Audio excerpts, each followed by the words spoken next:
Hello, everybody. I don't know why the circle is round.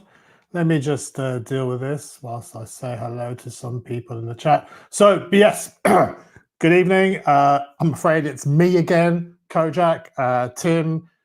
This is an unsanctioned broadcast. He has no power or control over it. We're taking over the waves. It's been an interesting week, but let me just start off by sort of saying thank you to those people that are here so far whilst I try to rectify my camera. For God's sake, this is what happens, what comes with mucking about with stuff whilst you're trying carefully not to delete streams. So we've got JMB in the chat. It's good to see you. Matt as well. Ray. So looking forward to this. Well, you know, you may have a change of mind. And time flies. Aloha Hawaii TNF. Time flies, and he's suggesting that we all upvote, which is sage advice. As Kaloi suggesting doing that, and back to Ray. Upvote your scabs, yay! And Tim G, upvote. Thank you very much, everybody. Better not be clickbait. Could he be talking about the title of the show, or rather the description of the show? I got a phone call from Rolex, guys. I got a phone call from Rolex, and I hot-footed it to them to see what I could see. Theme tune for the intro music, again, it's just like a throwback to the old UK Watch channel, which we had Stephen... the Watch Apprentice heralding that, or doing the majority of the shows of that. Shout out to all to Stephen and to all the Tottenham Hotspur fans out there. Yes, it's been an interesting week. It doesn't matter that we lost 2-0 to 4-1 actually. We lost 4-1 to Brighton. I don't care. We had a fantastic season. We are champions of Europe, and that's all that matters. So yes, the Magnum PI theme tune is because our erstwhile leader and master lord of circular logic, Tim Wright, is in Hawaii with spending some much needed time with his family. It's a good chance for them to reconnect. I couldn't think of anything worse. But, you know, that just probably says more about me and my family rather than Tim and his. Jane B is saying that Hawaii has some amazing mountains. You should wear your Explorer 2 and do some mountain trekking. Timmy! Did he take the Explorer 2? I don't know. I don't know whether he did do that.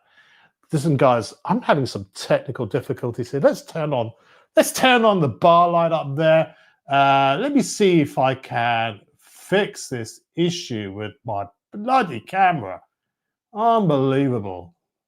I'm going to say it's going to be under media assets or style. Style is going to be style. Classic. Let's go with classic. And let's go. There we go.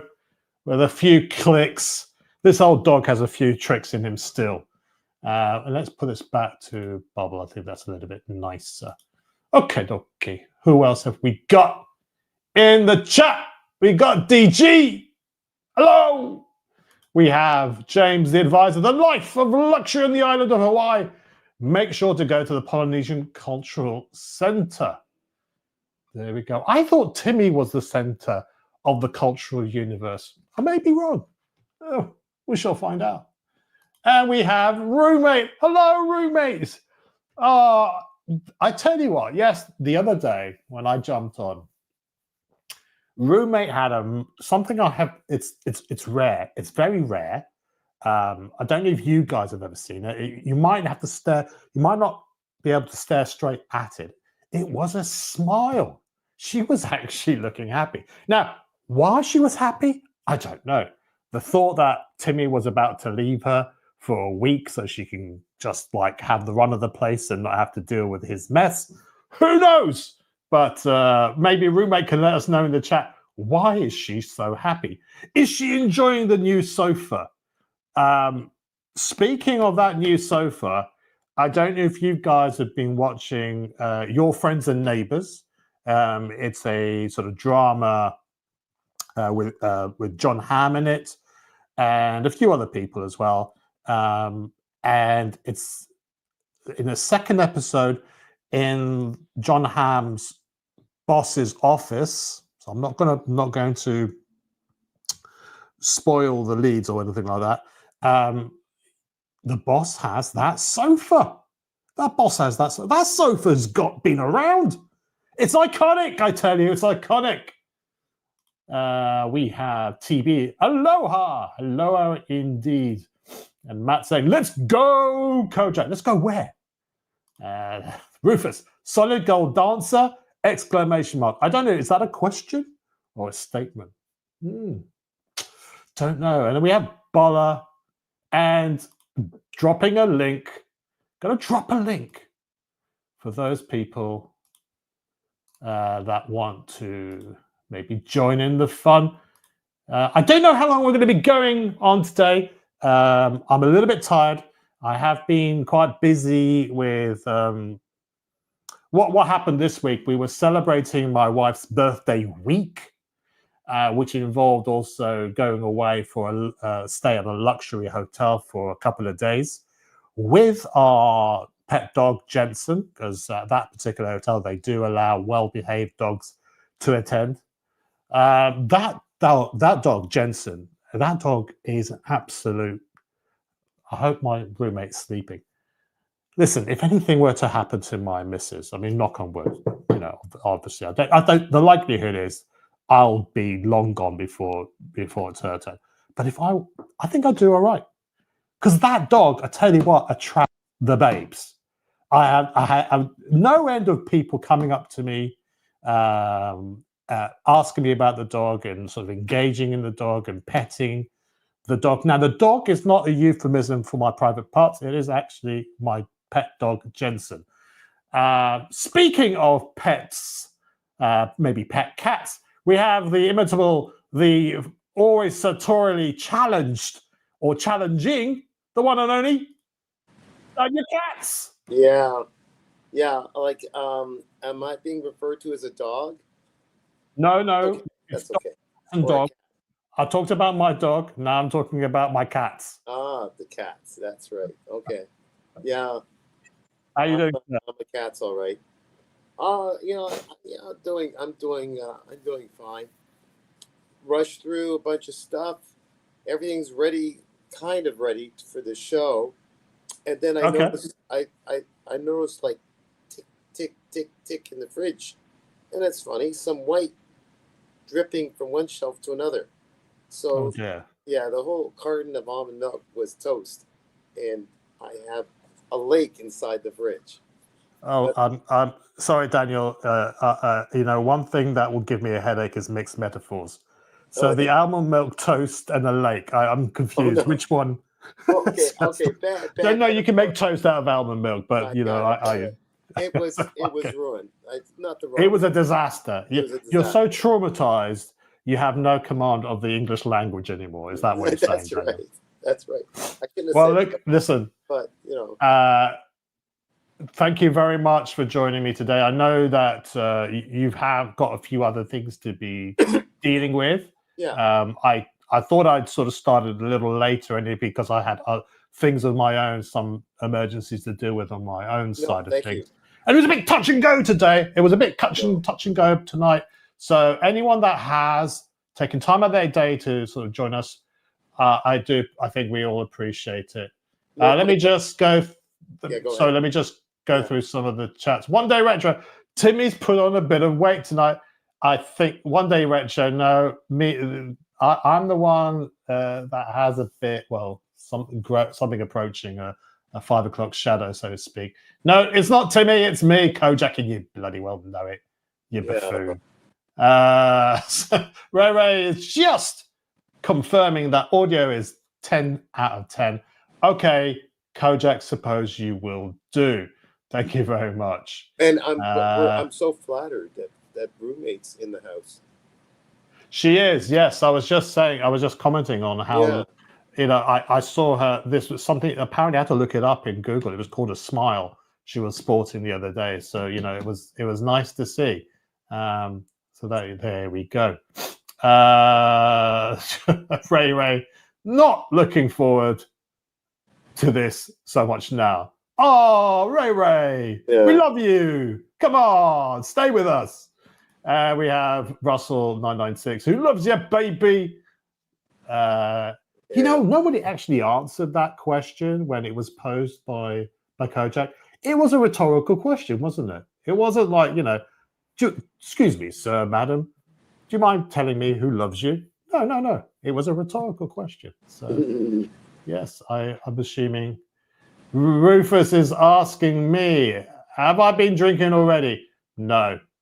Cups of tea, cups of coffee, the odd can of Coke. It's been hard. I hate the outdoors, Daniel. I hate going outside. Okay, should I get a pad and pen, and you lie down on the couch and tell me all about it?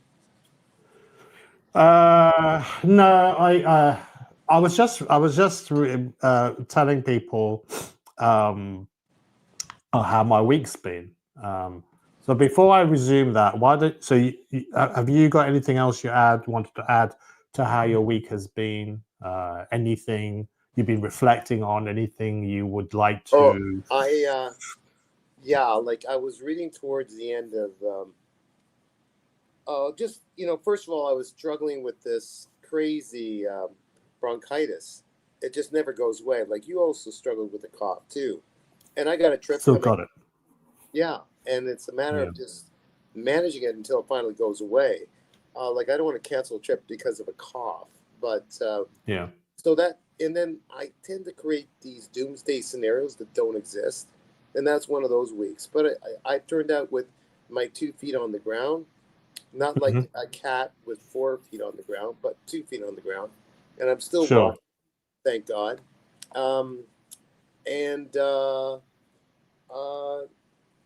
That's just getting on with doing some planning some stuff, writing some material, and I came across a passage in that book. I actually sent it to you. You don't have to. Yes. But that just so moved me. Just that one page in the middle of a novel. I mean, I guess it's a little oversimplified, but I thought it was beautifully done. And it resonated with you, connected with you. Like all artists aspire to do, it is obviously open to the eye of the beholder. But for you, that seemed to be really emotional. That was the index, though, of the book. I think you sort of should have been focusing on the throats. Like, I finally got it. Not the small print that they normally put in, like, the first edition. With a hammer. I should have figured this out. Yes, of course, but all the same.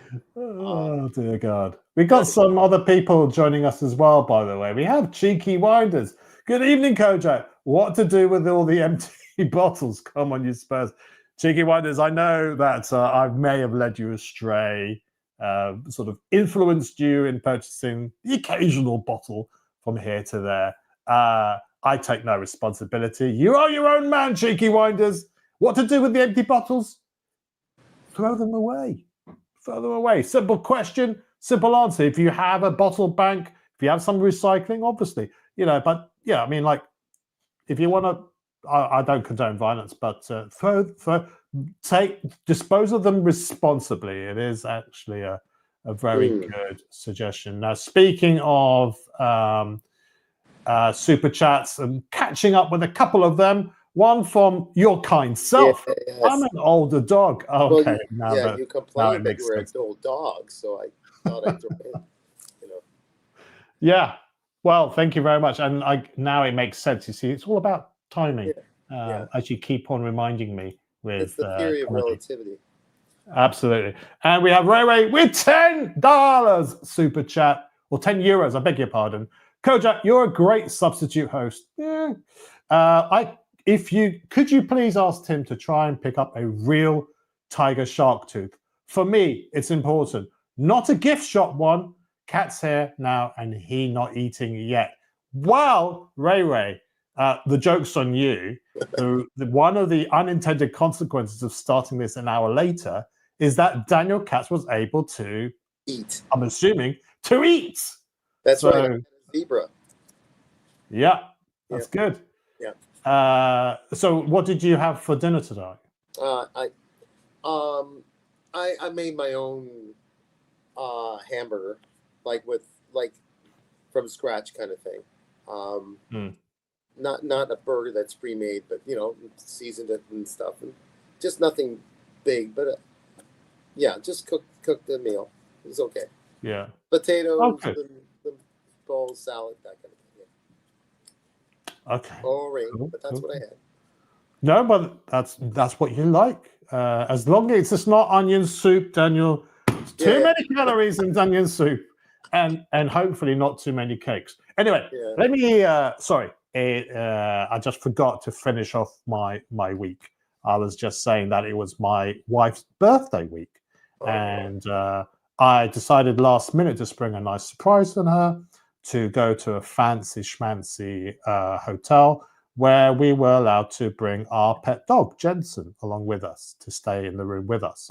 And we had a fantastic time. As I was saying, this Jensen dog, it just attracts so much attention from other people because they say he's so beautiful, all that sort of stuff. So I was just saying that, as a wingman, I don't think I could do any better. The only issue is I've got the wife that, unless somebody deals with her, I can't. It's a wasted resource, Daniel. It's a wasted resource. Maybe after she hears this, I will need that resource. But up until then, it is a wasted resource.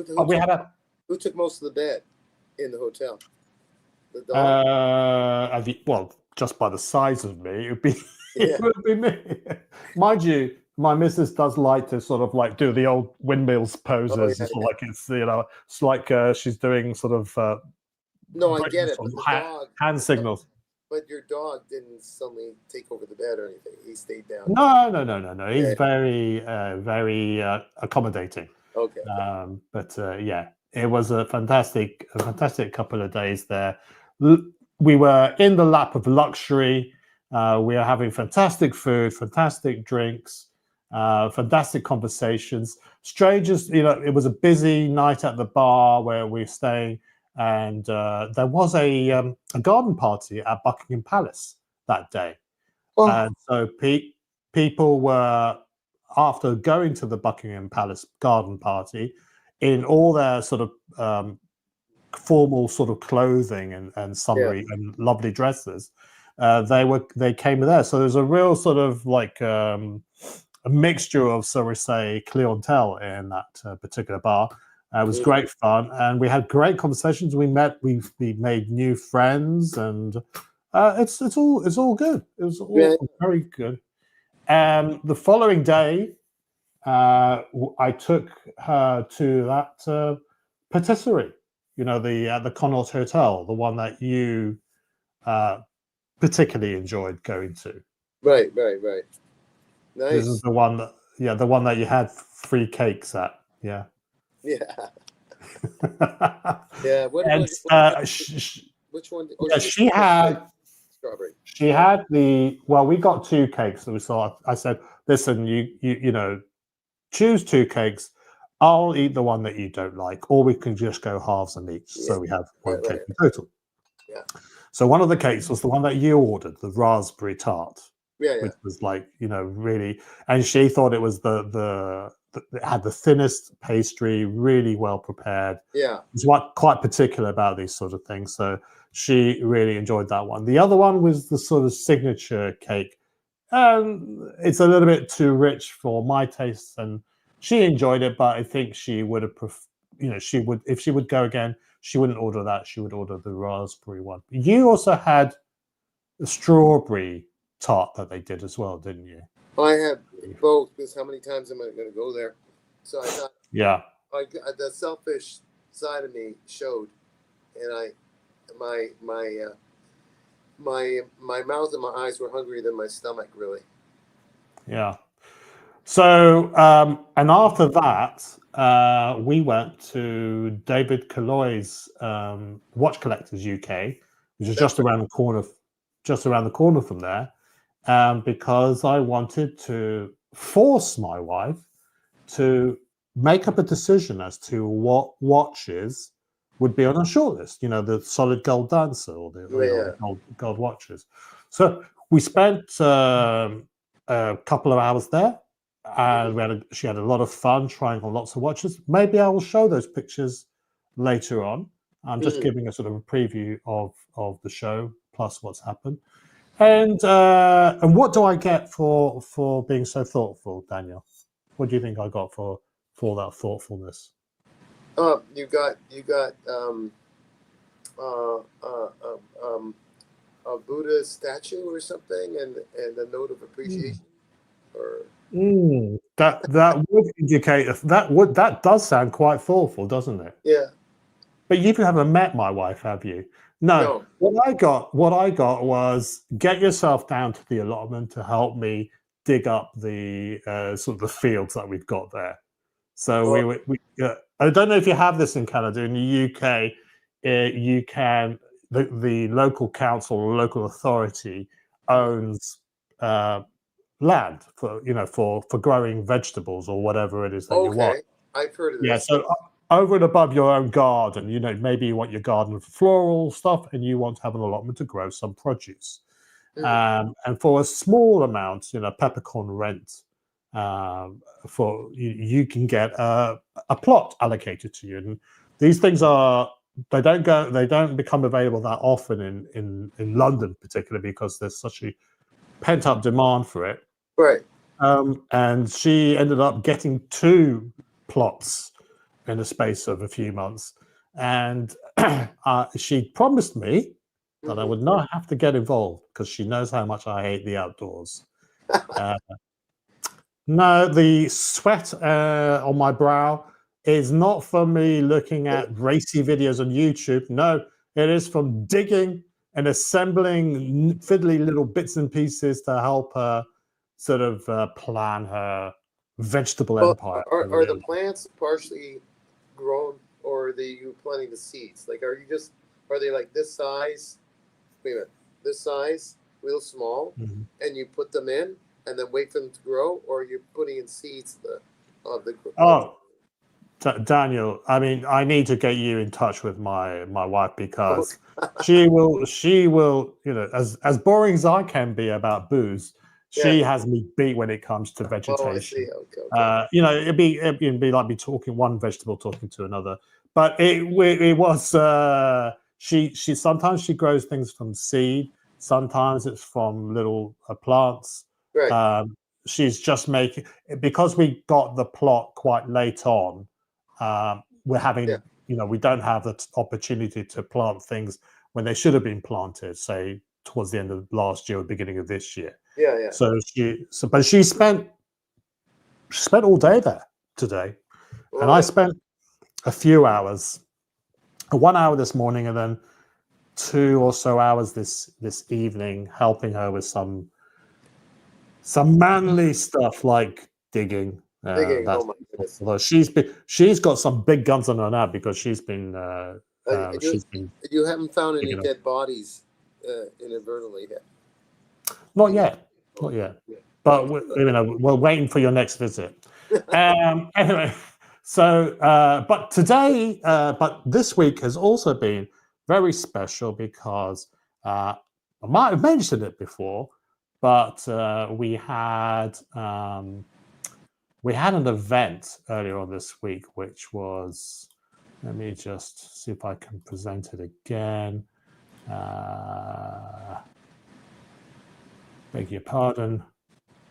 It involved my football team playing in the final of a European Championship. It's not the Premier European Championship. It's the one below it. It's the second biggest European cup. And after 17 years of not winning anything, domestically or internationally, this is and 41 years of not winning something on the European stage.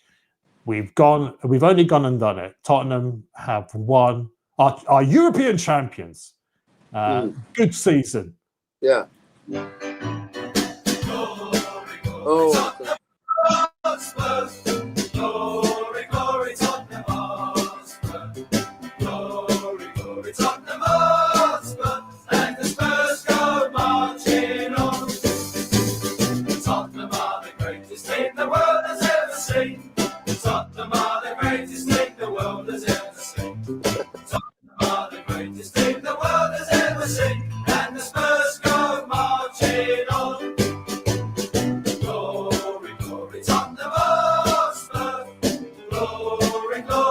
You get the idea. It goes on like this. Get it. Okay, so I thought It's your nearly team. finished. I thought,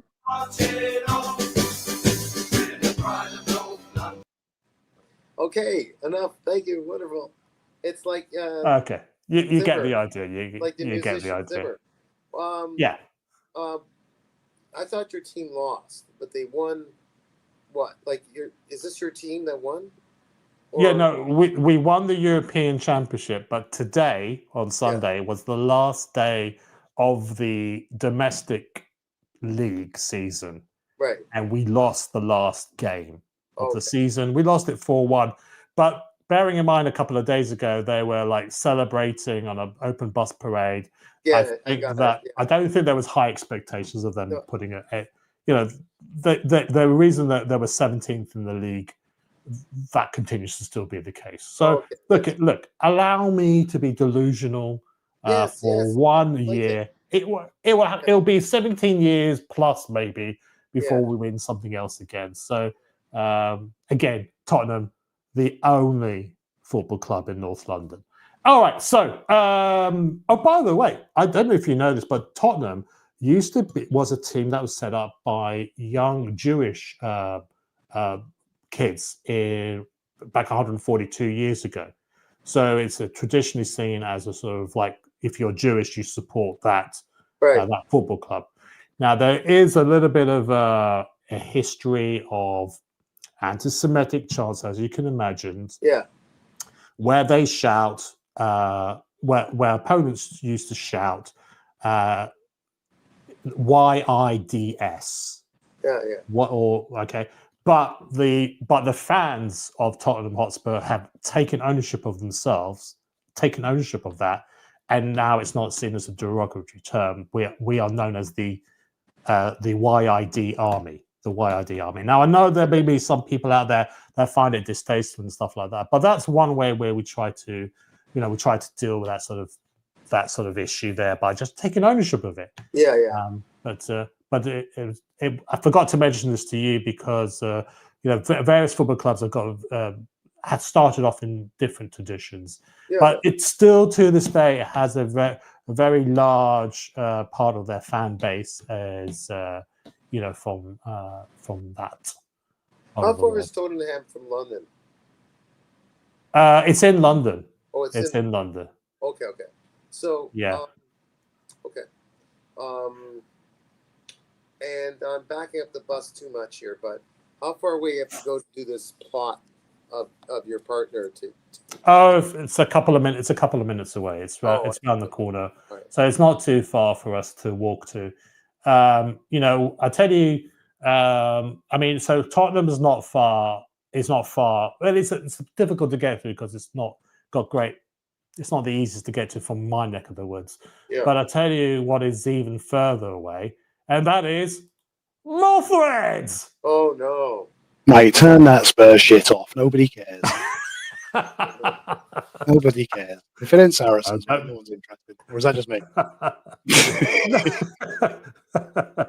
You're asking for a friend, are you?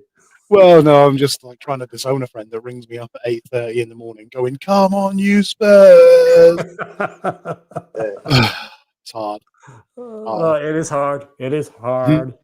But how we doing, guys? You no. okay? Yeah, it's good. It's good. I mean, like, just been sort of catching people up on the week that we've had. Also, today Did you tell them where we were yesterday? I have that video. Well, I in the description of the video, I said that I got a phone call from Rolex, and I might need a drink. So I've got wait. of that visit. Oh, hold on. Oh, don't Who got the phone call from Rolex? Who? You didn't get any phone call from Rolex. You got a phone call from me. Yes, but you were acting on behalf of Rolex, so they know me there. Pity, sorry. They know me there. Yeah. They greeted me by my full name, so that was. Yeah, but that's because your full name portrayed on Crime Watch, mate. No, you're well no, they not only did they welcomed me with my name. They also said, also congratulations on your football team winning the European Championship. What they did. All I know is that I got a message afterwards, about 20 minutes after we left, and said, "Did Alex know we gave him the cheap whiskey?" And I thought, The cheap whiskey. What you didn't notice, I actually swapped the glasses around. Ooh. That's why I can't skip it when you're around. Listen, this is okay. All right, now the truth has come out. I can't even sort of like keep the suspense any longer. So it was actually Mulford that got the phone call from Rolex, but they do know me there. In fact, when I go there, what Mulford doesn't know is that I actually help myself to a bottle of whiskey that is just for him, because he has a bottle of whiskey. He has a bottle of Macallan 12-year-old, which is set aside. It's got this is for Mulford only. Mulford only. Yeah. So when I go in there, we have a little bit of a giggle at his expense, and I consume his whiskey. Is it still a mystery which Rolex? We're going to reveal that later on. We're going to don't steal. You're jumping to the punchline, Daniel. Okay. Don't yell. Margaret, how are you feeling? How are you feeling today, brother? Yeah, not too bad. But I would have jumped on earlier, but I was chilling in the hot tub. Oh my god! Chilling in the hot tub. Please don't put your camera on. Yeah, why? Well, we might get copyright struck. Like they might think you're one of these YouTubers that does bathtubs in their lingerie and all that sort of stuff. So we don't want to be struck down. OnlyFans. Jesus Christ. But I met up with Mulch as Mulchred has sort of dobbed me in and snitched on me, snitchy Mulchred. We met up yesterday, and we had a look at. We went to the Rolex store, and afterwards we went to a nice restaurant, local restaurant over there, and we had some nosh and some booze. It was a good time. Yeah, it was okay. It was good. Yeah, it was a good day. So you had a bit of food envy, didn't you? You had a bit of food envy, didn't you? That short rib that you had was looking amazing. Yeah, it looked amazing. I stayed true to my Italian roots, ordered pasta, and just had massive envy of you chopping down on that big lump of steak. Ooh, you fool! Next time. Well, now you know what it looks like. So let me just. They seem to have changed their menu, and everything has truffle somewhere. Yeah, I don't know what that was about. That's really bizarre. We've been there because we've been there before. This is a regular haunt for you, isn't it, Margaret? Yeah, really good restaurant, and yeah, they've just gone horny for truffles and put it in everything. Yeah. So this was the short rib that I had. That doesn't do it justice at all. No, if you're watching on a normal like that, that's actual size. On the telly that you're watching, it's huge. It was a big lump of meat. Yeah. We could have gone halvesies on that, and it still would have filled up. But what's it mixed with? Is that mashed potato underneath, or is it? Well, again, it's truffle mashed potato. They can't just do normal mashed potato. Nice. It had asparagus in it as well, so asparagus and truffle mashed potato. And I was contemplating switching it to fries because it's a warm day. But when I read the menu again, it said it came with this thick and sticky sauce. And I thought, mashed potato will probably soak that all up and work really well. So I'm glad I didn't change my choice. Mulfred probably regretted not changing his. Yeah, massively. Well, I had chicken casale and it's still nice. Supposedly, in my tradition, I'm not supposed to mix milk and potatoes, but I'll break the law all the way for really nice mashed potatoes, though. Because it's milk and butter to get that mashed texture of the potato. And for those that are Orthodox, they might think of me as self-hating, but it's just so delicious. So, the mashed potatoes with the gravy, you're right, Kojak. It's pretty good stuff. Well, speaking of mashed potatoes, I don't know what I'm going on here. We have another super chat from Ray for €5. Preferred Chas and Dave's version. My mum and dad leased pub next to Spurs grounds. Ozzy Diaz days way back. Ray, that was the Chas and Dave version. It was. I had to find one that didn't have video of it, so that was the only one that they had. So that was the Chas and Dave version. I think they did it. They probably recorded it more than once.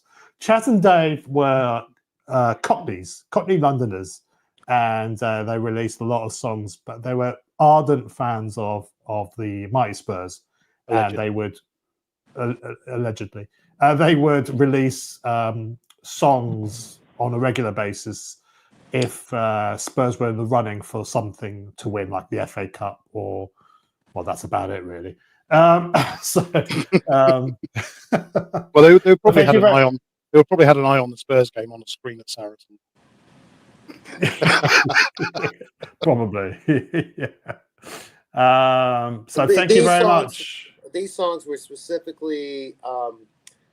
These songs were, no pun intended. These songs were specifically spurred on before an event.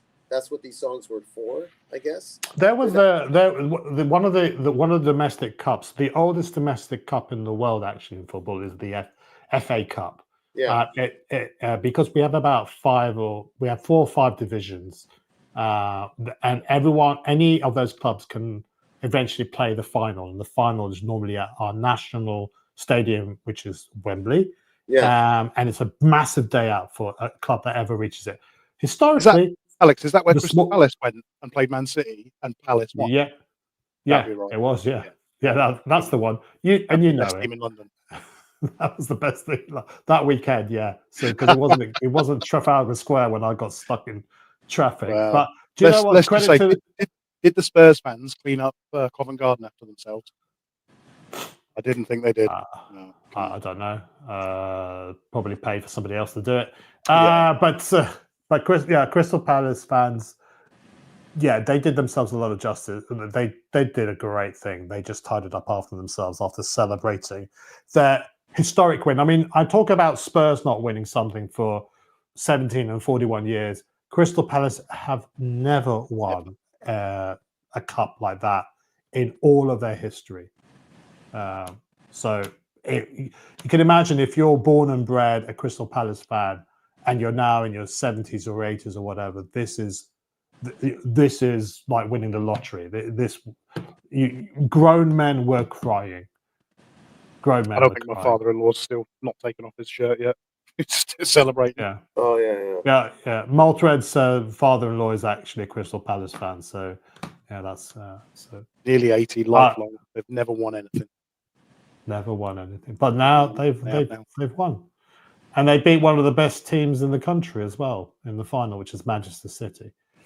Although they're having a bit of an off season, but it doesn't matter. It's a good season for Crystal Palace. They had to beat a bunch of teams to get to play Manchester City for this silverware. Yeah. So it's a knockout competition. So it's a straightforward like bracket system. You start off with the lower divisions, and then by the third round, that's when the top division, the Premiership, gets involved as well, and then you start to see some of the smaller clubs being knocked out. Now, Crystal Palace is not a small club, but compared to the other Premiership sides, it is a small side. Crystal Palace, the Mighty Eagles. What was that? Is that their nickname? The Eagles. The Eagles, isn't it? Eagles. So thank you very much, Ray, for that donation. I really appreciate that again. Let's see what else is going on. So and then also to cap it all off, guys, today we had Formula One in Monaco.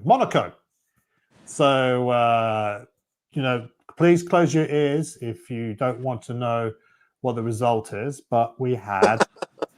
By the way, the movie's coming out.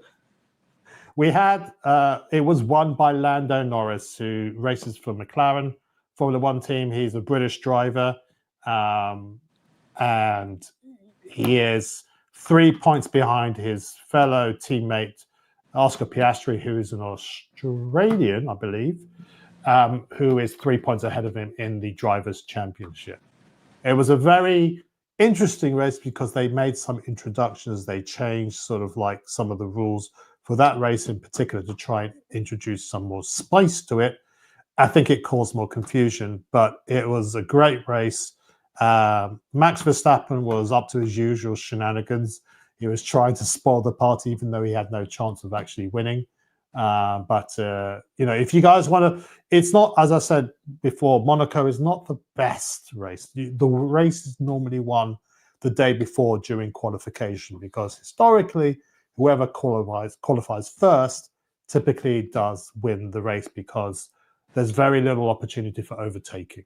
So usually the overtakes occur if someone's had an accident, or there's been a crash, or whilst they're having their tires changed during a pit stop, there's a mix up or whatever, and it causes a delay for them to return back to the track. But it was tense all the way right through to the final lap. So was this guy a favorite, the one that won, first of all? Like top 10, sort of top 8 favorite sort of thing? Oh, it's top 3 or 4 drivers in this year's championship. That's pretty, makes sense. And the other thing, because you talked about overtaking, because I know nothing. The qualifying rounds, I'm guessing the qualifying rounds dictate where you start in the race, so you're in a position. And as long as you're overtaken, you're okay. Yeah, during qualification, they just record your lap time, and it's determined by how fast your lap time compared to the other people. So if you get the fastest lap time in the 3rd qualifying session, then you will get pole position for the following day. It's as simple as that. Okay. Fastest car, the faster you are, the higher up the grid you are. And then just make sure you don't get overtaken, like you said. Easier said than done. Easier said than done. Right, we have a question from. Well, we have some comments from Spunk. Sorry, I'm skipping over some of the comments, guys. Let's go on to Spunky Hunk here. Hey, cats! An inspirational role model of exceptional style and elegance for those aspiring to lift themselves up the drudgery of the high below routes. Firstly, a feed and nap beckons. What? That's very philosophical. Ray is giving us some historical facts. As far as he is aware, Crystal Palace were the first team to have a black player. Respect. I think I've heard that before. I can't deny that or anything like that. I don't know enough about it. It's probably right. And Spunky Hub comes back with a question. Kojak, is the increase in crime rates in the UK purely coincidental or in any way associated with your relocation from the USA? You see, I'm not the actual real Kojak. And plus, he's dead. So allegedly. Allegedly. Funny enough, though, Coach Telly Savalas, who played that role, and he was in one of the most amazing. I love him from His Majesty's Secret Service, where he played. Oh God, the baddie, the usual one. You love him so much. I can't remember the character he played. Blofeld, isn't it? Yeah, Blofeld. I was about to say Penfold for some reason. Blofeld. He was one of the many actors that played that role. I know it was the one that had George Lazenby in it, and it wasn't seen as a particularly good movie. Certainly, the camera work in that was. Yeah, but it was an interesting movie just because they introduced something different to the James Bond storyline. Playing Bond. He was Australian, wasn't he?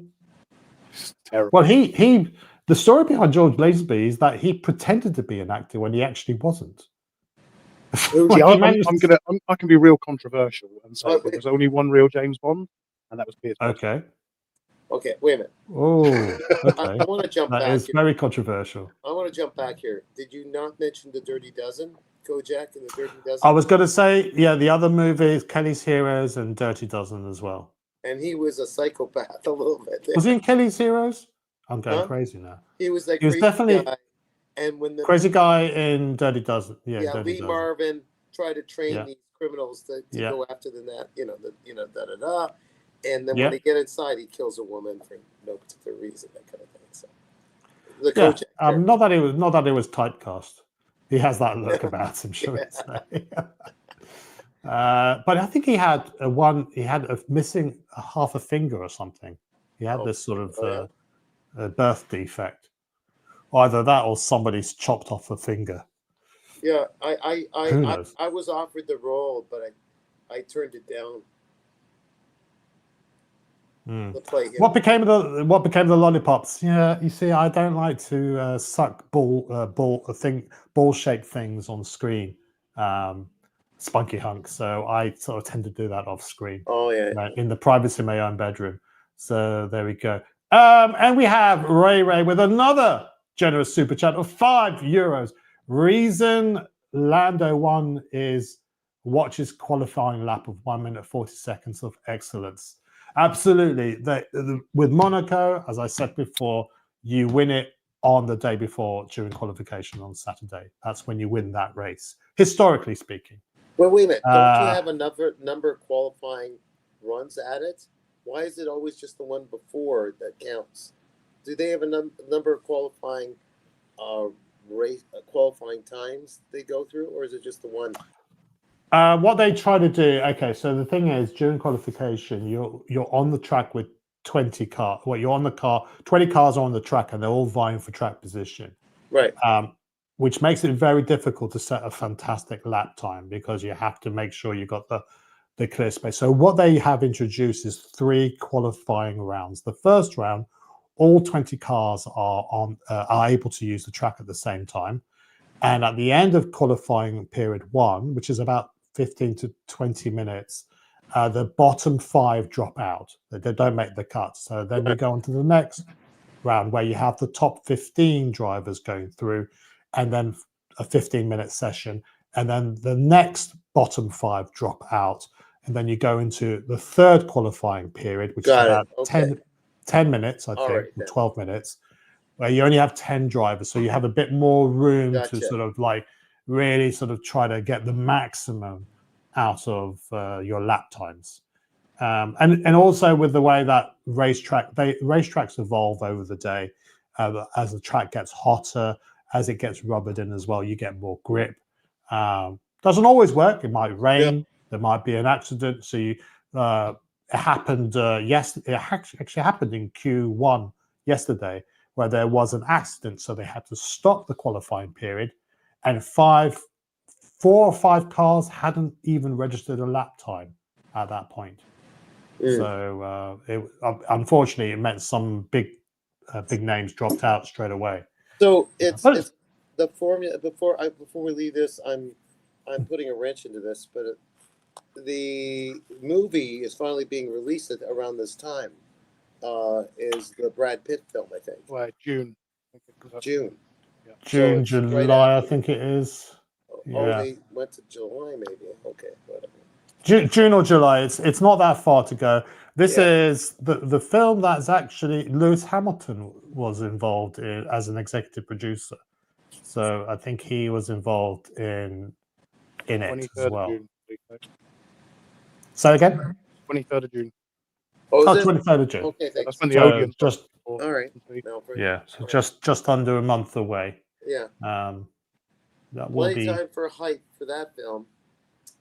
I'm sure it'll be yeah. And then on top of everything else, but I haven't been able to because I was down the allotment. We also had the Indy 500 today. Now I haven't watched it yet. I did record it so that I can catch up on it later on. But obviously, you can't help but sort of get find out the truth. But I don't know exactly who actually won today. I don't know if it was Sato because he was, he's been doing really well. He's a Formula One driver as well. Takuma Sato, former Formula One driver. But maybe somebody in the chat will be able to fill in, or if anyone wants to jump on, please do. And Alex Palou. Alex Palou. Yeah, he won. Okay. Bobby Google. So that. There we go. Google. First timer. First time. Okay. Yeah. Rufus is saying, I believe Lando Norris beat the Monaco lap record yesterday. Yes, he did. Yes, he did. It's difficult to compare one year to the other because the cars evolve. It's not, all things are not being equal. Next season, they're changing the regulations, they're changing the engine types and all that sort of stuff. They're making the cars a little bit smaller, I think. So, but they're always changing, so you can't really compare one year to the next.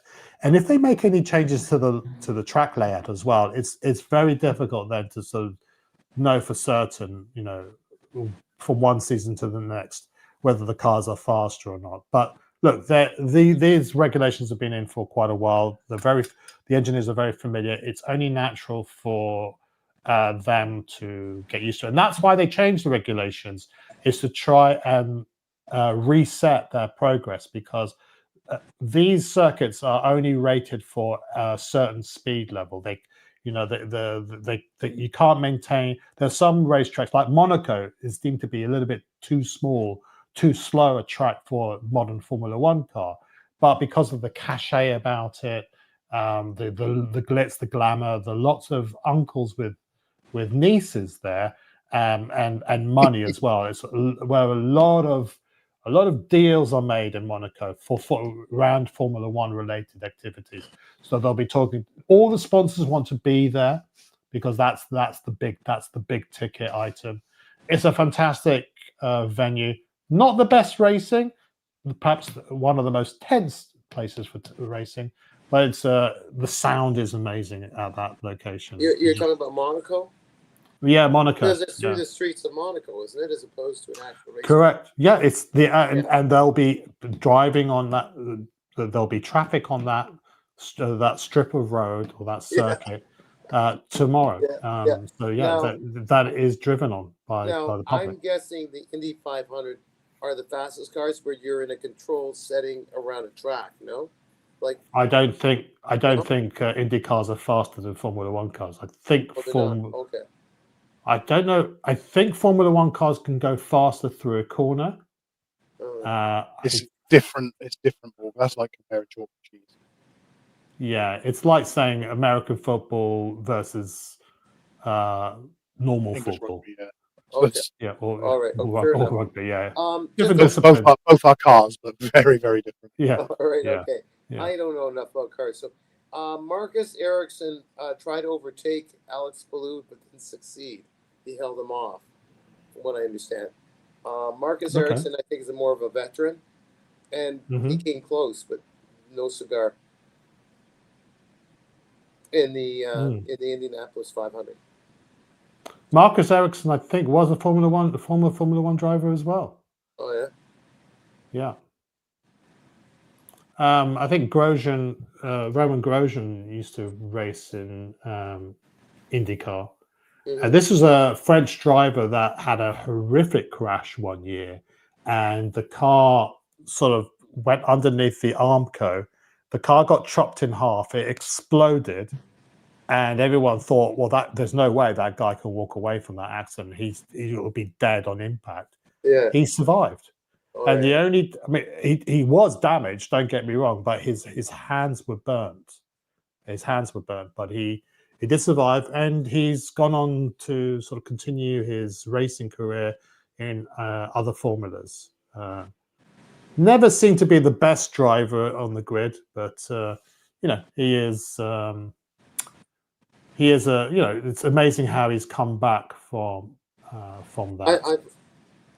And then we might hear stories where drivers have survived close calls on the racetrack, but pretty well killed themselves in a skiing accident or some crazy thing. I'm thinking of one. Michael Schumacher. Pardon me? Did you say Michael Schumacher? Yeah, him. I'm referring to him. I didn't say his name because I didn't remember his name, but yeah, I'm referring to him. Yeah. Yeah. Well, ironically, he had finished his career in Formula One, and he was, Okay. yeah, he had finished his career in Formula One, and he Yeah. was just enjoying himself skiing, and he was attempting to save somebody in his group, or it was a friend or something other. Shoot. And as a consequence of trying to save this guy, he ended up with a sort of massive accident. So it's amazing how these things pan out. Yeah. Had one accident in his career in Formula One, but he was out for about half a year with a broken leg. But other than that, he was pretty safe during his racing career, and one of the most successful Formula One drivers in modern day time. Speaking of successful, we have Mr. Oshin O'Malley joining us. Oh my goodness! Good How's evening, it going, good guys? morning, good afternoon. Hey, buddy. How you doing, sir? Hey, what's going on? Is Schumacher still considered the best in the rain? I think he still would be, wouldn't he? He was the rain master.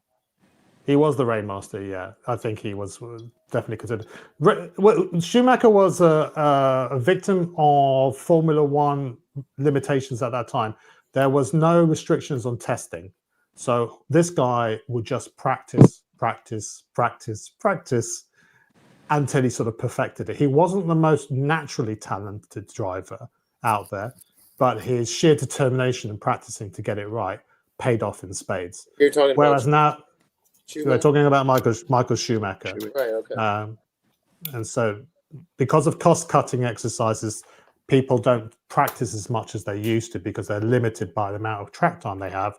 And so there is a question mark as to, is it actually helping those novices that are coming through the ranks to give them the best opportunity to hone their craft before they sort of, because it's dangerous. Sorry, Oshin, we were just finishing off on the sort of motor racing stuff that was occurring today. I don't know if you're Let's go ahead a fan. Don't mind How's me. it going?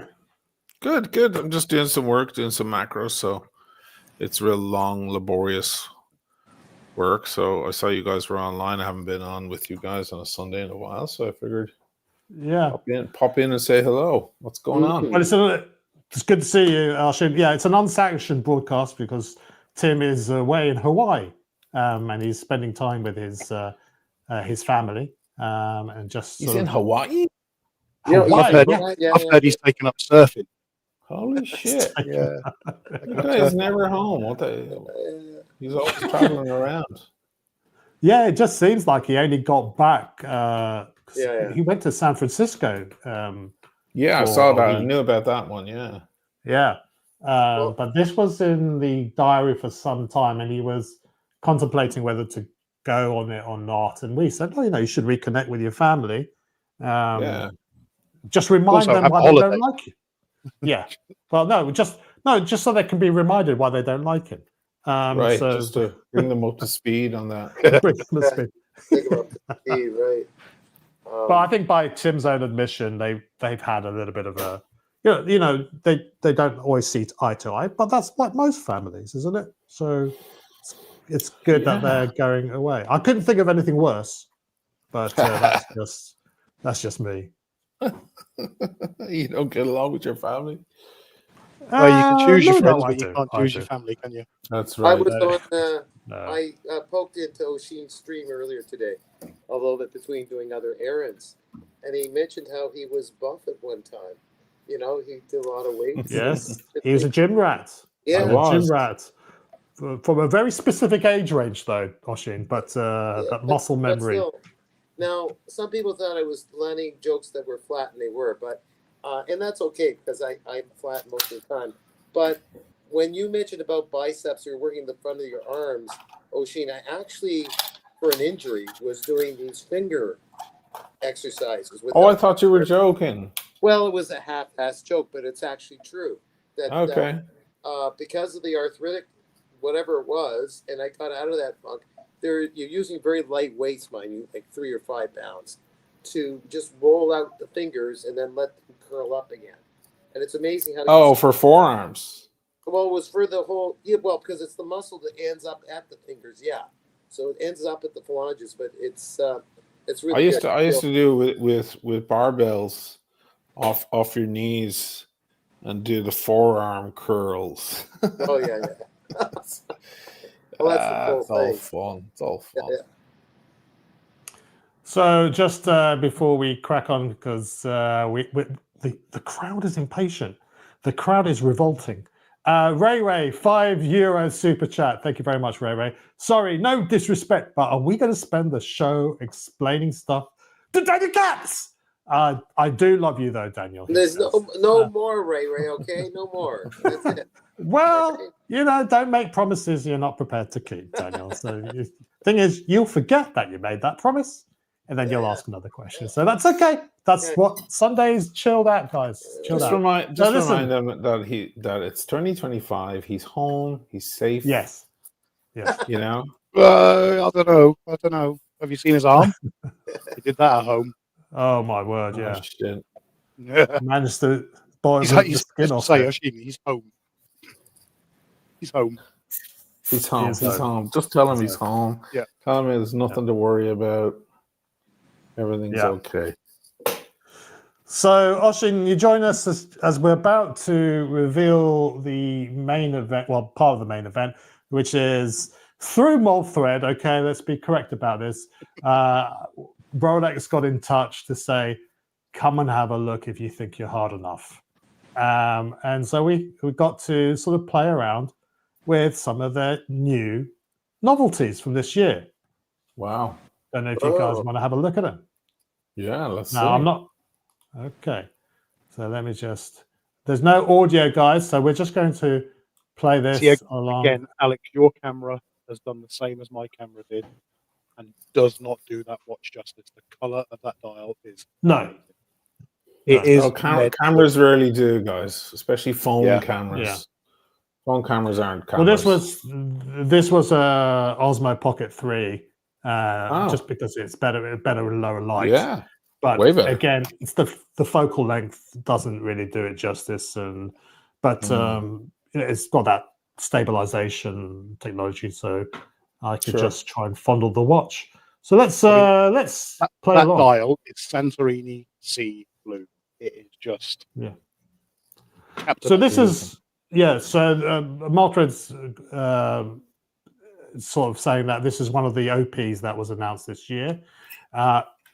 So there are some subtle changes between this one and the new blue.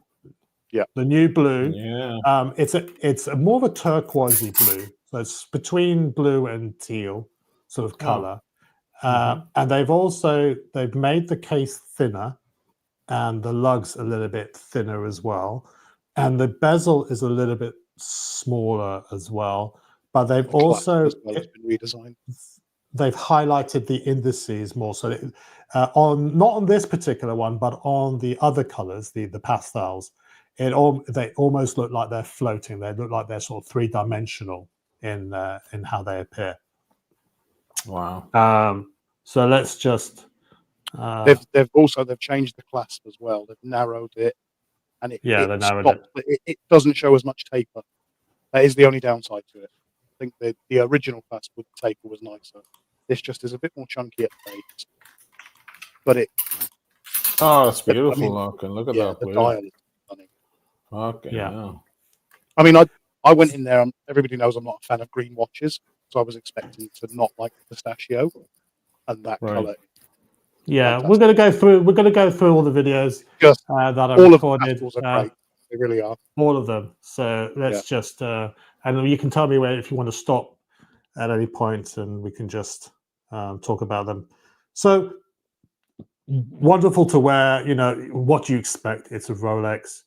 Trying to get rid of Mold Thread's greasy mitts thumbprints from the dial there. This was the one I really liked. This I really did enjoy this watch. Different enough, but not too different to say. I think this won't age as quickly as say the other pastels.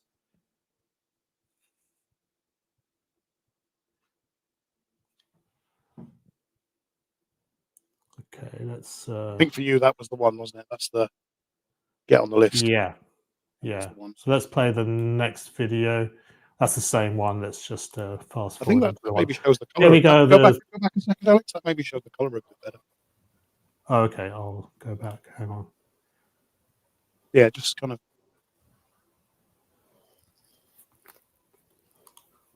It's very difficult. Very difficult. It is Anyone gets that, I mean, you need to do the pictures of it and do the watch justice. well, I mean, because you're in their store as well, and they've got harsh lighting. I didn't have a polarizing lens or anything like that to try and cut out the glare. And it's very difficult to do it in situ anyway, unless you know, we could have arranged for a private viewing or stuff like that. They were showing it to other people as well, to other interested parties. But it was just to get a flavor as to what they've got, which is new. So it is like a color of the Mediterranean. I think they called it the med blue. So this one, and then we move on to the pistachio dial. Now you quite like this, Malthrid. Again, the camera doesn't do it justice. Oh, that's beautiful. In the flesh, it's stunning. Yeah. Yeah. I love that. This is, of course, a bit of you, Oshin, isn't it? You like your greens. I like greens, but it's so faded. It's so subtle. It's not as subtle in the flesh. It's quite. It pops. Okay. All of the pastels pop, but I think it's because of the blackening around the indices that they look like they're floating makes the dial really come out.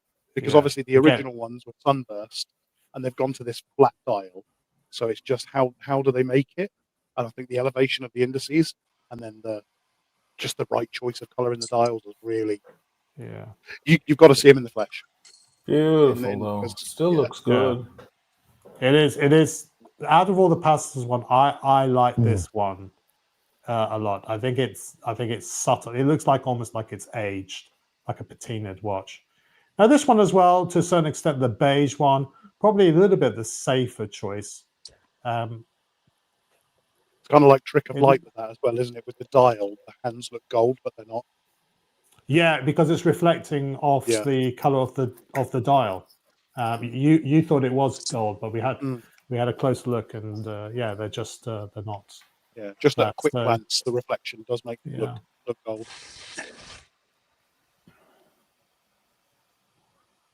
And this is the. Oh, that's interesting too. That pops. It pops. It does. It looks really good in the flesh. That's 36 mil, is it? Yeah, I think they don't do the 41 in that. 36 is the biggest. I don't think they had I'm it. not into I think that. No. No, I'm sure. I'm sure she said there's not a 41. Oh, is there not? Okay.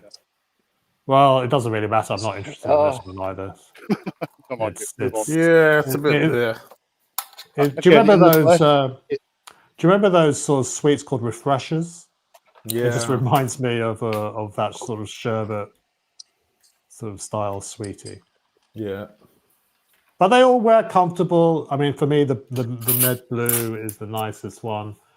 The green and the beige, sort of second favorite, and then this one is a distant last place. So I did like. Speaking of last place, what if they said, Kojak, this is the only one we have. All right, and you're on the list. Do you want it? Would you go for it? If the other ones weren't available. Are you asking me as a watch collector or as a potential investment? As you, Kojak, for you. Never mind about investment. As a collector, I would say no. Okay. As I would say no. But if I was flipping the watch, then I would, would you throw money away? I mean, I don't think so. Yeah. Speaking of ones I would say no to, here is one of the bad boys. Oh, how was it in the flesh? I saw it in Geneva that time. It wasn't as bad as I expected. You need to get your eyes tested then, Oshin, because it's really bad. Okay. I mean, there was sales associates there that were saying we love it, we really love it. Then there were sales associates that were going, no, just no. I mean, I Pretty joked with my sales harsh. associate, and she said, "If I offered you it, would you take it?" And then Yeah, she yeah, looked of at me and course you went, would, "You yeah. wouldn't take it. I know you wouldn't take it." Yeah. No, this is a fifth. I think that it's too early because I mean, look, we don't know how many of these things they're going to be making anyway. If you do get offered a Daytona, you'd be perhaps foolish to turn down something like this because historically, Tiffany blue dial Rolexes do tend to fend much. But I'm not an advocate investment for- wise, it's totally Yeah. a good deal. Yeah, yeah. Oh my god, you'd sell it, of course. Some fanatic. Jesus. You probably keep. I mean, I would probably keep it for a couple of years Yeah. in a safe. Forget about it. We'll just continue And, it next year. You know I mean, what I yeah, mean? and that's the sad thing with it is that it's just going to be bought as an investment. Exactly. It's Yeah. and I feel And I feel dirty you take talking about that it in those above terms. stone dial though? You know, it's just a blue painted dial when you've got the opportunity with a stone dial or a meteorite dial. It's just so much better. But yeah, there's going to be hype. Absolutely. That watch is Absolutely. going to go to So, the moon. but it is interesting that a lot of people were loving. A lot of other clients, prospective clients, were loving this watch, but I think they were just looking at it from a. Can you guys still hear me? Yeah. Yeah. Okay, sorry, my other laptop's booted up. I needed that an hour ago. Lots of people signaled their interest in this watch, but I think they're probably just looking at it from an investment perspective. 100%. Yeah, it's a collector's thing. It's very kooky and strange, and that's always a big hit with collectors.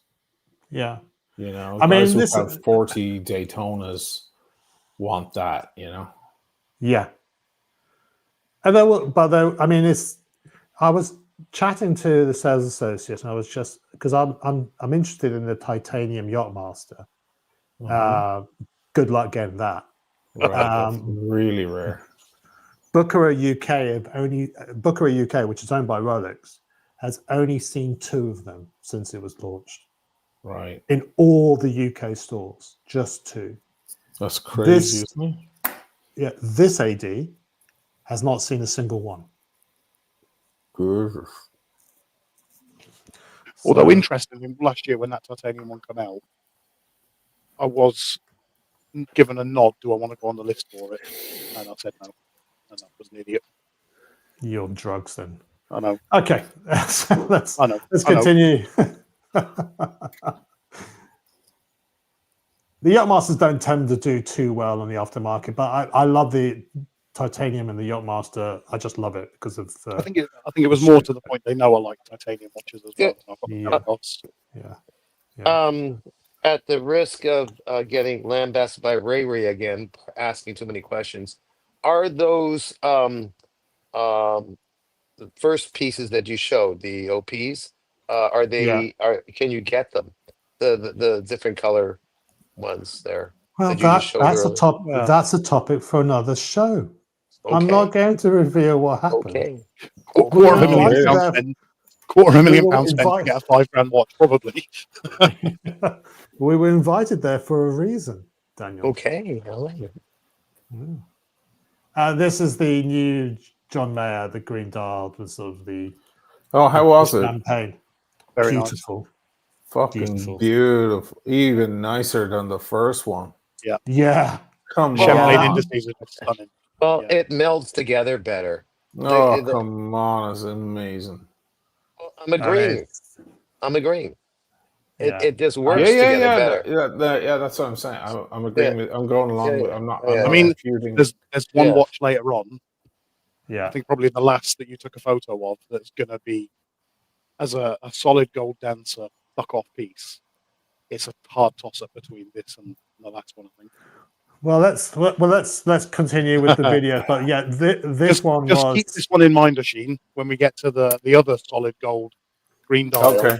And then there's hang on a minute. Okay. Because the Daytona is a smaller watch, and the other one's a bit. Yeah. But this one. Look at that green there, just catching the light. Oh yeah. It's contrasting subdials, guys. That's what we all want. What's the point in having subdials if they're not contrasting? That's right. I don't Oh understand. yeah, that's the monoblock design, the monoblock color on the previous, the original version of this. This is so much better in every way. Ugh, amazing. It's stunning Well, watch. I mean, I assume getting your hands on one is going to be every bit as hard, if not harder, than getting your hands on a original John Mayer, the first John Mayer. No. I think that unlike the first John Mayer, it was only when John Mayer and then Jonah Hill as well, who was seen wearing it. That's right. It didn't start off. They couldn't sell it to begin with, and it took Jonah Hill and John Mayer as well in the word of mouth for it to become a very hype piece. I think this comes out the gate. I nearly got one back when that was all happening. Back when it was all happening, I picked up a two-tone fucking Sea Dweller, and I went over and they were like, "We got to show you something," and it was just when the hype began. They didn't know who John Mayer was, the guys in the store. I was like, "This is the one that just was just made famous by a guy called John Mayer." They're like, "Who's that?" This is Italians, you know, and it was 32 at the time. 32,000, and it had gone up to 49.50 because of the John Mayer video, but then it softened back again, and that's when I had it on my wrist, and I said, "Are you going to sell it to me?" And they said, "Listen, there's a guy, he wants it, but if he doesn't show, because he has to drive a little bit, and sometimes he just doesn't show, then it's yours." And I said, "I'll find the money some way or another. I'll find it." But then he collected the watch, so that was that. Yeah, I was that close, and that was back when you could get it at 32. You know, that was. Think of that. The one that got away. The one that got away. But even after coming off the spike and everything, you still pay 75 for 70 for. Well, not in British pounds, but up in $75. Speaking of the one that got away, we have a Man United fan here, Mike Lewis. Hello. Oh. Hey, Mike. Hi, guys. How are you today? Hey, what's going on? I was tempted to wear it, but I said no. It's the end of the season, done, finished. New season coming up in a few months. Oh dear. I mean, like, how do your tears taste? How did what? Your tears, how do they taste? Are it salty tears? It's a little salty, yeah. But you know what? Today was the final game of the season, and you should look at the scores there. Yes, I did look at the scores. So Man United won their final game of the season. They did. To deny Aston Villa a chance to be in the Champions League. They did. And Spurs lost 4-1. And how disgraceful.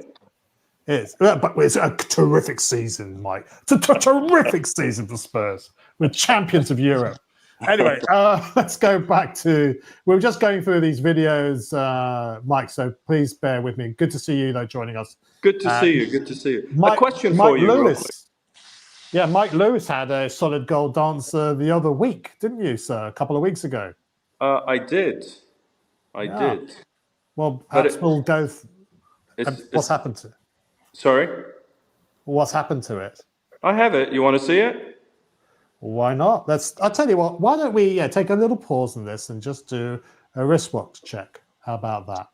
Oh my goodness, I gotta run to my watches. Oh. Hi, Oshin, how are you? I'm well, Mike. How are you? I'm doing good, thank you. Doing well.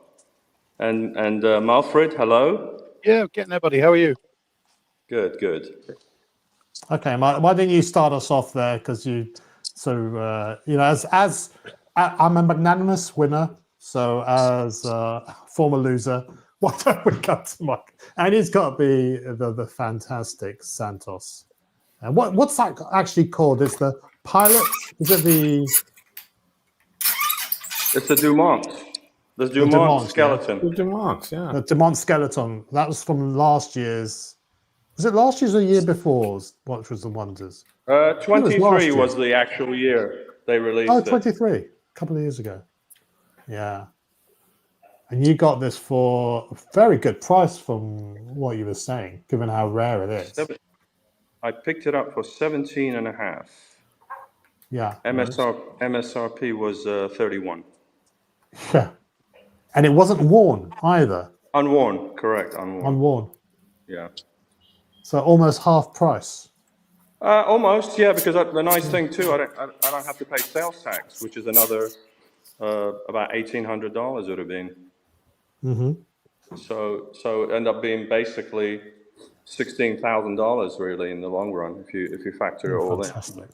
Fantastic. So it was it's a cool watch. I mean, it looks small, which it does, but actually fits pretty nice on the wrist.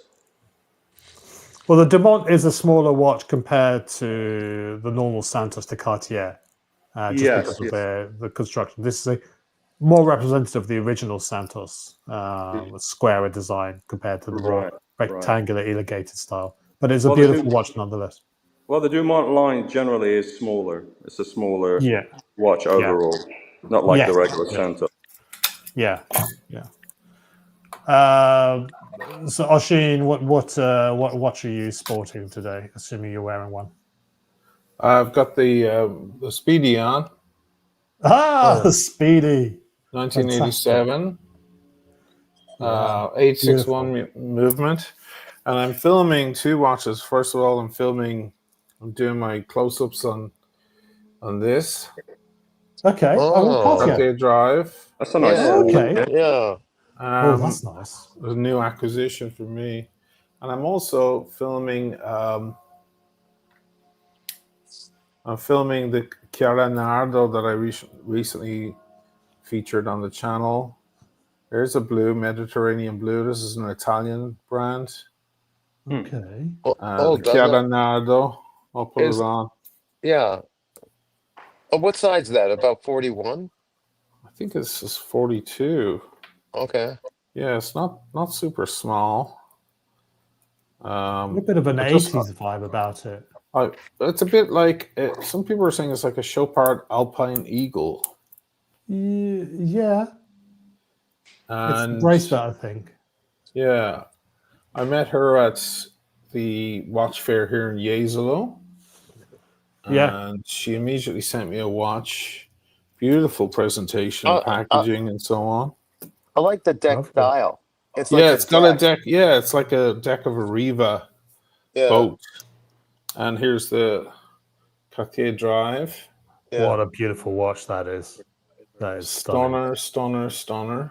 Yeah. And so insane with the camera getting in close on that dial. It's breathtaking.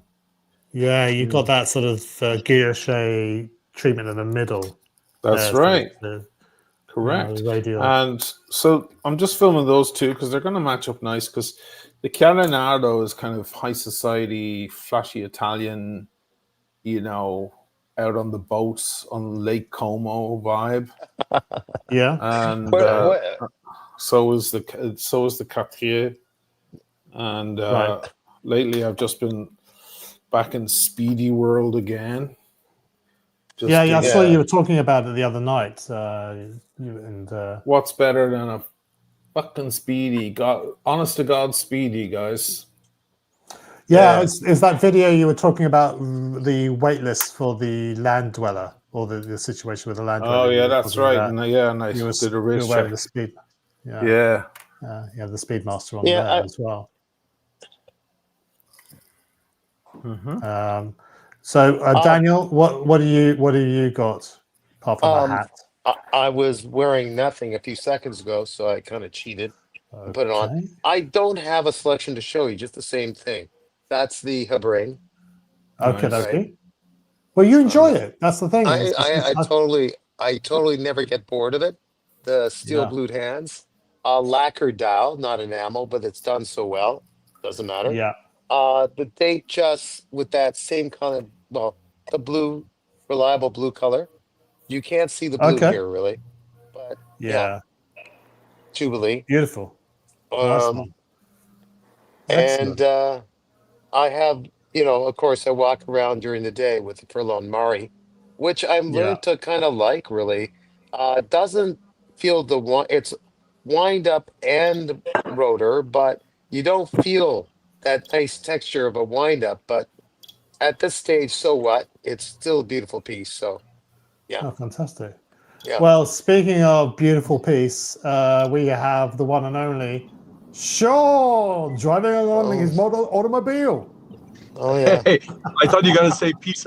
I thought you were gonna say piece of shit, but okay, thank you. How you doing, gentlemen? It's not a test. Hello, How are you Sean. doing? Great. Hey, how you doing? Nice surprise to see you guys on. I'm surprised that there are more people, including Oshin, that are interested and gravitating towards the dress watches, Yes. time only watches. It's encouraging. Hey, let me put this Cartier back on. I realized my camera was on cold settings, so it wasn't doing it any justice. Now I put it back on warm. Okay. Let's So you just see it. Because there's something about Cartier. Their white is an off-white. It's an ivory. And it's just, Yeah, you just never get tired of that stuff. Yeah, it's Never gorgeous. yeah. Nice piece. Very nice. just classy. Yeah. Doesn't go with the jeans and t-shirt. It's not a jeans and t-shirt watch. It's a blazer with a nice shirt watch. Yeah. Still, I think you could rock it with a t-shirt No. as well, Ocean. It's a Yeah, class watch. quite frankly. I Quite can walk frankly. down the street with a t-shirt on, yeah. Yeah, it With looks like that, a pearlescent dial, isn't it? It looks like it's got a little bit of pearl in it, but it doesn't. Yeah, It's beautiful. right. Yeah, it really is. It's mesmerizing, and obviously, I'm Yeah. going to do it the best service I can with the camera. So make as sexy shots as possible. Beautiful. by Yes. the way, I just want to share with everyone that I feel that we're all in Sean's car and he's taking us for a ride. Hey, we're in the back. You guys are back in LA. It's Are we like there you guys yet? Are we there LA. yet? Are we there yet? I've stopped for ice cream.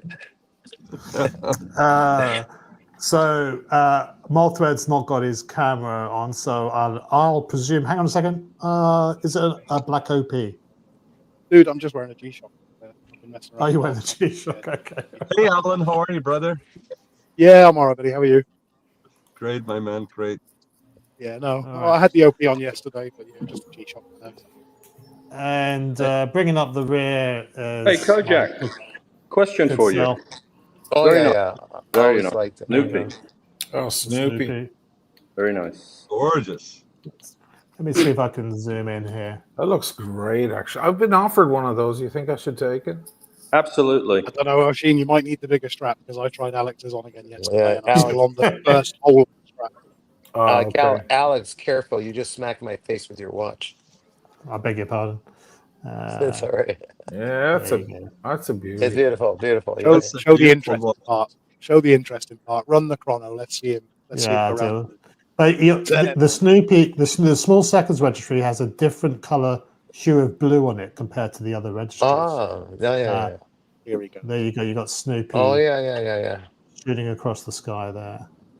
Eyes on the stars, guys. Eyes on the Yeah. stars. It's a gimmick, but it's a cute gimmick. It's I like a it. It's a gimmick, cute yeah. gimmick. But Yeah. but it's a nice gimmick. Yeah. Yeah. That's gorgeous. These things were going close to 30 grand at one time, right? Yeah, it's at the bonkers. peak. At the peak, yeah.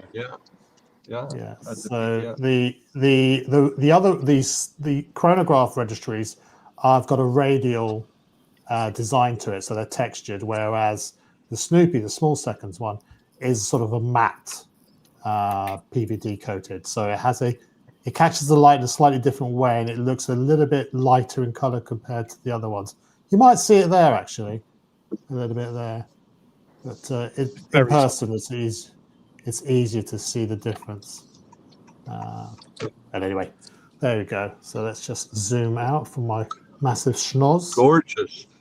Since you're wearing a chrono, in your honor, because I know you're a Hoyer fan, I happen to be. I had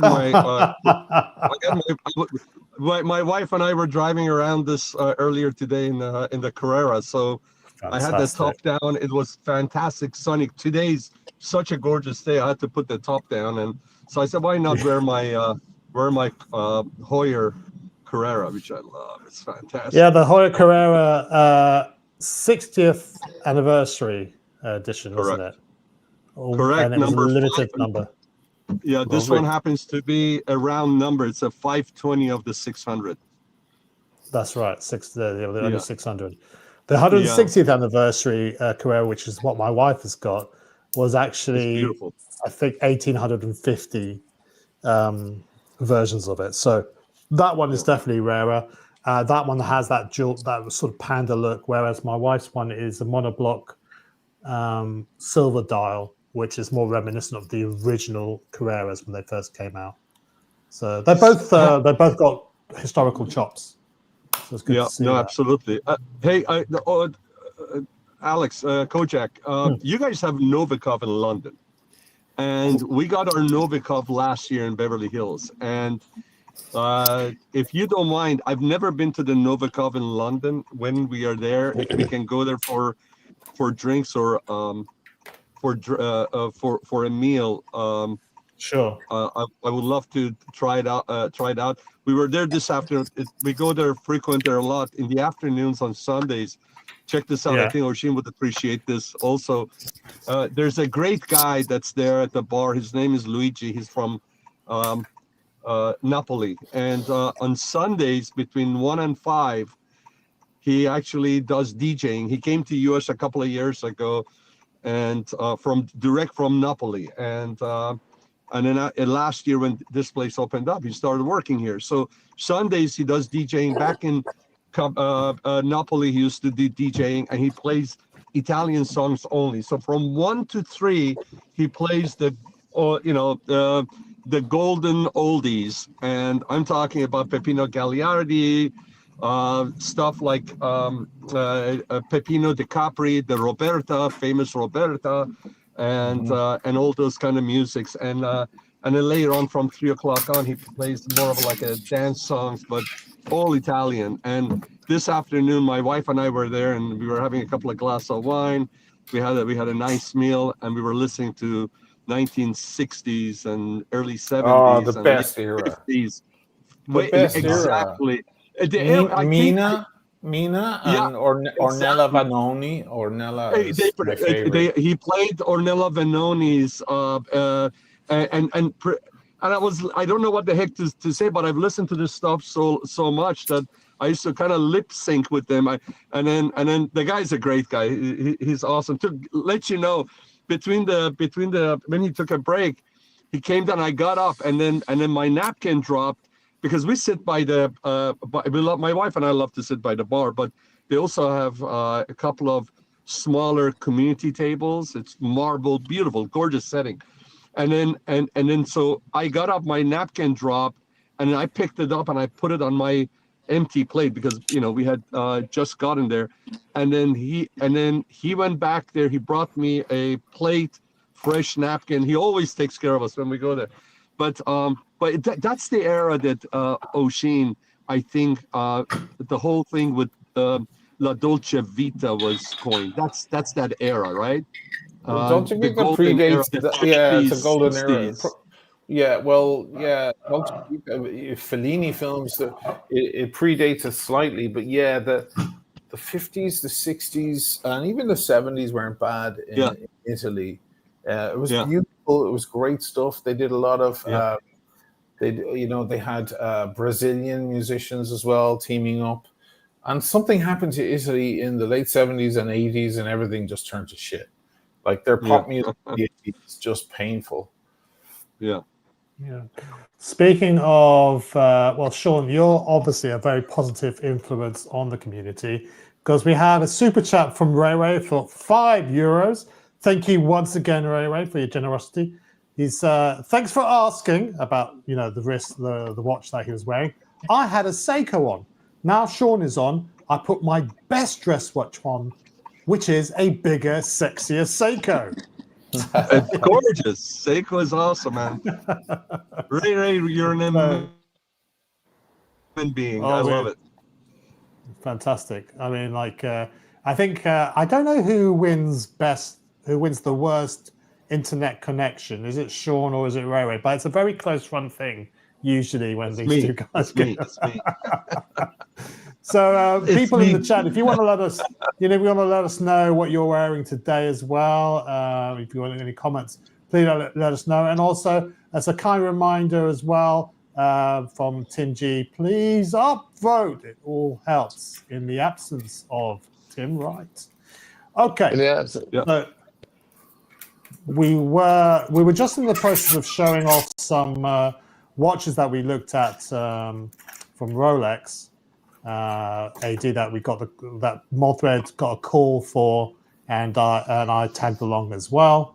So let me just add this back to the stage, and we'll continue playing it. So far, we've seen the OPs, the pastels, and the med blue. We've seen the Tiffany dialed Daytona, and we're now seeing the new John Mayer special green dial with a champagne subregister, which we think is. I think everyone agrees this is one of the best watches they produced. So Kojak, far, did you? What are we Kojak, calling did this one? Are we calling this one the V2? The V2, I suppose. Kojak, did you get the call from Rolex for a watch or what? Malthred, no, the thing is, I don't do admin. Malthred got the call on my Malthred. pass on the message to me. So I don't like touching. Dude, don't steal my shit. Does he know? Does he know? Does he know what he's gonna get, or is it something that he had requested? No, I've had one. Yeah. So here's the new blue dialed white gold Daytona. I think this accentuates how good the green dialed one is, because this is a monoblock design, so you can't really, the legibility of the subdials is not as impressive, shall we say. It's as we said, very. You got a phone for that. That's not for telling the time. Say again? I said you've got a phone for that, dude. As we said yesterday, that's not for telling the time. Yeah, exactly. Yeah, that's just yeah. But it's a very. What is it about some of these the light in some of these stores that makes watches shocking. look? It makes watches look like they've been scratched to hell. Yeah. Yeah. Right. It's a brand new unworn watch, and it looks like a mess. Yeah, we were actually sat inside a private area, and I just complained that the lighting was so bad in there, and so we moved out to the kind of the general population and just sat at a desk. You know, we took the privacy away, but it was the light was marginally better. But there's nothing like daylight.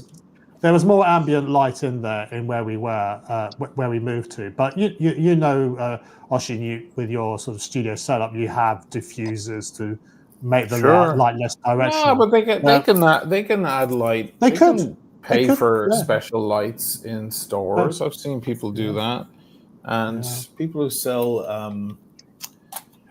sell clothing make sure that in the changing room, lights and mirrors have a certain tone to them, so you look good.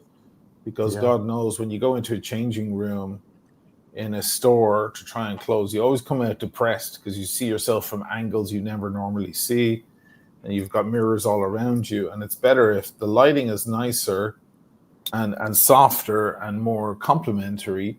You're more likely to buy whatever you're trying on, right? Yeah, and they sell jewelry as well, so maybe the more directional lighting is meant to accentuate the jewelry. But yeah, your point is well made. It was also cold light. It was probably a sub 5,000 Kelvin light in there, which just doesn't do it any sort of favors. No. Yeah, but it's probably a way nicer watch than we can see from here. You know again, the camera doesn't do it justice. You got all the reflections going on there.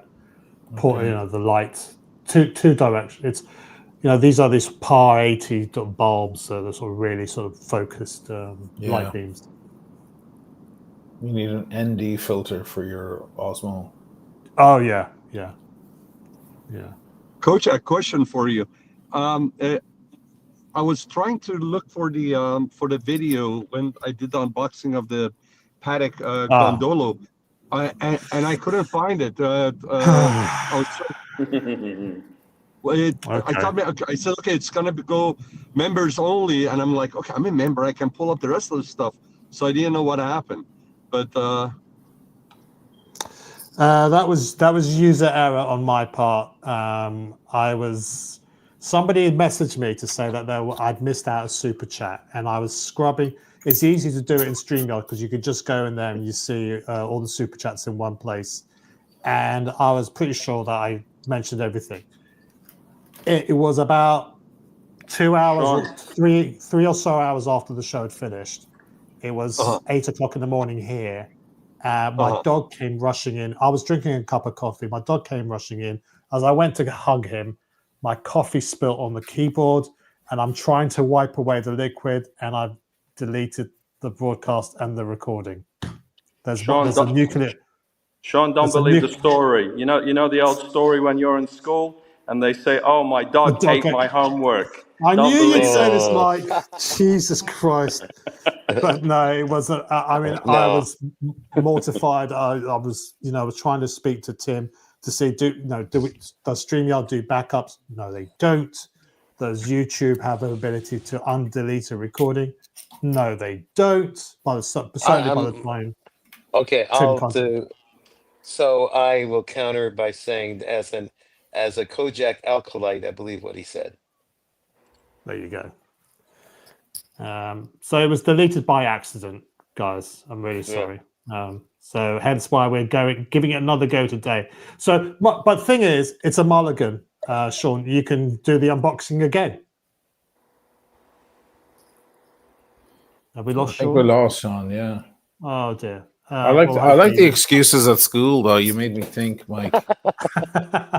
When you arrive late and you're like, I ate my breakfast with a small spoon. I'm so sorry. The cat got sick in the piano stool. Yeah. Remember all the excuses the kids would come up with for not having their homework done? Oh, come on, guys. Don't give me such a hard time. I was mortified. I was in the midst of trying to... So hang on a second.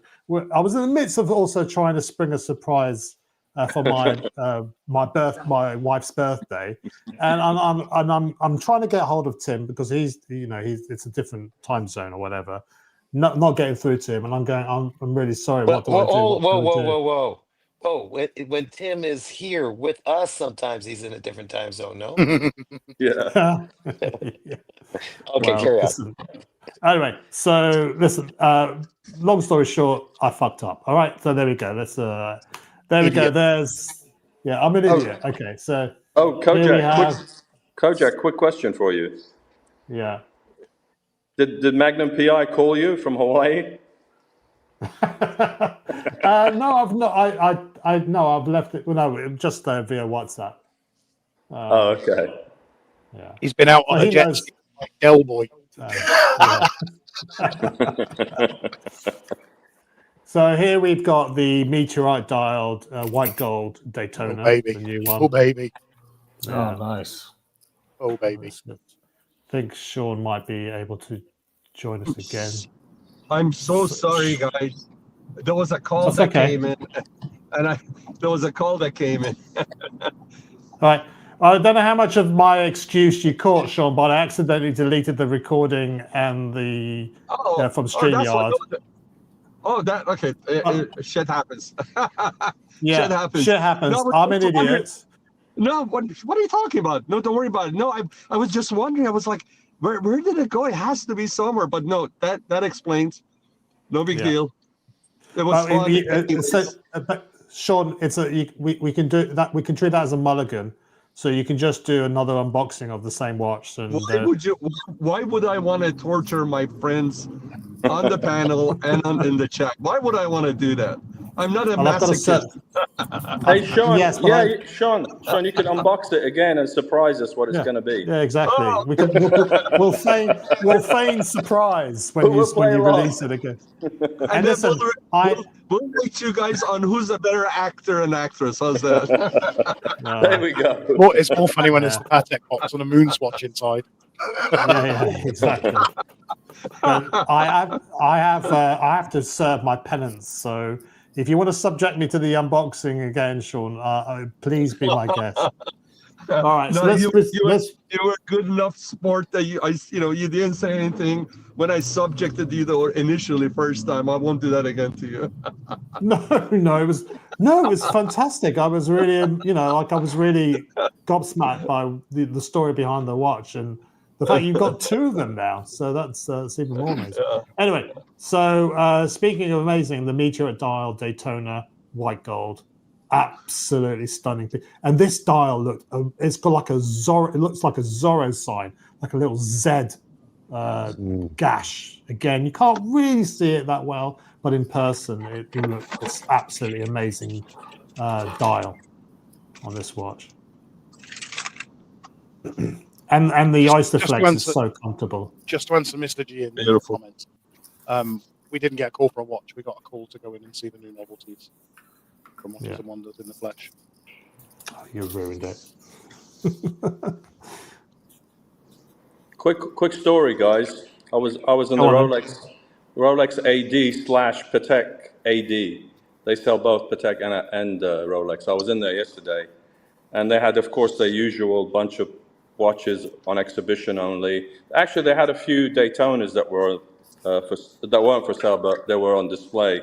They had a couple of full golds with the gold bracelet and everything, and a couple with the Oysterflex. And anyway, so the manager wasn't there that I usually deal with. So I walked to the other side, which has the Patek, and so I'm looking at the Patek, and they only had exhibition only, and there was a couple of women's watches that were for sale. So the employee there goes to me, yeah, nothing's for sale except these pieces, and actually you have to have at least a record of owning 6 Pateks before you can buy these particular popular pieces. Oh my God. And I looked at her and I said, oh, okay, 6 pieces, is it? Oh, okay, no problem, thanks. And you never went and darkened their door ever again, I'm assuming. And I didn't what? You didn't go back again. You took your business elsewhere. Well, it was yesterday. It was just yesterday. Oh, that was yesterday. Oh, sorry. That's sorry. Yeah. But it's funny how the employee, the lady there that works there, says to me, "Oh, you have to have 6 pieces before being considered to buy one of these desired pieces." Yeah, but were you wearing your Man United shirt as well? That might. No, I wasn't wearing my Man Not United. dealing with losers. They don't want to deal with losers either. So there's that. So let's continue with the watches here. So it's a stunning piece. Here are some just on the tray here. So I put in some of the. Well, I mean, I like 3 of those watches. I love. One of them I don't like at all. So there's that. And then we move on to the white gold GMT bullshit watch, as far as I'm concerned. Oh man, that dial is so weird. Isn't it? It's such a dead green. Yeah. There's no life to it at all. It's so weird. I'd take it if they offered it to me. I don't know. It looks like one of the doors that Tim Wright painted. It's just the fact that all they've done is they've rotated the movement 180 degrees. You have to wind, if you're using it, you have to wind it counterintuitively to operate it. It was lazy. Yeah, lazy. Yeah. So yeah, not. I'm sure some people would love it, but I see you, and I call bullshit on this watch. You know what? I think in 2 years this is going to be discontinued. So I think if you can get one and hold on to it, because you can turn around and flip it for some nice money down the road. Well, yeah, as an investment, yes, but we're talking from a collection. Yeah, no, not for wearing, for investment. Yeah. And then we got on to the land Just dwellers. on fire with that one though, didn't we? Oh, you got to the land dwellers. Yeah. Oh wow, look at that. Now, did any of you hate the land dweller before and now like it? Yeah, probably. I wasn't crazy about it at first. But Whose the funny thing, arm am I looking? Am I looking at Alex's arm? That's my arm, yeah. 7.25 inch. Okay. 7.25 inch. I hated it before, and I still hate it now. Okay. When I say hate, what some people said, only if you see it in person.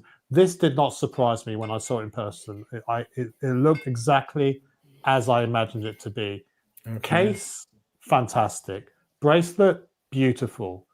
But the dial, the indices, the date, it's all too much. It's body of Baywatch, face of Crime Watch, and I'm looking forward to the next iteration of this, where they will take. It looks like that Rolex had a glut of 6s or 9s, and they just feel like we only have 2. We don't have any 3s left over. Let's just use them all up and create this 69 dial because it's absolute. I look at it. I look at it as a product of a committee of marketing people at a long table, decide, not the artist, just deciding, okay, what's going to make the most sales. Well, there's a demand for the Explorer one, so we'll put those numbers in from the Explorer one, and the indices of your OP watch, and whatever else that we can throw in there to make sure that we have a guaranteed sales of this piece. But then again, Oshin mentions later they're making it so it's only a few Yeah. people get this watch. So that throws my idea out the window in a way. So I'm not sure what to think of it. I don't like it. I went in once Alfred. to hate it. Yeah. The 6 and the 9 just is the ick. I wanted to hate this watch.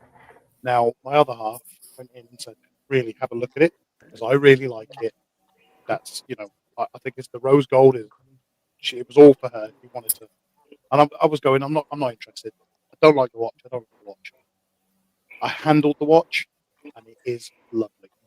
The 6 and the 9 still irritate me, and to get rid of that, you have to spend £100,000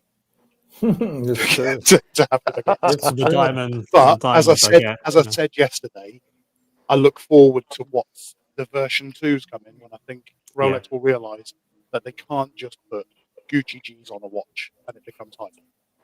Yeah. The next one that I think they'll realise that we need to go back to the Datejust style, maybe remove the pattern on the dial and make something a bit more unique, but batons, and it will be a big hit. But the watch in person is really nice, whether it's the stainless steel or the rose gold. The stainless steel is really nice. But the dial face itself as well. Did you like it? I just think it's just a rehash of the Datejust. We've seen that in the Datejust. Yeah. From a couple of years. I think they could have just moved up a step and done something different. I think it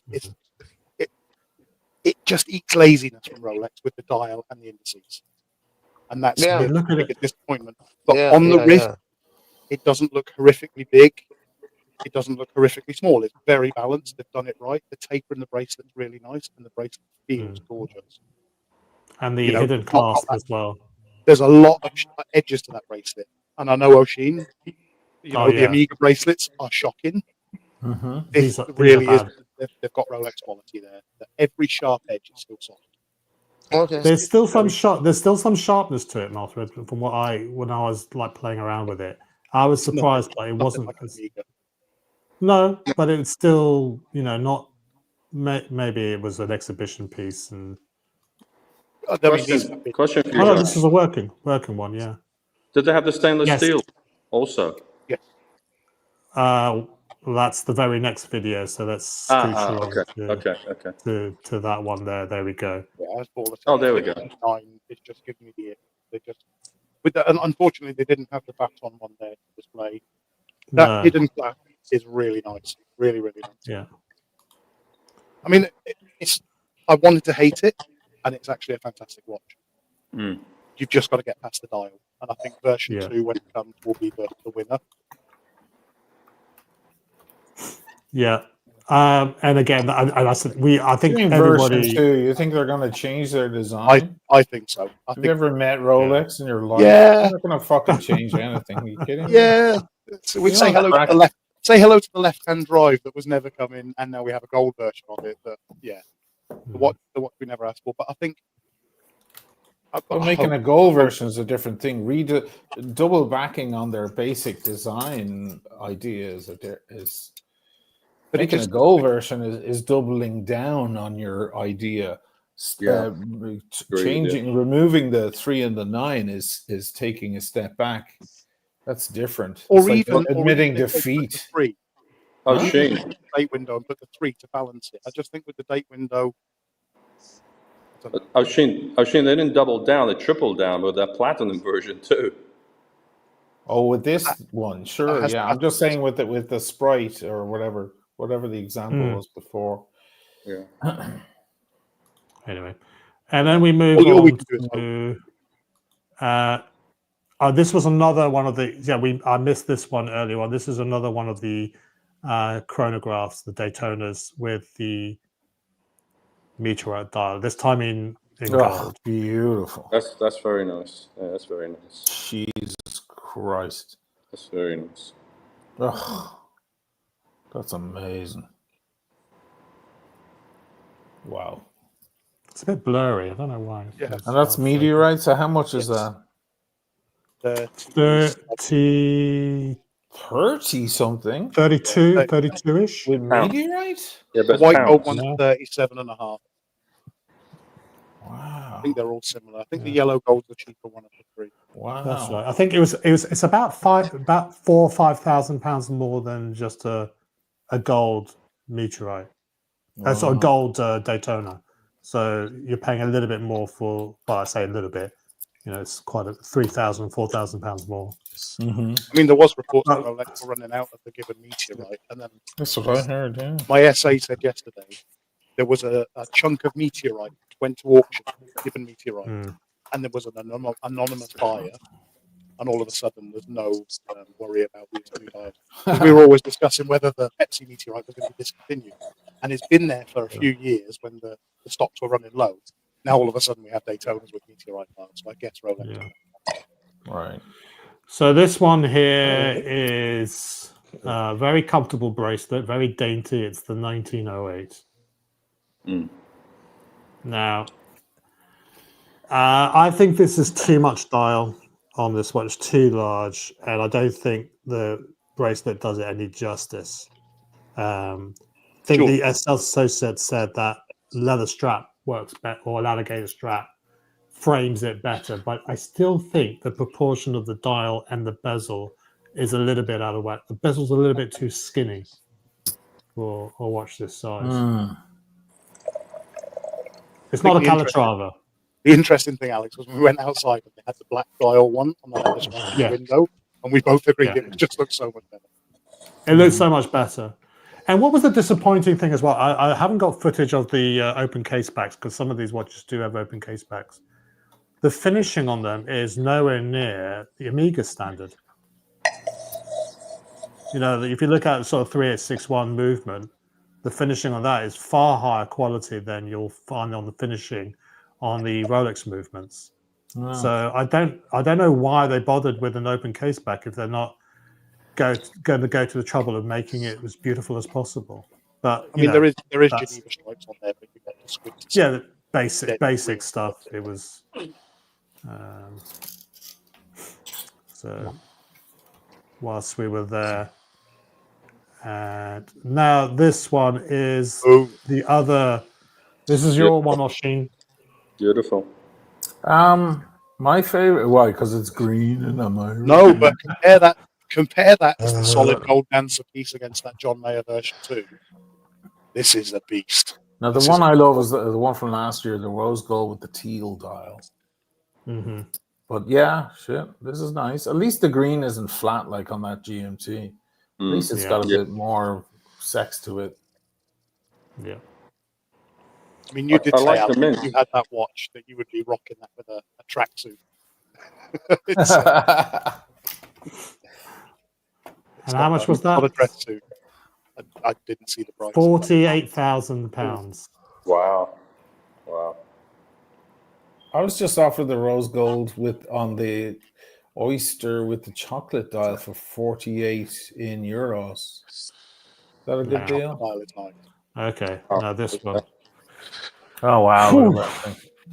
Jesus Christ, Mulfred, do you want to speak to this because I'm having trouble holding my lunch down. I don't have my Liberace outfit with me. So. My other half always goes very plain watches, very under the radar. She's always said she wants something special, very blingy and very out there. This was the 40, and ideally she wants the 36. So, we had to have a look at it, and it was available as well at £60,000. Yeah. It's a hell of a big piece. You took your wallet out. You took your wallet out as well, didn't you? She'd kill me. She'd kill me.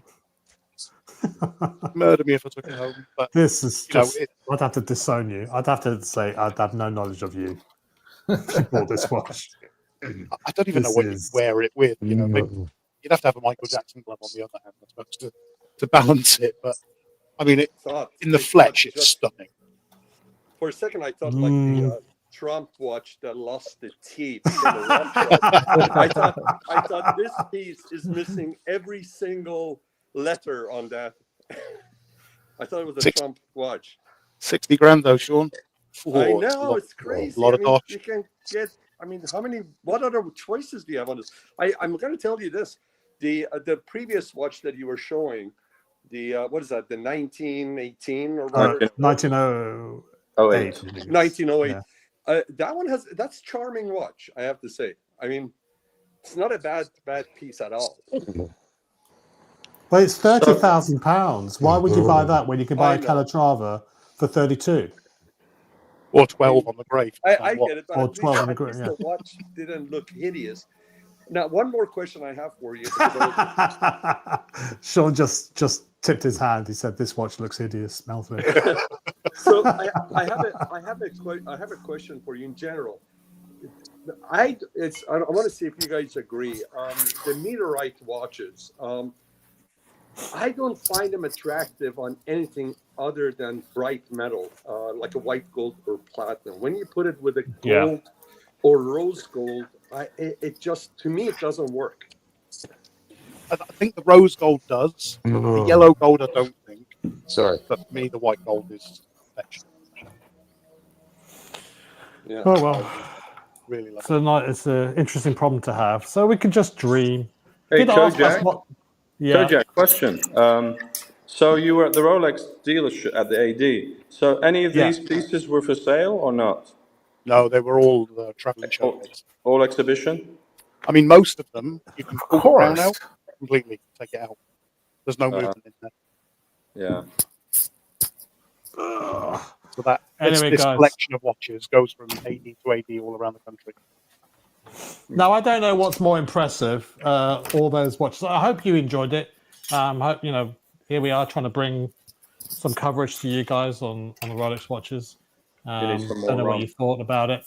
I don't know how impressed you were with it, or how impressive.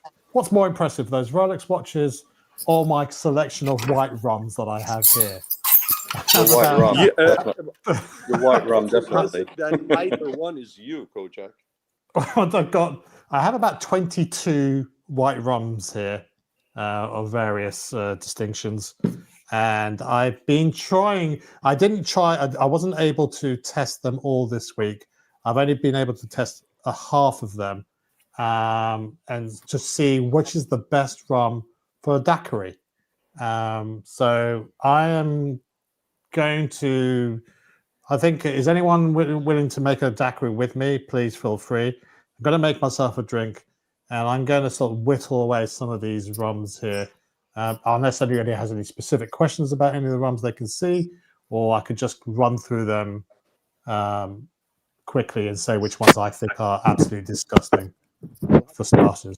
Kojak, could you please tell me your location where Kojak Liquors is, and I will be there next time when I'm in London. Well, I have customs. I have a customs duty officer just outside my house because of the amount of rum that's coming through here. It does actually highlight an issue. So what I've tried to do is I've tried to get rums that are available, that have good distribution for the most part. And I've also tried to focus on rums which cost less than $50 for the most part. Okay. White rum is seen as sort of the poor man's rum because it's seen as relatively cheap to make. That's presuming that it's unaged. But a lot of the white rums, or light rums as they can also be called, are lightly aged in casks and then charcoal filtered. And when they're charcoal filtered, it does a couple of things. We've got Daniel here with his Appleton Estate signature, which is a Jamaican rum, very good as well. So that's actually a very okay. We'll come to that one in a minute, there, Daniel, because it's a very good, it's to my point. So the lightly aged rums are they pick up color from cast very quickly, and they end up looking very dark in color, like similar to the rum that Daniel just showed us there. Charcoal filtering it removes not only the color, but it also removes some of the barrel notes that you get in a lightly aged rum. And that in a light rum is actually something you want to avoid, that barrel note. You'll get some vanilla, but you won't get that sort of oakiness that is reminiscent of an aged rum. So I've got a selection of white and light rums in here from various countries. Some of them are single origin. Single country origin. Some of them are a blend from different countries. Depending on whether it's a Spanish style, an English style, or a French style, they all have different flavor, and also which islands or which countries they're coming from. They all bring a slightly different flavor characteristic. Generally speaking, there are always, of course, exceptions to the rules. Generally speaking, rums from Jamaica and anything that has a Jamaican influence on it will have that sort of tropical flavor and smell, or mangoes, pineapples, guavas, but particularly ripe or overly ripe bananas. So as much as I like heavy sort of Jamaican rums, in a daiquiri, you want something that is light. You don't want it to be too challenging. The whole point of a daiquiri is it meant to be crisp, light, and you should be able to not find it too challenging. But having said that, though, we've got a wide multitude of white rums in here, and it's amazing just how different the flavors are. Let me get rid of some of the obvious ones out because they're not going to succeed in which one is going to be crowned the king. We're going to go with Ray and Nephew Overproof rum. This is a Jamaican rum. This is 63%. It's not the most overproof rum out there. You can get ones for 75%, like Hamden's Rumfire. But this is, although it's colorless, this one has got that tropical Jamaican funk. It smells delicious, don't get me wrong. But in a daiquiri, this doesn't work. It's like, I don't know, putting custard on top of a steak. Nice as they are separately, together, not a good combo.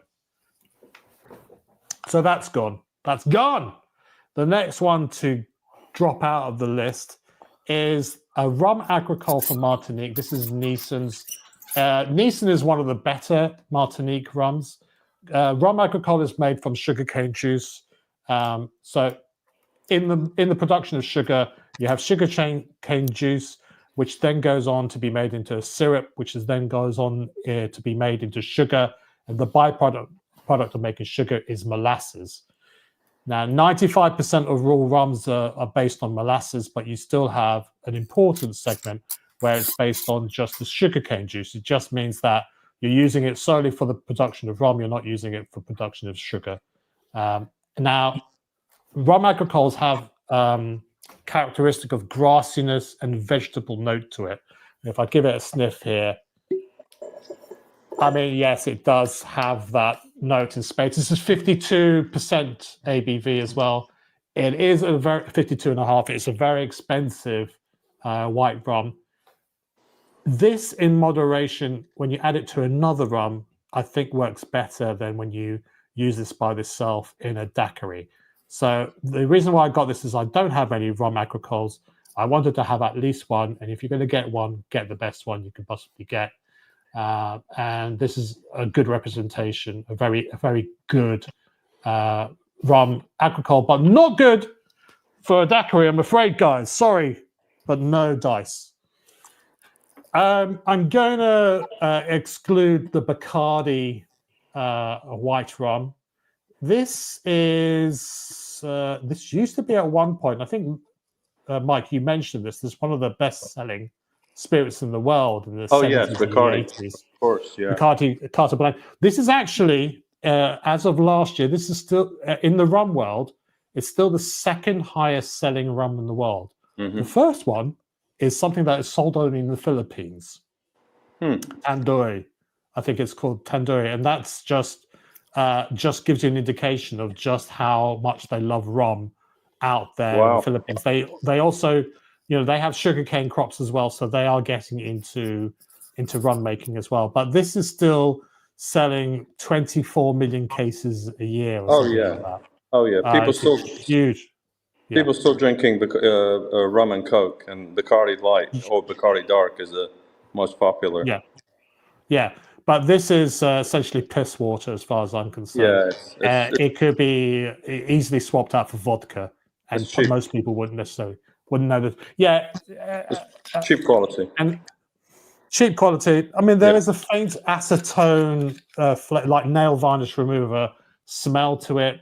I think it's because when they're doing the distillation, the cut of the. So when you're doing distilling, you have the head, the heart, and the tails. The head you have to completely throw away because it will kill you if you drink it.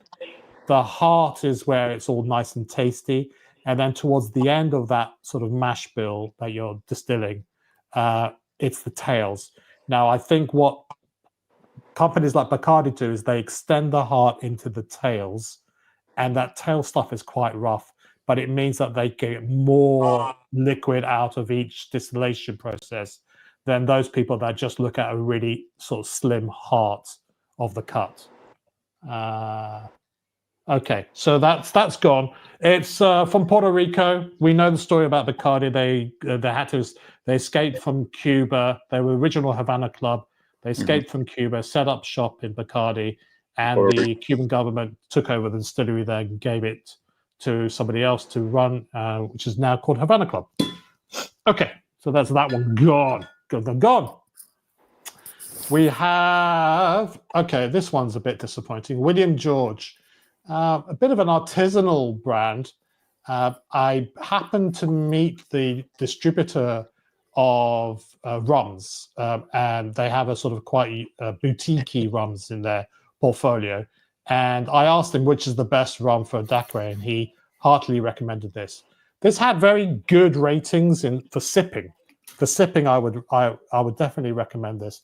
It is a blend, and it has a Jamaican component to it. I think is it Barbados and Jamaica? No, Trinidad and Jamaican. So Jamaican pot still and Trinidad column still.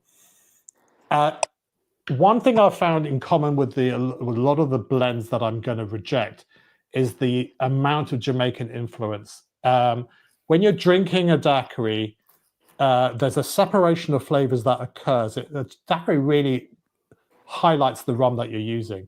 And if you don't change your ratios, what you end up with these blends with Jamaican influence, it's almost like a sore. It sticks out like a sore thumb, especially on the aftertaste.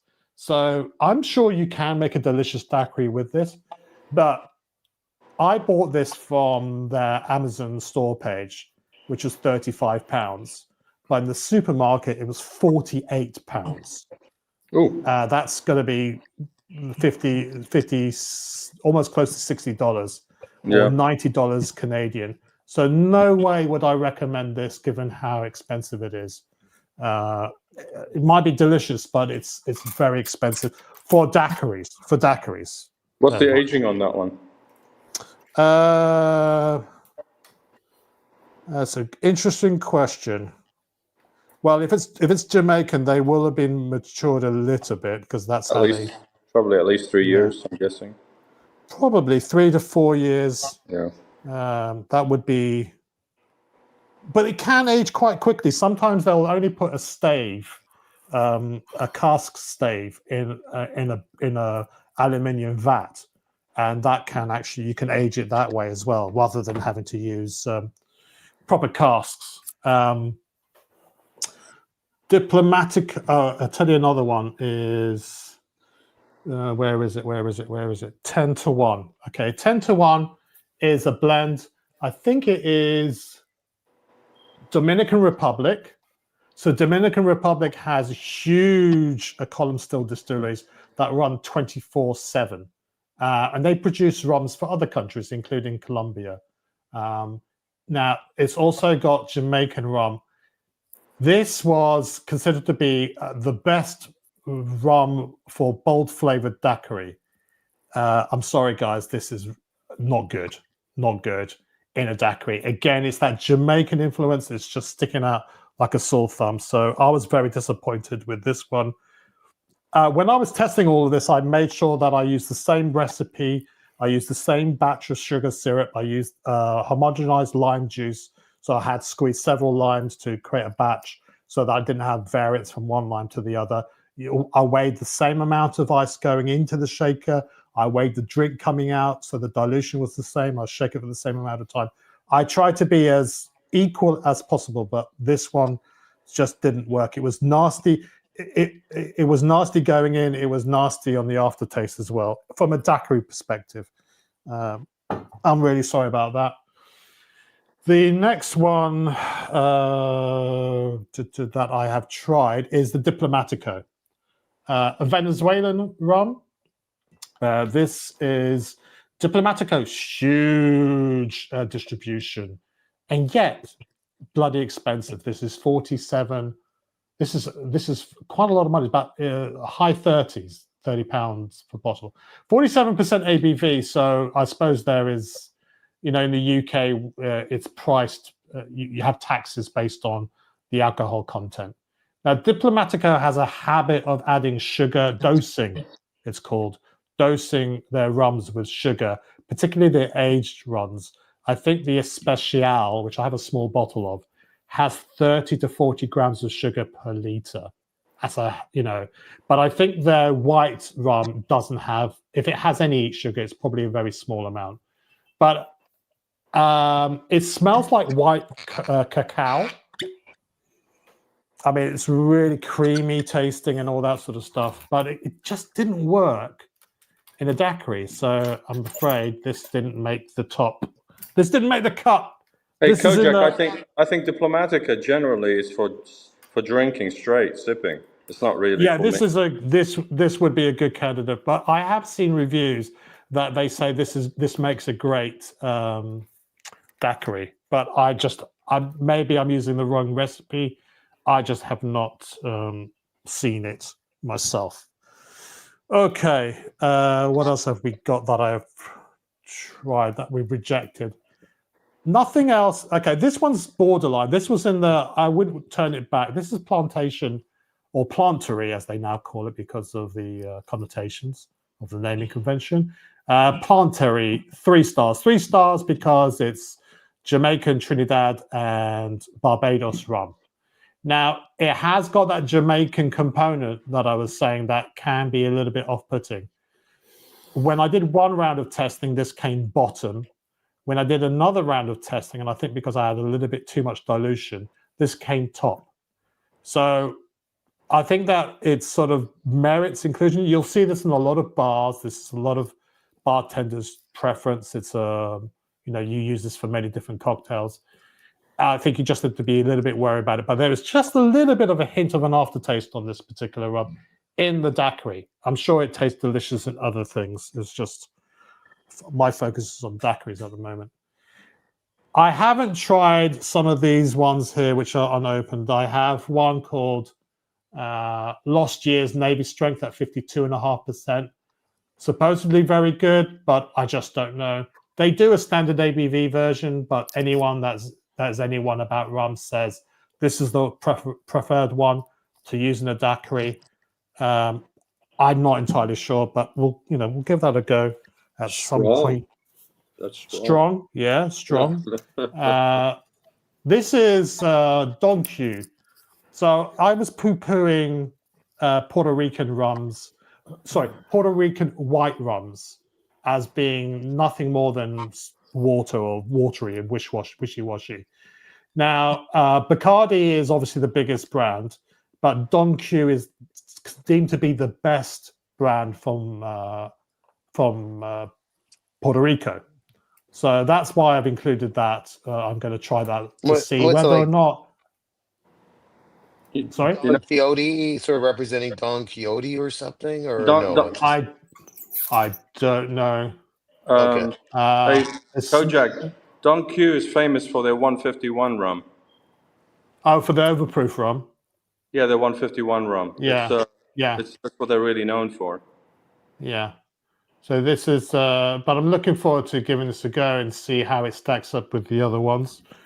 So that's that one. Oh, dear God.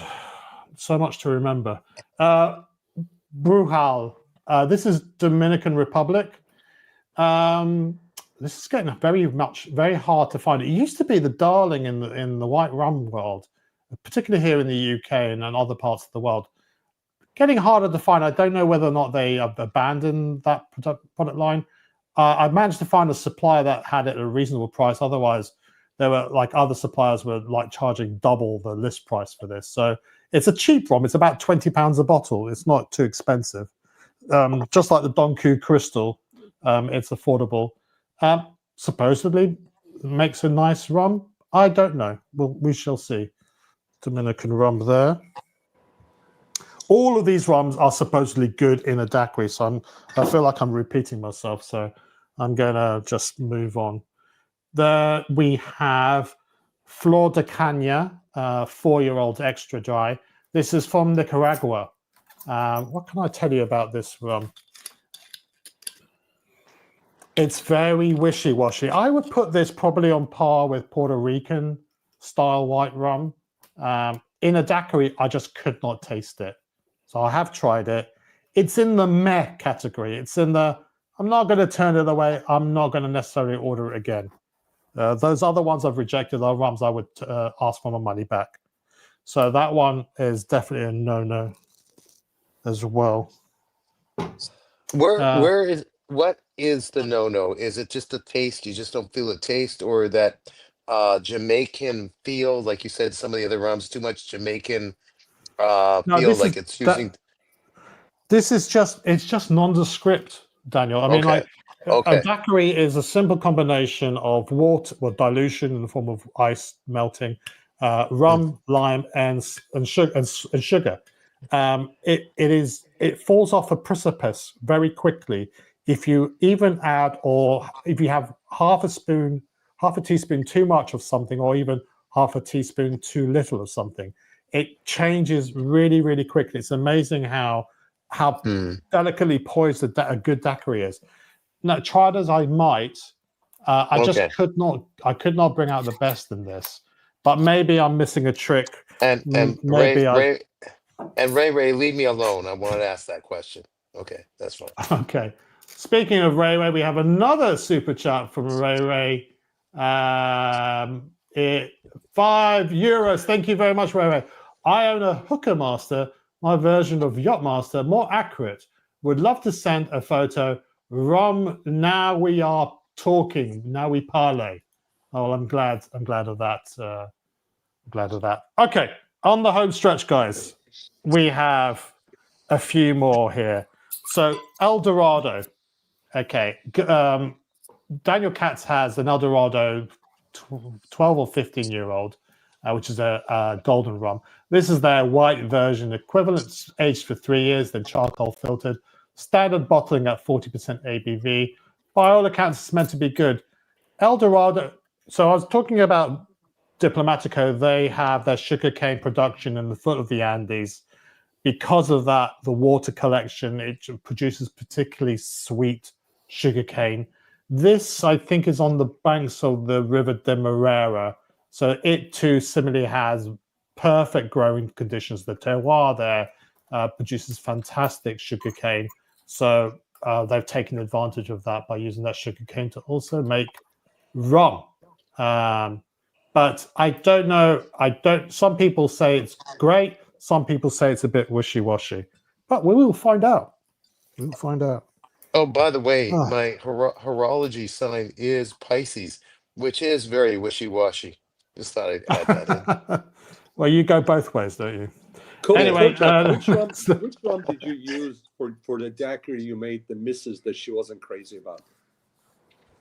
Well, quite a lot of them. Most of the all of these ones so far are the ones that she didn't like.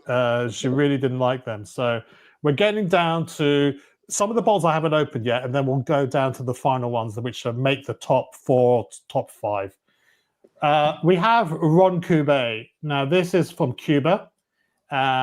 This is the birthplace of the daiquiri, as is Havana Club. Havana Club, birthplace of, well, this is actually near Santiago, which is where Jennings Cox first coined the phrase daiquiri. Havana Club is your bog standard, is your base reference for lightly aged rums, and particularly good in cocktails. You'll see it in a lot of hotel destinations. Now, if you're in America, you don't have access to this because you have an embargo against Cuba. You have something called Havana Club, but that's actually made by Bacardi in Puerto Rico. They have a distribution, they have an agreement with a proper Havana Club to say, well, given you can't sell your stuff in the USA, we'll only sell it in the USA and we'll give you some money for it, or we won't ever sell it in the rest of the world because they know they'll be sued. But Havana Club is your go-to standard. This is made by the same company, but this is a more premium style of this same rum. So this should be very up there because this is one of the rums my wife likes. Yes, she may have expensive taste in a lot of things, but when it comes to white rums, she's a basic bitch. She'll go with this Havana Club. So both of these from Cuban. This works in a daiquiri, works really well. There's probably a little bit of unconscious bias when it comes to that because if you're going on holiday, you'll be probably drinking a daiquiri that is made with Havana Club. So it's a little bit of maybe nostalgic sort of feeling when you're drinking this.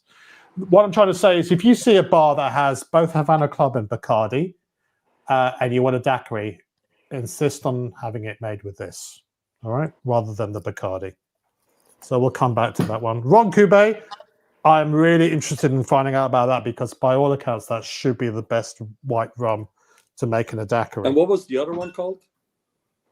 Havana Club, but you can't get it, Sean. Havana Club. You won't be. You can't get Cuban. You can't get Cuban guys. But the good news is, isn't that funny? Havana Club is everywhere over here. Isn't that funny? Yeah.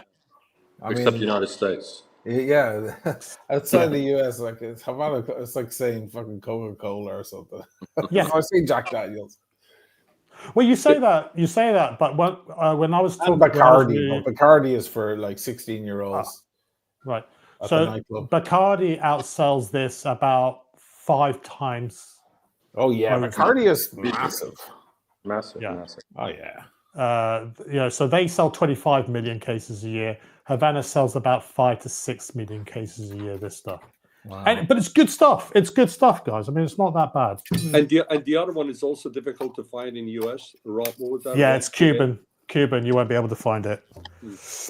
So let me get rid of a couple of other rums, and then we can talk about other alternatives to Cuban rums, which I think do feature very highly in my estimation. I was talking about rum agricole from Martinique. Martinique is very restrictive in what you can and cannot do with a rum agricole. But this is from, now I'm going to butcher the country's name because I always mispronounce it. It's from Haiti. Haiti. Haiti. Haiti. Okay. Yeah. So this is from Haiti. They have several rum agricoles there. And what they do is they do filter this quite a bit because they want to do away with that vegetable, grassy top note, which also transfers to the taste of it. Now, when I sniffed this last week, in comparison to the Neesons, this is a lot more tamed down, and I think this will probably work. I think this is potentially also a good winner. It's also one of the best sipping rums out there by the Reddits that I read, by the other YouTubers that I sort of follow, and by the books that I've read. Saint Benevolence is also their profits go towards charity for people on that location to help deal with the sort of issues that they're having there. So this one is a potential winner. At 50% by alcohol, it's also very strong, but it's not as expensive as the Neeson one, which is about £10 more a bottle. This one is quite reasonable in comparison. Right, couple more. Dawley's. Dawley's is Foursquare from Barbados, Barhon Rum. Dawley's is huge. Foursquare is huge. They not only produce rum for their own label, they also produce rums for other companies as well. And they also have another brand called Real McCoy. Real McCoy, which I think is owned by the guy that also works for Dawley's. There are differences between Real McCoy and Dawley's. I don't have Real McCoy because distribution here in the UK is bloody expensive for Real McCoy. When you compare it to how much it costs in the United States, you can get the Real McCoy for about $20, $25 or $30 maybe, whereas here in the UK you're looking at £45. Oh wow! So it's quite expensive for what it is. Whereas Dawley's has a huge distribution. They both produce a standard ABV version and also a distiller's edition. This is at 47%. By all accounts, the Real McCoy should be better in a daiquiri than this. But in some other people's estimation, these are a little bit too flavored for a daiquiri. Makes a nice drink, but not exactly what it should be. But, again, for science, it's included. Where do they come from? Which country? Oh, I beg your pardon. It's Barbados. Barbados. From the Foursquare Rum Distillery. Superb distillery.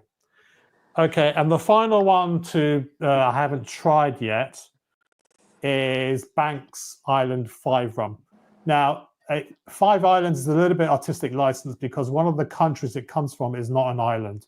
So it comes from rums from Jamaica, Guyana, Indonesia, which is not an island, and Trinidad and Barbados.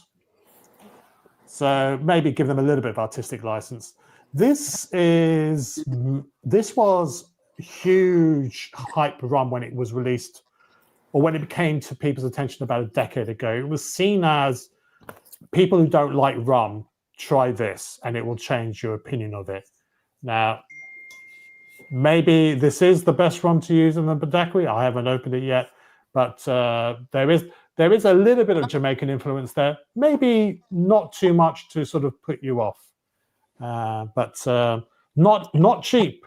So I wouldn't buy this again because it's quite pricey in the United Kingdom, but I think in the United States it's a bit more reasonably priced. So we're down to the ones which I would recommend. Long story short. Okay, what do we have? We have about 6 or 7. I'm bringing Plantation 3 back into the mix because I quite liked it when I did it a little bit more dilute. It's owned by the Ferrand Group. And what they do is they don't own the plantations themselves. They buy it in and they ship it to France, where they blend it and then they put it in French casks. So they have a lot of experience of blending and making quality products at affordable prices. So it's quite an interesting rum because it's affordable, has a little bit more potency than some of these other rums at 41 and a bit %. And it has a little bit of interest. So it's worthy of inclusion, but not my wife's favorite. So I'm going to put that to one side. We then have Equiano. Now, Equiano is an interesting blend of Barbados rum and also a rum from Africa, where they make rum alcohol over in Mauritius.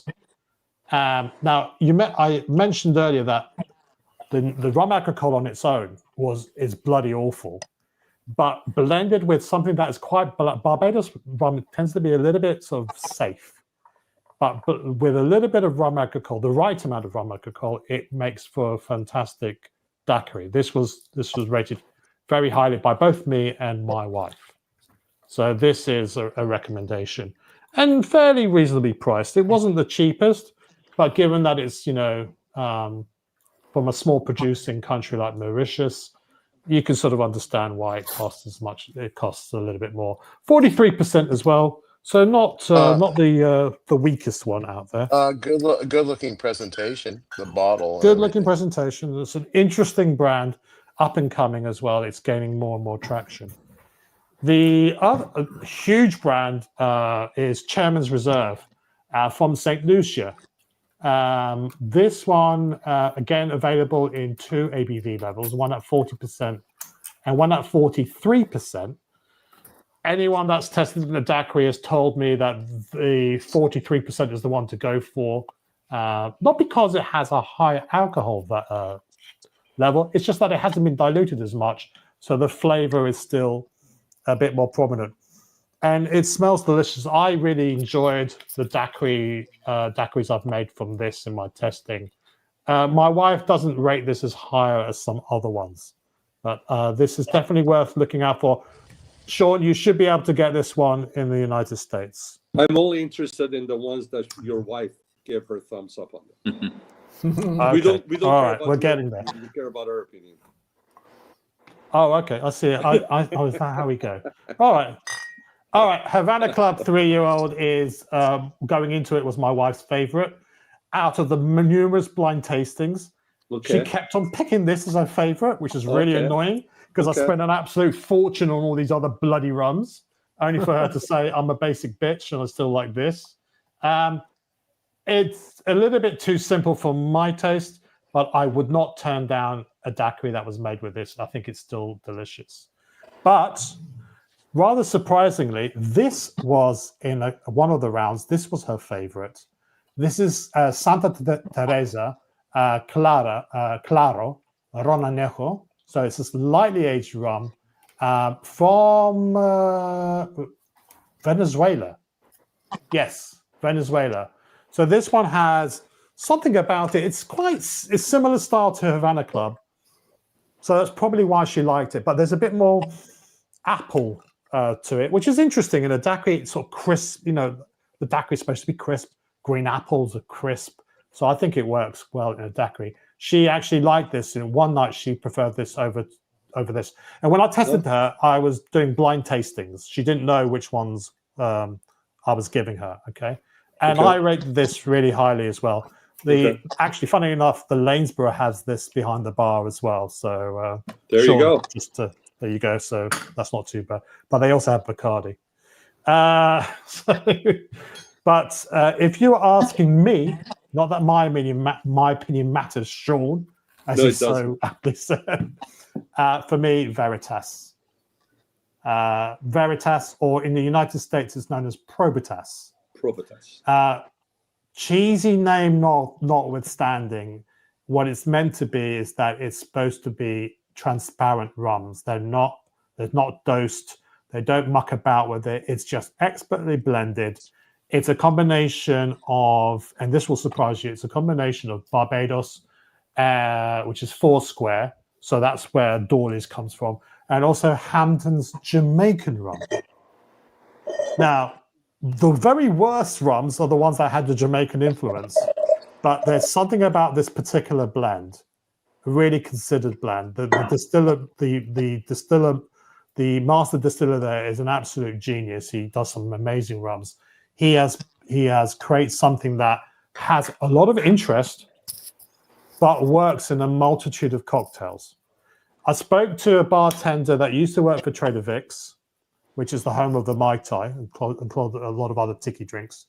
He said you can almost get away with this also in the Mai Tai. But, daiquiri for me, this adds a bit of complexity that is missing from some of these other rums. I liked it the most. My wife liked this about the fourth best. But there you go. We have different palates, different tastes. What can we do? So that's my little rundown of all the bloody rums. And that one is priced reasonably as well? Okay. So we come on to value for money. All of these ones that I mentioned, the ones which are sort of like I would still probably include, and the Equiano. I think the Equiano is a little bit more expensive.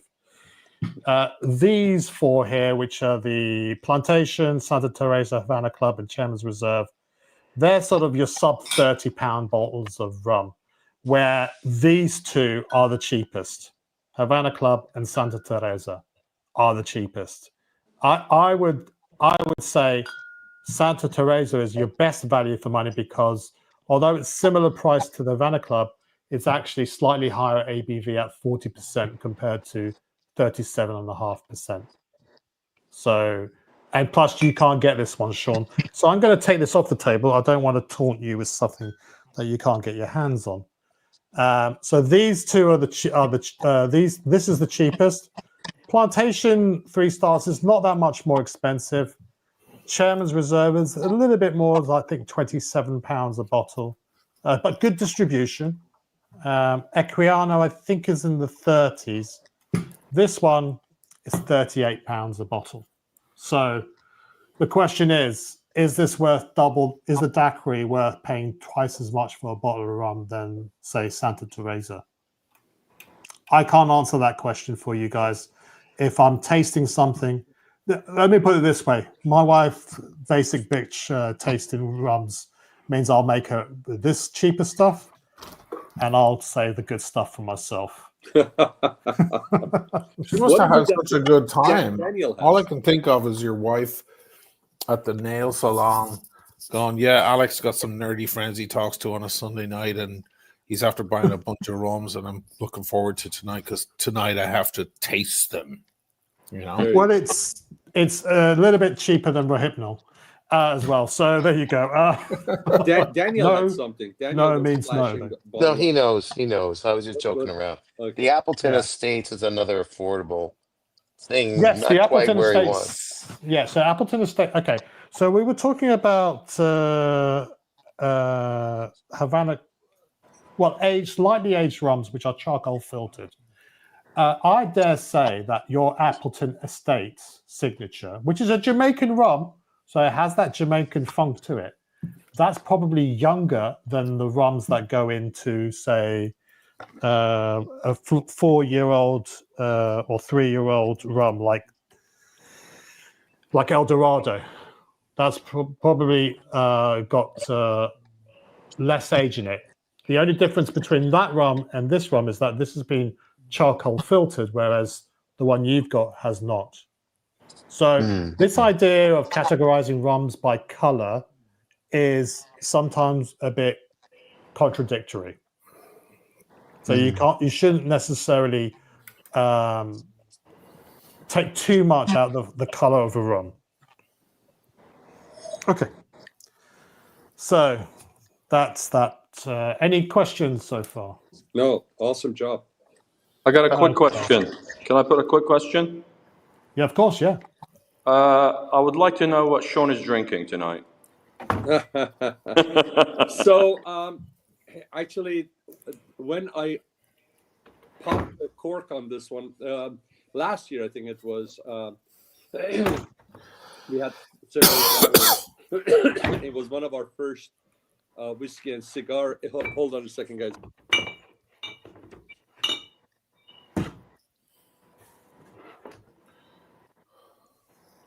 All right, sorry, my wife just came in. There were a bunch of whiskey bottles that I hadn't opened. You know, I'm lucky enough to get gifts from different folks, and I tried this one. They told me this is good, and I fell in love with it. Glendronach. Oh, Glendronach. Okay, yes, great whiskey. And let's have a look at that. Let's have a look at that one. So I want to finish this up because. Can you make the label bigger for us? Sure. Kojak. I'll just go ahead and show you. Just show us. Glendronach. Yes, it was whiskey of the year a couple of years ago, I think. Was it? Oh, so but that's this a was port cask. fantastic. This was Portwood cask. So while I was in Santa Barbara, if you guys recall, I walked into that beautiful. Oh yes, remember that. Yeah. So I can't wait till I finish that, so I can pop this one open. And I'll tell you what this one is about. Now the other one says Portwood. This one says Parliament. So I don't know if Kojak, you and Mike and Ocean, if you guys know anything about this, if you have an opinion about this, I appreciate a. Yep. So now the one you're drinking. How many years is that one? I if I'm not mistaken, I think this is 18, but it doesn't say anywhere how old it is. That's the interesting thing, but it's so good. Yeah. I just hope that this 21-year-old is not a letdown, but because this is Well, really good. Let's Beautiful. pretend it's from it says 1826. Let's pretend it's from then. Anyway, so that's what and I happen to be smoking a cigar that somebody gave me. Took one of the bands off. It's a Nicaraguan Cabanas. It's a Robusto, and it is very smooth, nicely packed. It has a very nice draw. It's burning evenly and it's medium. And since I'm drinking that and I'm smoking, so I thought I'd put this on. Oh, there you go. Oh, That's the one you unboxed, right? Yeah, that's the one. That's the one. So, anyways, yeah. So that's what I'm drinking. Thank you for asking. You're welcome. What about you, Oshin? Oshin, what are you drinking? I'm just having some Redbreast 12. Nice. Oh, very nice. Nice and easy. Nice, easy sipper. Very good. Yeah. Perhaps you guys can help me with Ray Ray's latest super chat for 2 years. Thank you very much, Ray Ray. Rum, you klitzy dog put fur on a lesbo. What the hell? I don't know what is going on. But sounds like he's plastered. Perhaps. or pretending to be. Who knows? You never know with Ray Ray. He's very cryptic sometimes with his messages, as we all know. All right, guys, listen, I'm thirsty for a drink. I'm going to make myself a quick daiquiri. Right. Let's go for it. Is any... Daniel, are you going to be joining, or are you? I'm gonna do Cointreau version. I'm doing like 2 ounce rums, 1 ounce Cointreau, 1 ounce lime juice, 1/2 ounce syrup, that sort of thing. I don't have the mint leaves, but screw the mint leaves. So you don't need a mint leaves in a daiquiri. There's no such thing as that. So let me walk you through. So what you're going to be using the Appleton Estate? Yeah, why not? Sure. Okay, so I would recommend. Okay, so I'll tell you what. I'll make it along with you. I've got an Appleton Estate. I've got an Apple. Actually, let me just show you some other rums, guys, because we're talking about Mai Tais. Sorry, let me just. Then we're going to be doing mojitos at some point, whichever rum we land on with the daiquiri, we can also make use in a Mai Tai. Let me just give you some. The question is, can you make a daiquiri using a dark rum? Well, it depends on the dark rum. You can obviously make anything you want out of anything. If you not so bothered about having that crisp flavor. The thing with darker rums, because you have that barrel note, you will end up having a sort of it's a bit more moody. It's I call it a moody daiquiri. So it's not quite as crisp and as light and refreshing as, say, a lighter rum. One exception I would make would be Stiggin's Fancy pineapple rum. Now, this is a blend of Barbados and Jamaican rums where they put pineapple in both barrels of Barbados and Jamaican rum, and then they blend it together. They blend the 2 barrels together to make this nectar of the gods. I made a daiquiri out of this. Now, I wouldn't call it a daiquiri, but it had that sort of a slightly less acidic taste to it because of the pineapple influence on it, and it was absolutely delicious. Now, when we come into riffs on a daiquiri, one of the riffs is the Hotel National. Oshin, you probably familiar with it, with that. Yeah. You took footage of it at that bar with all the waiters in there. Yeah. So they actually use this now, I believe. This is their 1 bottle rum for Hotel Nationals. And when you look at sort of the recipe of a Hotel National, it contains apricot liqueur, and it contains pineapple juice. And I think they've also switched to using this rum, possibly, because it has that sort of pineapple influence as well. So it just helps that. It's delicious sipping rum. If you like flavored rums, it's nice. but it makes an interesting daiquiri. So that is a little bit off the beaten track. It's a little bit weird, but it makes an interesting drink. I've made it with other dark rums, excuse me, including Smith & Cross Jamaican rum. This is bartenders' sort of crack cocaine of rums. A lot of mixologists will rave about this. It is, I think, 57% ABV. Yeah, 57% ABV. Now, you're only supposed to use a little of this to bolster the flavors of a slightly tamer rum. But I've made old fashions with this, which are absolutely divine. And although my wife doesn't like Jamaican influenced rums in a daiquiri, she loves this rum in an old fashioned or whatever other sort of concoction I'm coming up with. So what kind of price this is that is bottle? I remember 35 pounds, 32 pounds, 35 pounds, something like that. Okay, good. It's getting up there. Yeah, but it is. Oh my god, that is like banana bread. Wow. Like that's just but it's just banoffee pie, banana bread, just ripe bananas. But some people think it's a little bit like a bit overly hyped. But at this current stage of my rum journey, this is fantastic. Have you tried it straight? I've tried it straight. I tried it in a daiquiri. It did not work. So How does it taste straight? How is it straight? Yeah, I've tried it. Yeah, no, it's fantastic. Really? It's really potent. 57% though. It's very potent. So I would cut it down. So in an old fashioned, which is ostensibly straight, I would just let it dilute down with the ice, and it makes a really potent old fashioned, but delicious as well. Really enjoyable. One of my favorite old fashions up there with some other ones. It's whatever the taste is, you can't express in words what the taste is that you like about it. It's just Jamaican thing. It's the banana. It's the tropical fruit banana.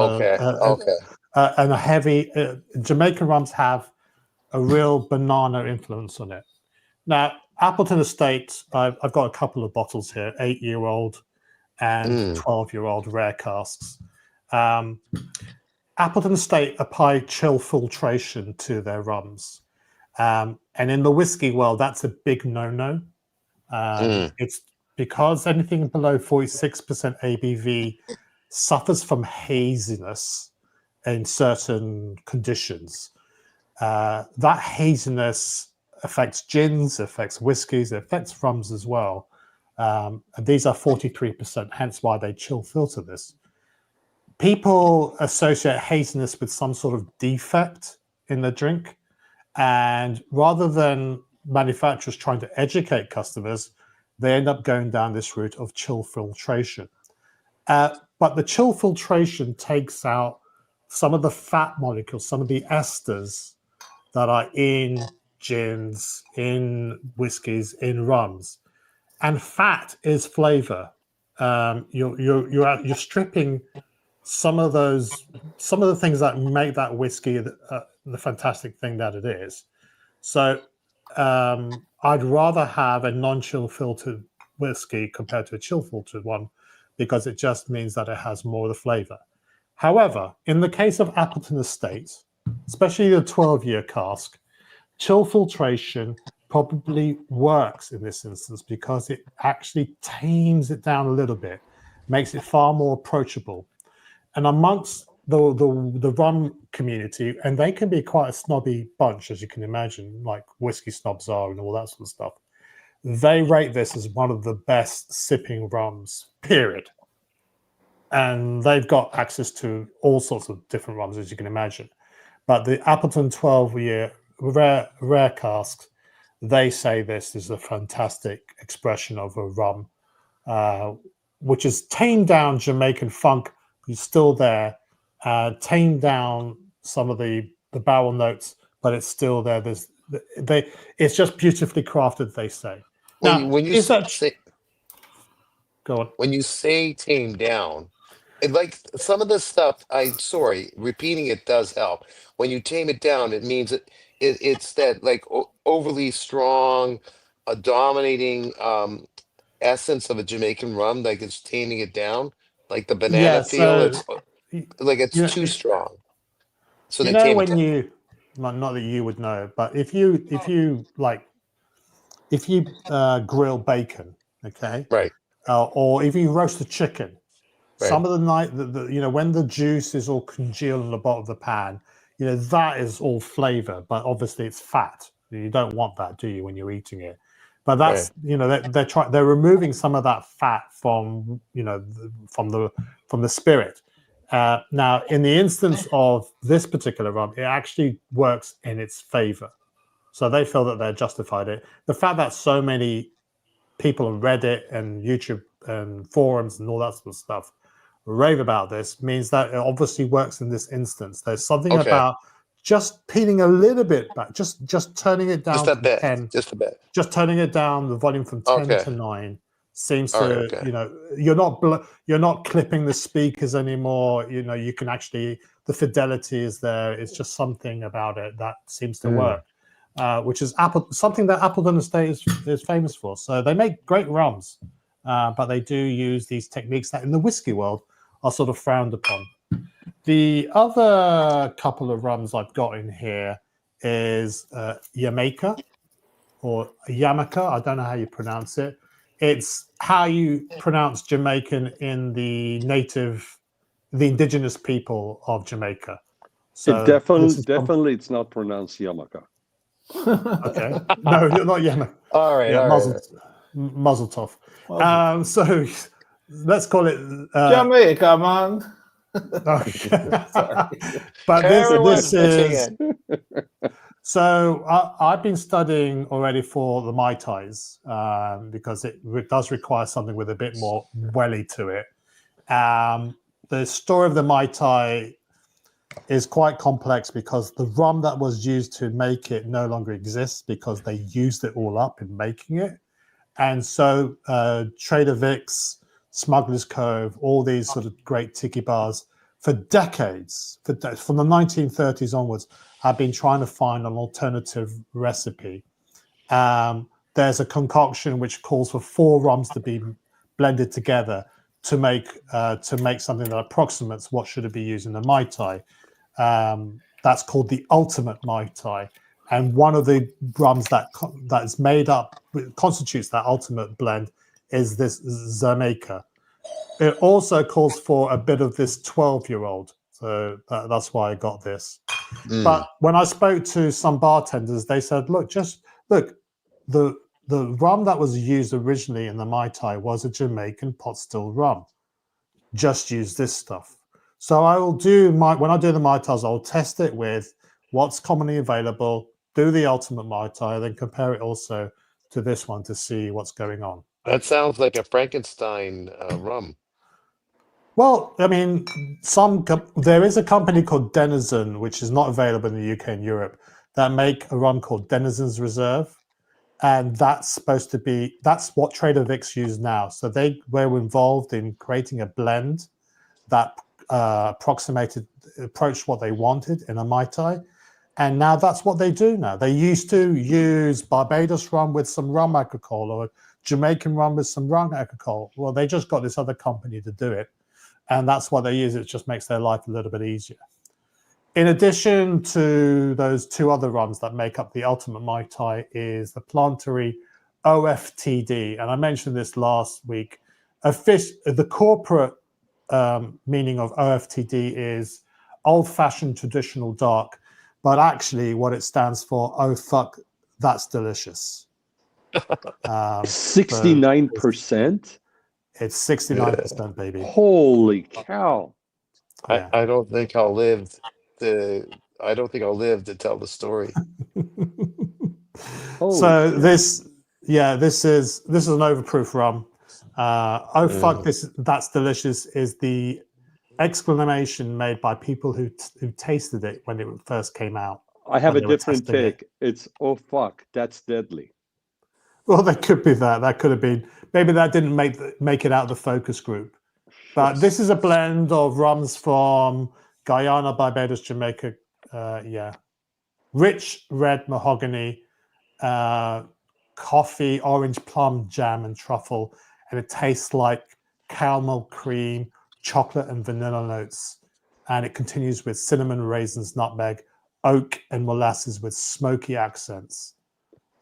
It's rich Demerara molasses used in making this. Wait a minute. And it's going to be potent stuff. Hold on. Wait, yeah, I took that picture. Okay. But by the way, a comment and a question. You got some fancy camera. It looks great. You get bokeh effect. Yeah, there you go. You get blurry and that thing gets sharp. Gives you dimension. But also, did you raid a liquor store, or you're in liquor store business like Mike was, and we don't know about that? How many freaking bottles do you have? Too many to fit on the library case there now, I'm afraid. So I'm going to have to build out. I'm going to have to buy a bigger house just to house this. Sean, I told Kojak a couple of weeks ago that he's got more. He had more rum than I did at my liquor store. I was going to say, he's just out of control. I was going to say, I don't think if I go to a local, unless I go to Total Wine, but if I go to a local liquor store, I don't think they're going to have the selection. No. It's called Total Kojak. It's not Total Wine. This is Total Kojak. My God. Dear God. So, I'm sorry, Daniel. You were going to say something. I'm sorry, Daniel. My apologies. I cut you off. No. My subconscious may have wanted to say something, but no. Now you think of it, that rum is just rum nice to have a small taste without anything, or just for the Mai Tai, or no. The ultimate Mai Tai is. Let me just pan down here. I have a feeling Daniel's asking these questions, and he's going to go try all of these. You're going to turn this poor guy into an alcoholic. Yeah, that's right. Okay, so apparently the ultimate Mai Tai. This is some YouTuber or some rum expert who loves Mai Tais. He created a recipe which called for these 4 rums. So the Smith & Cross was the 4th rum to include it, and it's 1/4 of an ounce of each. Oh, but that's 57%. That's 69%. That's 43%, and that one's the weakest. No, that's 43% as well. So I'm sure some mathematician in the chat will be able to calculate what the average will be. Well, it's straightforward enough, but I'm not going to do it now. So those 4 make up. That's why I decided to get them, because I had this, and I thought, you know what, I'm going to go the full hog. But then subsequently, I've been speaking to people, and they say this is really what you should be using just on its own. I will try various concoctions, various combinations, various recipes out there. Beautiful. There you go. That's this is going to blow your head off. That's definitely going to blow your head off. These are going to water it down a little bit, if you can imagine that. 43%. Oh wow! Jesus. By the way, before you start making your daiquiri, let me know when you're done with with this. Before you start that, can you pull up a watch? I want to get all of you guys' opinion. Yeah, of course. Yeah, let's do that. Well, shall I make a drink first, and then we can Sure. Sure. Why don't you do that? All right. I'm gonna get some ice. All right. Are is Daniel going to make one too? Daniel, I'm gonna make one. Yeah. All right. Right. So Daniel, do you have orange juice? Oh damn it! I got lemon juice. I didn't get the orange. Wait a minute. Jesus, I didn't squeeze the orange in. Squeeze the oranges, Daniel. Squeeze the oranges. Okay, hold on. You only need a teaspoon of orange juice. You don't need that much. It's just like just to bolster the orange flavor. Because you're using a darker rum, I wanted to make one that was more suitable with the rum that you had in mind. It's the daiquiri number 2. Okay, let me just see. Okay, it's too late to squeeze the orange. I've got grapefruit. I got everything but that. So I'm just gonna do a quick sheet of health orange juice thing here. So I'll Okay. put that in. Really? Okay, it's up to you. Well, so it's whatever we're gonna do. Oh, orange. Yeah. Well, it's orange. Osh, what are you filming, by the way? Or what are you working on? What are you taking pictures? Oh, He's doing some macro work on two watches. It's that Cartier okay. and the other sort of dress watch thing. Oshin, that Cartier, actually, I saw a video that you had put on that Cartier. I don't know if it was on Tim's or it was one of yours. That Cartier looked good on you, man. Is he mute? I don't know. Let me check. Yes, Sean, he's on mute at the moment. Oshin. Maybe he's gone for a comfort break. Sean, Cartier doesn't make a bad looking Cartier. They don't. They don't. Everything Cartier is quality. They're class. No, 100%. I'm with you. Yeah. Jesus Absolutely. Christ. Lime What juice. happened? I put You're on mute, Oshin. Before. You're right, buddy. Maldred's quiet as well.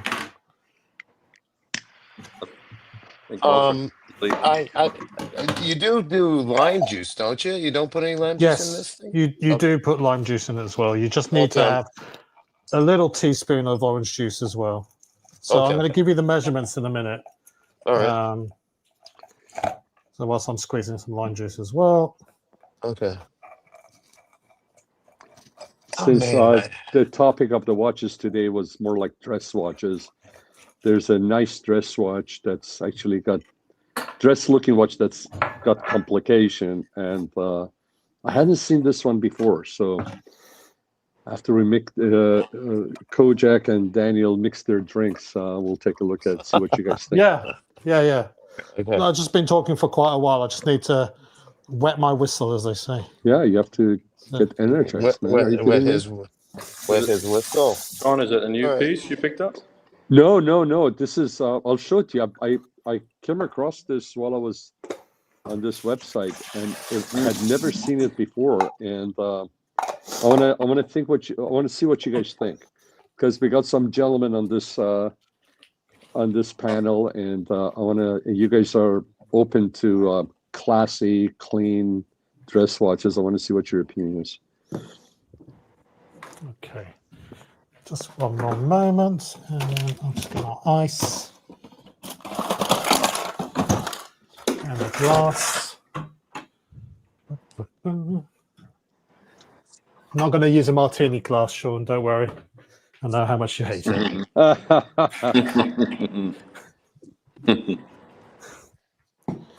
Okay. So we have our shaker down there. We have that, and that. And we need Cointreau. Or I'm going to use Curacao, actually, but you can use Cointreau. There we go. I've got my darkish rum there. I'll use that one. Yeah, let's make a drink. All right, Jesus, boss. it's been ages. I'll still make a mess of this, but whatever. Okay. Okay, I've got the ice. The ice is already in there. Teaspoon of juice is in there. Next. All right. So you've got a teaspoon of orange juice, have you? Kind of. It's a grapefruit orange. Never mind. It's okay. It's what I have. I should have had the other, but whatever. Okay. Before Kojak started his mixology class on Sundays, Daniel, did you drink at all? I did, but I have to sip it. I can't. It's digestive issues. I don't drink the whole 3 daiquiris, for crying out loud. No, I don't. Okay. So we put in there. Oh, where's my measuring cup? So your idea of me becoming an alcoholic, don't worry about it, Sean. Okay. I'm creating embalming fluid on the go here for you to preserve you. So we need, you need about half an ounce, 15 milliliters of lime juice. Okay, hold on. Half an ounce. Okay. You see how exact Kojak is? That's how the Swiss would be making drinks. Just a half an ounce, eh? Yeah, half an ounce. And we put a teaspoon of orange juice in there. Okay. Did that already. Lovely. And we're going to add a teaspoon of you've got Cointreau, I've got Curacao. Mm, So it's okay. just a teaspoon. Just a Just little a bit more teaspoon. than just a little bit more than a teaspoon. That's all it needs of your orange liqueur. And then we're going to go for our now I'm using Appleton Estate 8 years reserve, but you've got your signature. That's probably even better to use in this instance. So we're going to be using 2 ounces or 60 milliliters of this stuff. Okay.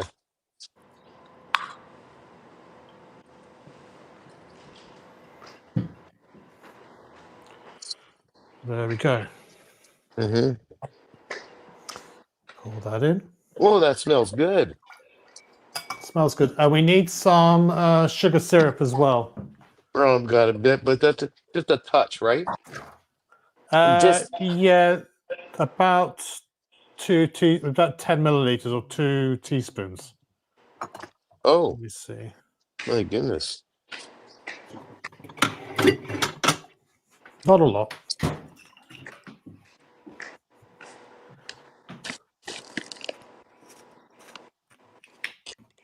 So I'm just going to measure it out actually in this thing here. Why struggle when you've got the measuring equipment?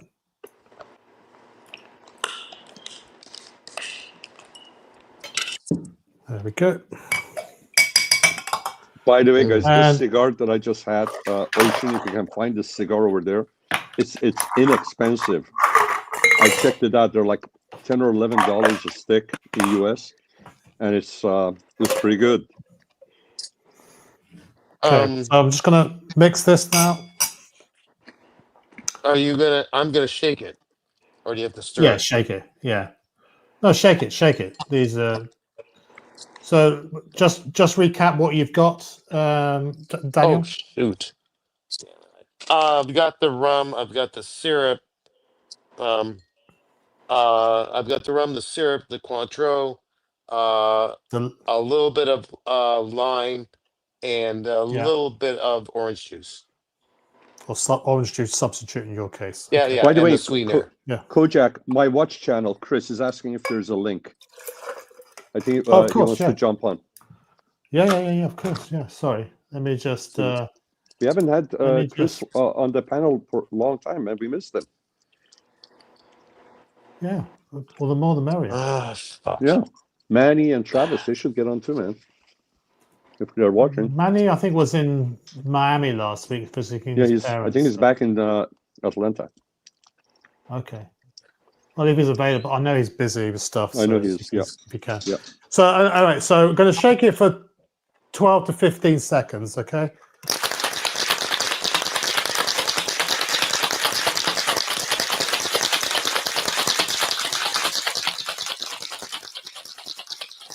You know, he's doing better than me because he used to play rugger.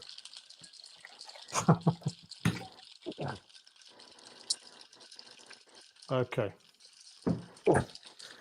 There we go. And I dropped the link in the chat. Oh man, Chris, that smells good. Yeah. And to show that I'm not cheating, I'm about to pour this.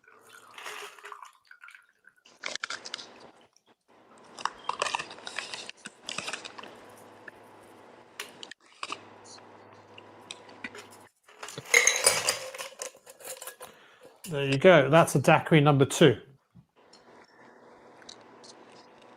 Oh my goodness, it's the same color.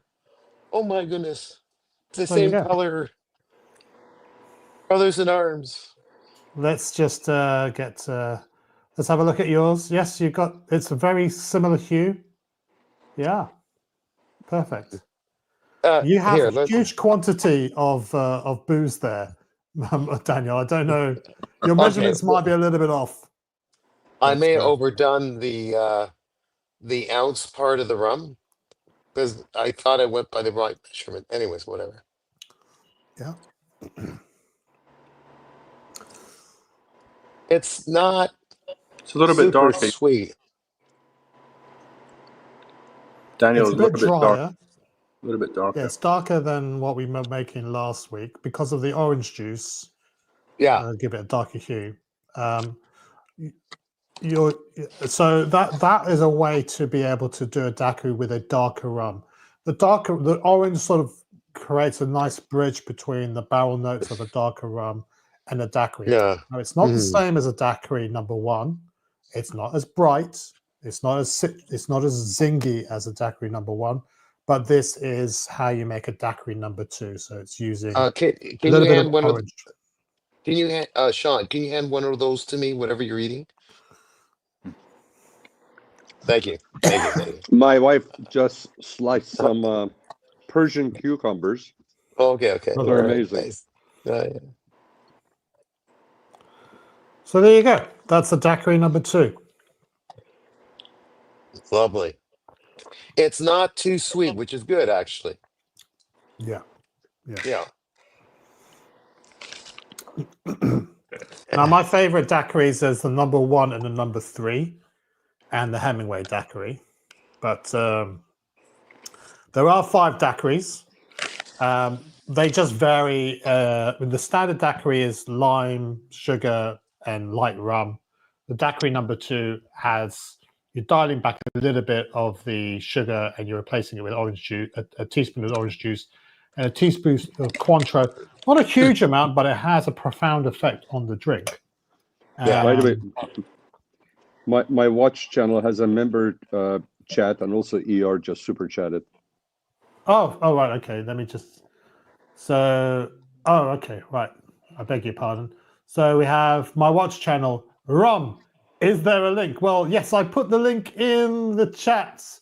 My watch channel. So I didn't catch that earlier, but I was just busy trying to bring everybody up to speed. Yes, I know you have. He has this one in his collection, the Jamaica. He's got that. Or the Yamaka. He's got that in his collection. Now here, I may have gone past the 2 rungs. There's different rungs on this cup. See this thing here?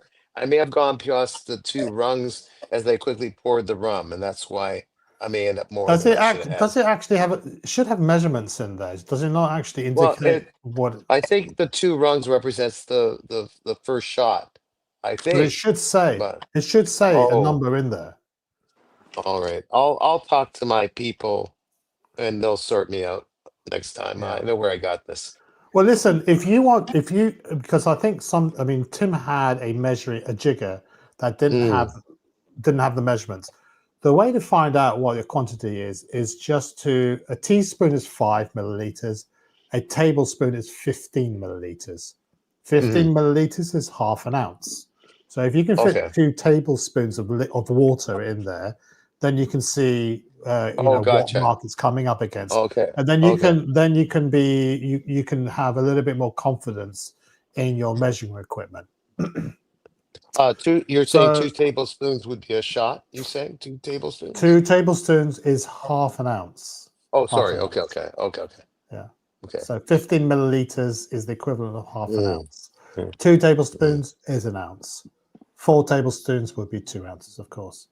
So my watch channel, Rob, yes, there is a link, my friend. Please avail yourself of it. And thank you for being a member for 21 months. Guys out there, if you are watching and if you are enjoying the content, maybe not tonight, but maybe other nights on balance, on probability, it's not bad way to spend some time. Please, why don't you consider becoming a member or at least upvote? That would be great. And subscribe and do all those YouTube things. And we have ER with a very generous donation of $100. ER is saying support for you lot. Thank you very much. Also, Chris, awesome video. Thank you very much, kind sir. I must cheers, ER. Yeah. Cheers, and I also missed another Ray has a chap too. Yeah. Yeah, I'm so sorry, Ray. Another €5 super chat. Thank you so much, Ray. Sea Dog, run for real men. Bacardi, for girls. Just like Yorkie bars. Manpower. If I offended anyone, tough clit. Okay. Hey, Kojak. Yeah. Can I don't know if you remember, we did a Malbec feature about 4 or 5 weeks ago. Remember? Yeah. Okay. Well, we were basically focused on Argentina, right? Correct. Because Malbec, is really now associated with Argentina. And do you remember I had bought a French Malbec at that time? I don't know if you remember. Yes. Okay. I do remember. Well, I did open it, and I'm drinking it now. This is Chateau du Paris. Oh, lovely. Okay. Let's have a look. It cost me only $12 from the Cahors region. Remember, I was talking about I got to try this. I never tried a Malbec from the Cahors region. Anyway, and what do you think of that? I'm impressed. For $12, it's a pretty impressive little Malbec. It really is.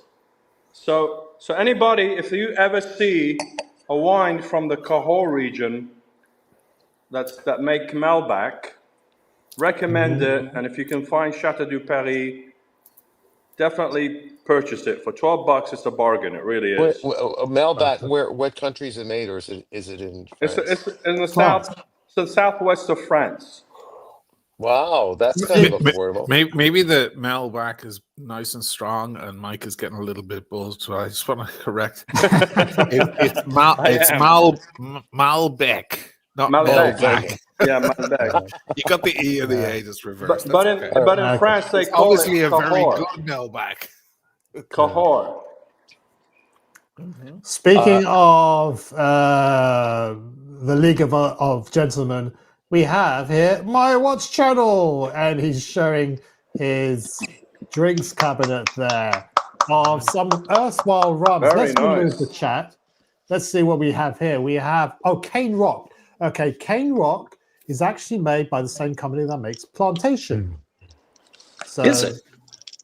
Yeah, it's owned by Ferrand. So it's Ferrand is the French brand, and they make Plantation or Planterre as they know now, and also Cane Rock. It's similar. I don't know how old it is. Is it like a 5-year-old or the sort of reserve? It's a very sweet rum, in my opinion. Yeah. It's, as you can tell from the bottle, it's easy to drink. And so what else have you got there? You got the 12-year-old. So we like twinsies, the 12-year rare casks from out of the state.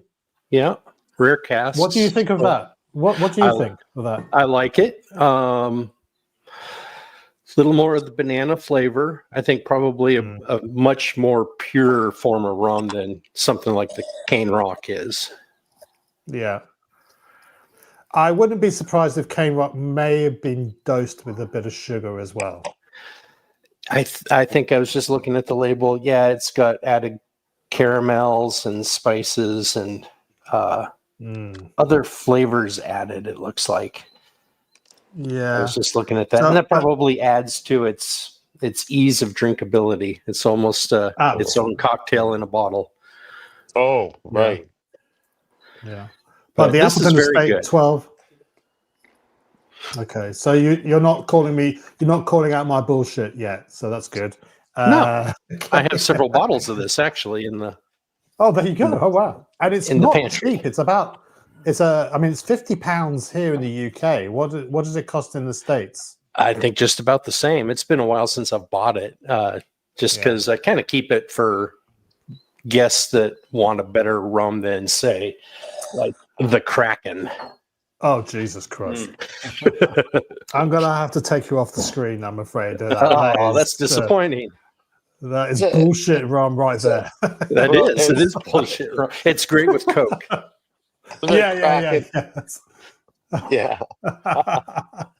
Well, you got the good stuff over there on the left. That's the he's got the Jamaica or Jamaica. How do you pronounce it, Chris? The which one? I'm sorry. The Plantation Jamaica. Yeah, that one. Yeah, that's the I one he call it was wanting. Jamaican. Jamaican. Oh, but I see where you're getting the Jamaica. Yeah. Yeah, I would pronounce it the same. Jamaica. Okay. Cool. Yeah. And The what's your special dry pot still? Yeah. Again, another good one. You can tell from the quantity left. Yeah, you've definitely given it a fair go. Yeah.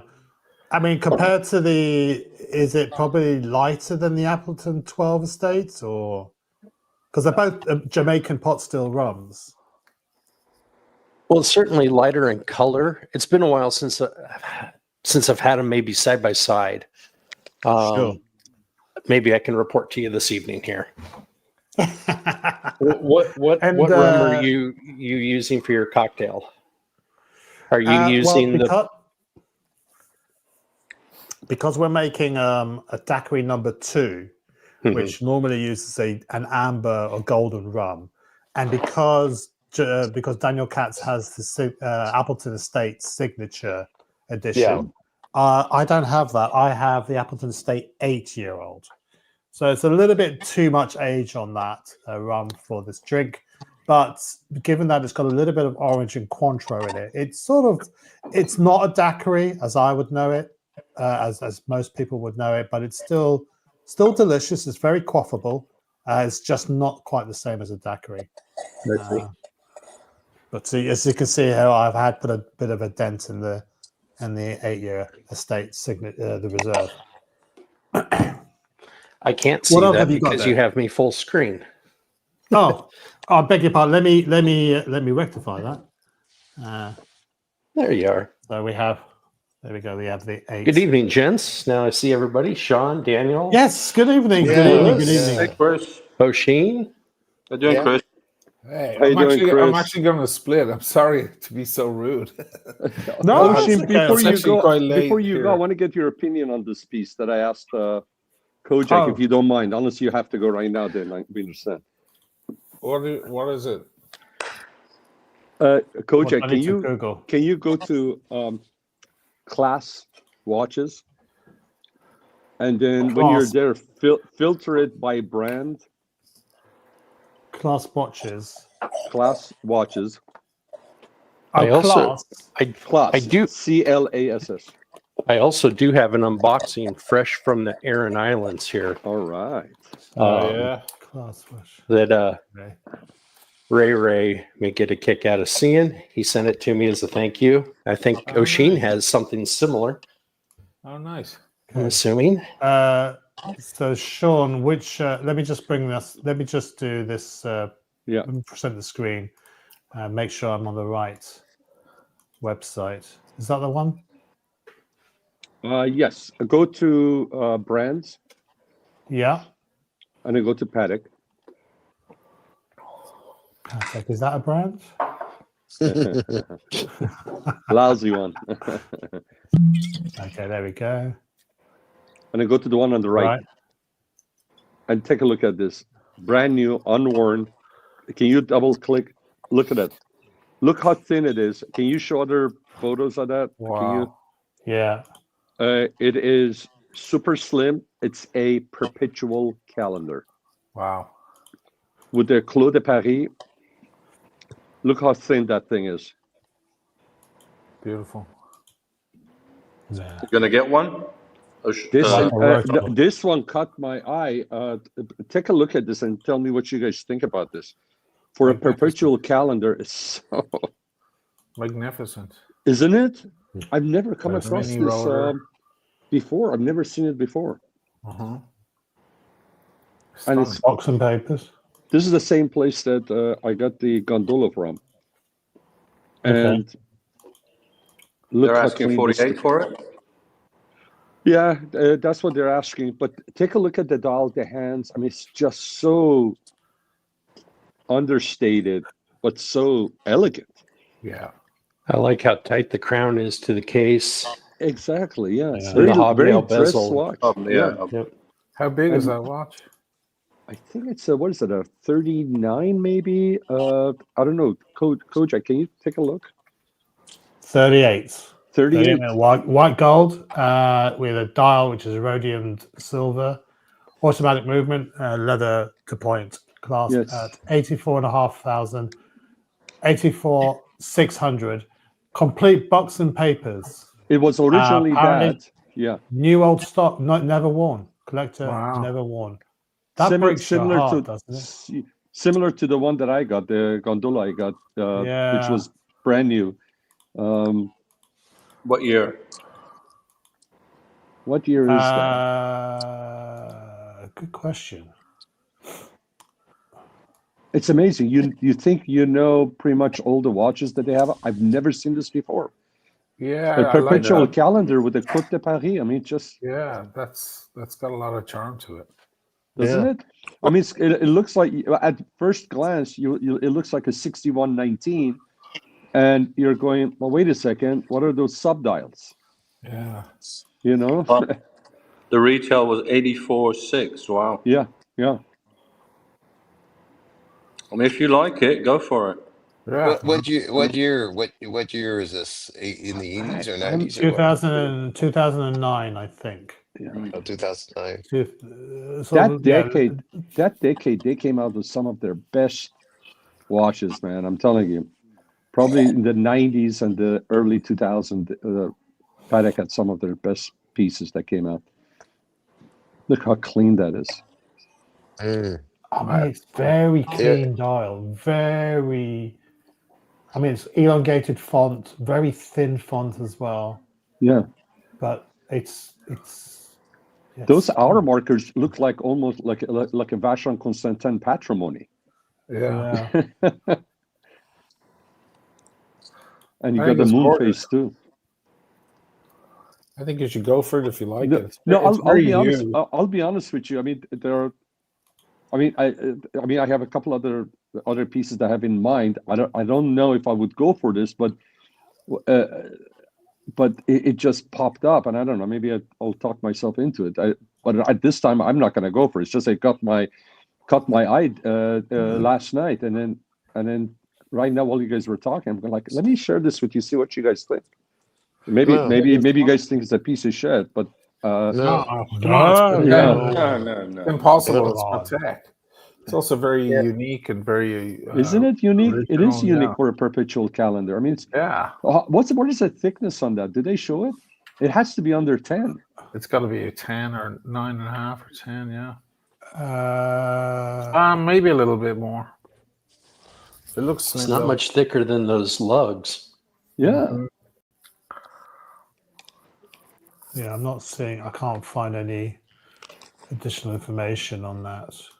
Yeah, that's a beaut, man. Thanks for sharing. I'm gonna split, guys. Good night, brother. Sean, I'll actually be in touch because I'm doing PT again this year, so I want to ask you something. Oh shit! Yeah, for sure. Oh, let me know. I'll put you in touch with my buddy over there. Yeah. Both of them. Yeah, that's what I was thinking. Yeah, so I'll be in touch on WhatsApp or something. Okay, brother. Okay, you got it, brother. Okay. Take care. Thank you, Shane, for joining us. Thanks for all the info, Alex. That's I learned a lot about. I'm sorry if I went on a little bit too long, guys. No, it's an education. And thanks for showing us those watches, because I saw those watches, or most of them, in Geneva, but they were behind glass, or they were on stands. You could actually touch them, but you couldn't pull them off the stand and put them on your wrist. So it was great to see them, on wrists. So that's cool. Great show, guys. Have a great rest of the night. Brother.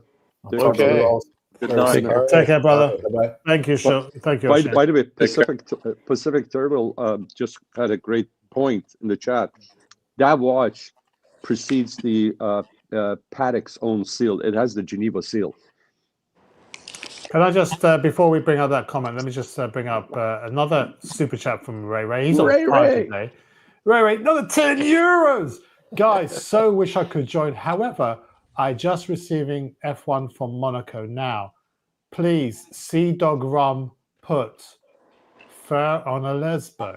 Okay. Again, I don't know. Again, I'm not sure I understand that. I don't know what a lesbian is. Yeah, it is funny. All right. But enjoy the race. Enjoy the race, Ray. So you were saying, Sean, somebody made a comment in the chat. Yeah, it has What the should I bring Geneva up? seal on it. Tim G was asked. Who was it? Said it probably has a Geneva seal, and then Who's this? Pacific Turtle said that watch right there has a Geneva seal. It precedes Patek's seal, where Patek has their own PP seal. They got into a pissing match, I guess, with the governing body, whoever it is that has the Geneva seal. So, anyways, can't see the comment, but Pacific Turtle. I beg your pardon. Yeah, Geneva Seal too. Yeah, of course. Yeah, and DG saying, look at that boggle man.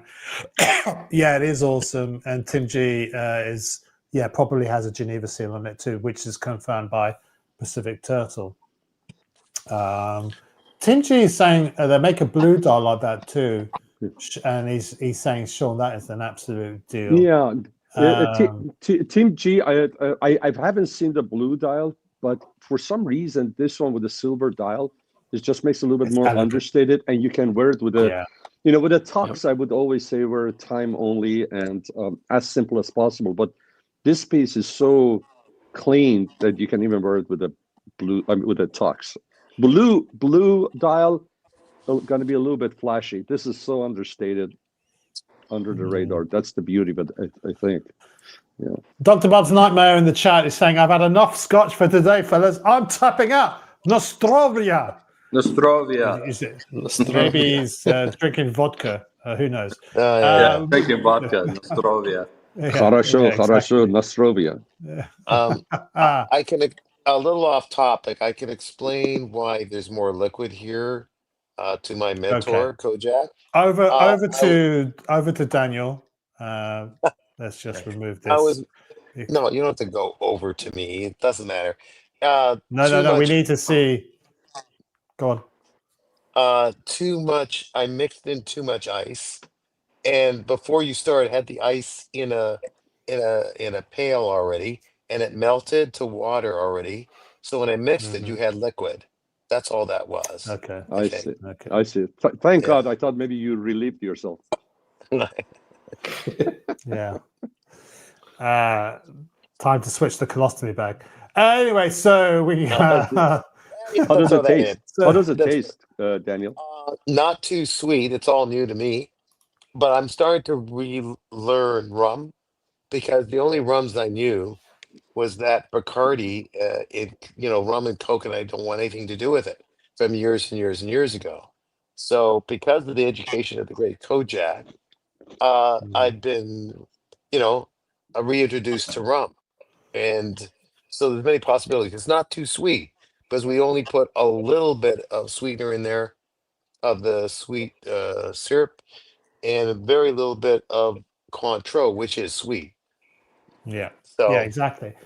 Yeah, but if we do the Hemingway daiquiri, I think I gave that to, actually, when we went to the hotel. And yes, somebody in the chat said yes, it was the Lanesborough. Yes, I know I keep on going about it. We stayed there for a couple of days. We got them to make. Well, I got Angel, the bartender that looked after us when all of us were in London. Sean, you remember him? He made a Hemingway daiquiri for me, and my wife said, "Oh my God, that is absolutely amazing." So she's now been converted to the Hemingway daiquiri, which doesn't have any additional sugar, any sugar syrup added to it. Now, yes, you can argue that, well, it has a bit of maraschino liqueur in it, which is like a cherry version of Cointreau. So that has sugar in it, but it's not. It's a lot drier than a normal daiquiri. Can I just catch up on a couple of comments there? DG is commenting on your cigar there, My Watch channel. It's a nice cigar, he's saying. And also, you're getting compliments from Timepiece Adventures for your nice backdrop. Yeah. So let's for the backdrop. Whilst Daniel is choking, let's see what let's see the reference. Is it H. Upman? Yes, what is it? It's a H. Upman Barber special edition. Nice. Yeah, I don't know. I don't think it's anything terribly special, but thought I'd try it. It was in the humidor, so I grabbed it. Very nice. EI in her super chat mentioned your video. I'm assuming it was you. Was this what video is she referring to? I sent her a video. We got talking about buying. The discussion was, it was about a watch that had like a special custom bracelet on it. And I had made the comment that, something like that's really only special to the person that had it made, traveled to the maker, and had it made while they were visiting somewhere, and to the family. And then I used my coffee table and an estate sale as an example of that. I had spent quite a bit of time in Indonesia and Bali and Jakarta. Yeah. And I'd picked up some furniture while I was there. And I went to an estate sale just down the street from my house. And they had similar pieces in their house. And I just couldn't love any of it because I didn't get it. It had no meaning to me. And it was, so it was kind of, I was using that as an example of a custom watch like that. It kind of loses its value past its original owner or the family, unless it's from a famous person from a famous point in history or something. So I sent her a video of the table, and she had never seen one like mine. Wow. And it's heavily carved. It's very beautiful.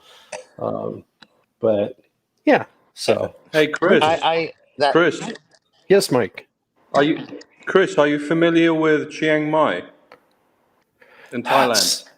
Yeah, I am. Okay, I've heard of. I've heard. Up north, they specialize in carving. Okay. And they work with teak generally. Yeah. Let me. When I was in Thailand in 2006, I visited an actual factory that actually do the carving. And I ended up buying a set from there and had it shipped back to me to the house. And we've lost Chris, I'm afraid. So hopefully he will reconnect. Yeah, but Mike, you can tell me. Mike can tell me. Sorry. No, it's okay. It's Garrett. Let's go back. Can we go back to Sean's discovery? Because I went to, so one of the days, as I mentioned earlier, it was my wife's birthday week last week, and we went to that. So I was saying to Daniel, Sean, that we went to the Lanesborough for a couple of days. We also went to that patisserie at the Connaught. Yes, the one that we went there. We had some nice desserts there. Yeah. And then we went over to David Khalil's Watch Collectors UK to see if my wife could finally make her mind up as to what gold watch that she was looking at. Now, one of the watches she was looking at was actually a Patek Philippe, but nowhere near as complicated a timepiece as this one. But let's just finish off a little bit. Maybe Chris will be able to join us shortly, or let us know in the chat if everything's okay. But yeah, this is it's so hard back. I mean, look, perpetual calendars are quite complicated watches. There's a lot of text, but there's a lot of dial. There's a lot of this white dial there, so it doesn't. It just looks. I'm mesmerized by this watch, Sean. I'm glad that you said that. Thank you. It's just so clean. Yeah, clean, and so clean. And this is what I was trying to say about the 1908 watch that I was showing. The Calatrava has a nice sized bezel to dial proportion, whereas the 1908 is a very thin bezel, and it just makes the dial look disproportionately large. How much was that piece? How much was that 1908? 48,000, if I remember correctly. And that's pounds, right? 48,000. Oh no, I beg your pardon. No, that was 30,000 pounds. So which would be roughly 40. No, I'm sorry, not 44. It would be probably about $40,000, correct? Probably $40,000. But Yeah, if you think about how much a Calatrava, like a gold Calatrava would cost, it's only a few £1,000s cheaper than a Calatrava. Mm-hmm. Yeah. And I think I know what I'd rather have. Yeah. Sean? Yes. Sean? Yes. I do like Patek Philippe watches, but I have a dislike for the CEO, and unfortunately I have become to a point where I have become disliking to the brand itself. They have become absolutely a snobby, arrogant brand, and even some of their customers have become have that mentality, and they look down on the other brands. In my opinion, I think. I agree. I share most of your sentiments regarding Patek, the current Patek, and the comments that were made by Thierry Stern. Just recently, this is what I would recommend if you haven't watched it, and this is not just for Mike, but for anyone. Have you guys seen John Reardon's interview with the gentleman that since he was 16 years old, he worked at Patek Philippe? Interesting. If you haven't watched that, watch it. This gentleman is Swiss, but we have Chris back, by the way. So great back, to have him back. Okay. This gentleman is Swiss, but he was born in the United States, or he when he was young, I forgot exactly, or when he grew up in the United States, and so somehow he got connected with the Stern family, and at age 16, I believe he said, he started working for them, just doing really basic stuff. He became a runner. At some point, he became a salesperson, and the stories are great. Where he had this is probably in the 60s. He had 140 some authorized dealers nationwide that he would go visit, and as you guys know now, they're in the low 30s, I think. So they really pared them down, and he was talking about how they had to, based on this Stern Senior, which would have been Thierry's dad, would be, I forgot, what was Thierry's dad? What's his name? I forgot. Anyways, but Thierry's granddad was running the company. Anyways, and his thing was, the authorized dealers, their partners, had to see the watches, not just look at them in a catalog. So these guys had to carry these watches with them in suitcases. And the story that he tells, that he talks about how difficult it was to get these people to agree to buy watches, and obviously his job was to sell watches to these dealers, right? And and even back then, these watches were very expensive. So, but the story is great, but he does talk about how the Sterns were very down to earth people and so forth. So, when you listen to that story, it brings back an era that perhaps right now you and I don't see it. We don't feel that. What they stood for and how they did their business. But I would recommend for you to listen to it. It's a little bit over an hour long, so you can listen to it in a couple of 2-3 different sessions. But it is really interesting storytelling. Sean, yeah, Sean, can you do me a favor? Can you drop a link in the private chat on StreamYard, and then I'll post it in the chat so people can. I'll try to do that as well. Yeah, I'll try to do that. Appreciate that. Yeah. So whilst you're doing that, sorry, Sean, go on, Sean. Sorry for interrupting you. Sean, it's not. I'm not. No. I mean, don't get me wrong.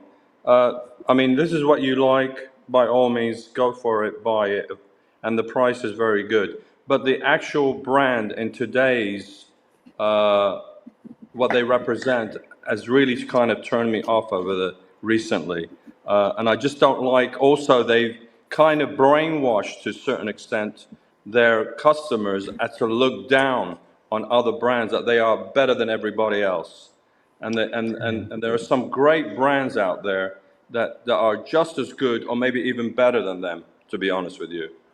Breguet is one of them. Breguet, yeah. And it's unfortunate that Patek, AP, and some of these other brands are doing that.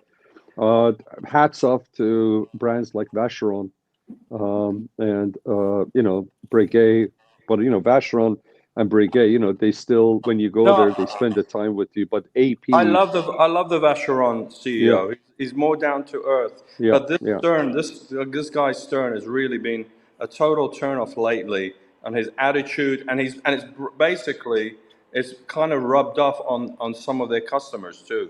Yeah. Because it's created that mentality of we are better than everybody else, look down on everybody else's brands. That's what I feel about them. No, I feel you and I probably are aligned in that. His comments with Cubitus and people that don't like Cubitus really, I think, rubbed off a lot of people the wrong way. But no, I'm with you. Yeah. So let me just read a couple of comments here, maybe just to sort of like pat myself on the back. Marco, thank you very much for joining us, Marco. Kojak, thanks for hosting and doing a great job as usual. Not so sure about that. Sean, Mike, Lewis, cheers. And have a greatest of your holiday weekend. So do you guys have a federal holiday as well on Monday? Because we have a bank holiday here in the UK. Yes, we do. It's Memorial Day weekend. Memorial Day is Monday. Yeah. Okay, because our Memorial Day is in November for other reasons. Okay, cool. So I'm also conscious that we hadn't quite finished with the ROMs that Chris was showing on his display. I think we covered better ones. I think I have a couple on the table that would probably disappoint you. So we've covered the good ones. I don't have anything like what Sean picked up. You had a rum bar and you had a Captain's Morgan special. I have it. Yes, I do.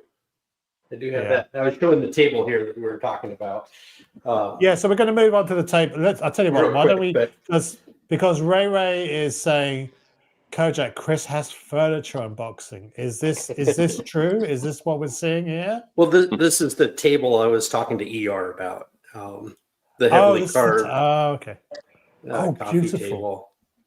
And you find something different, and it's completely carved all the way through, bottom and top. So if you were to flip the table upside down, it would be the reverse side of all these things: the leaves, the birds, the pine cones. All kinds of. Chris, is this from Indonesia? Yes, it is. Mm-hmm. So is this carving? It looks like wood carving and sort of suspended in. Is it suspended in resin? No, it's got a glass top on it, so it's usable. Oh, okay. Wow. But yeah, it's fully carved out. It has stools that pull out. Is it teak? Yes. So and here in the Pacific Northwest, you got to oil it constantly. A couple other pieces I have really dried out and warped and cracked, with age and stuff. This one, I shipped it clear around over to Washington. It made it in one piece. Not a single thing on it broke. And it still is holding together really, really well. And it's 25 years old now. How do you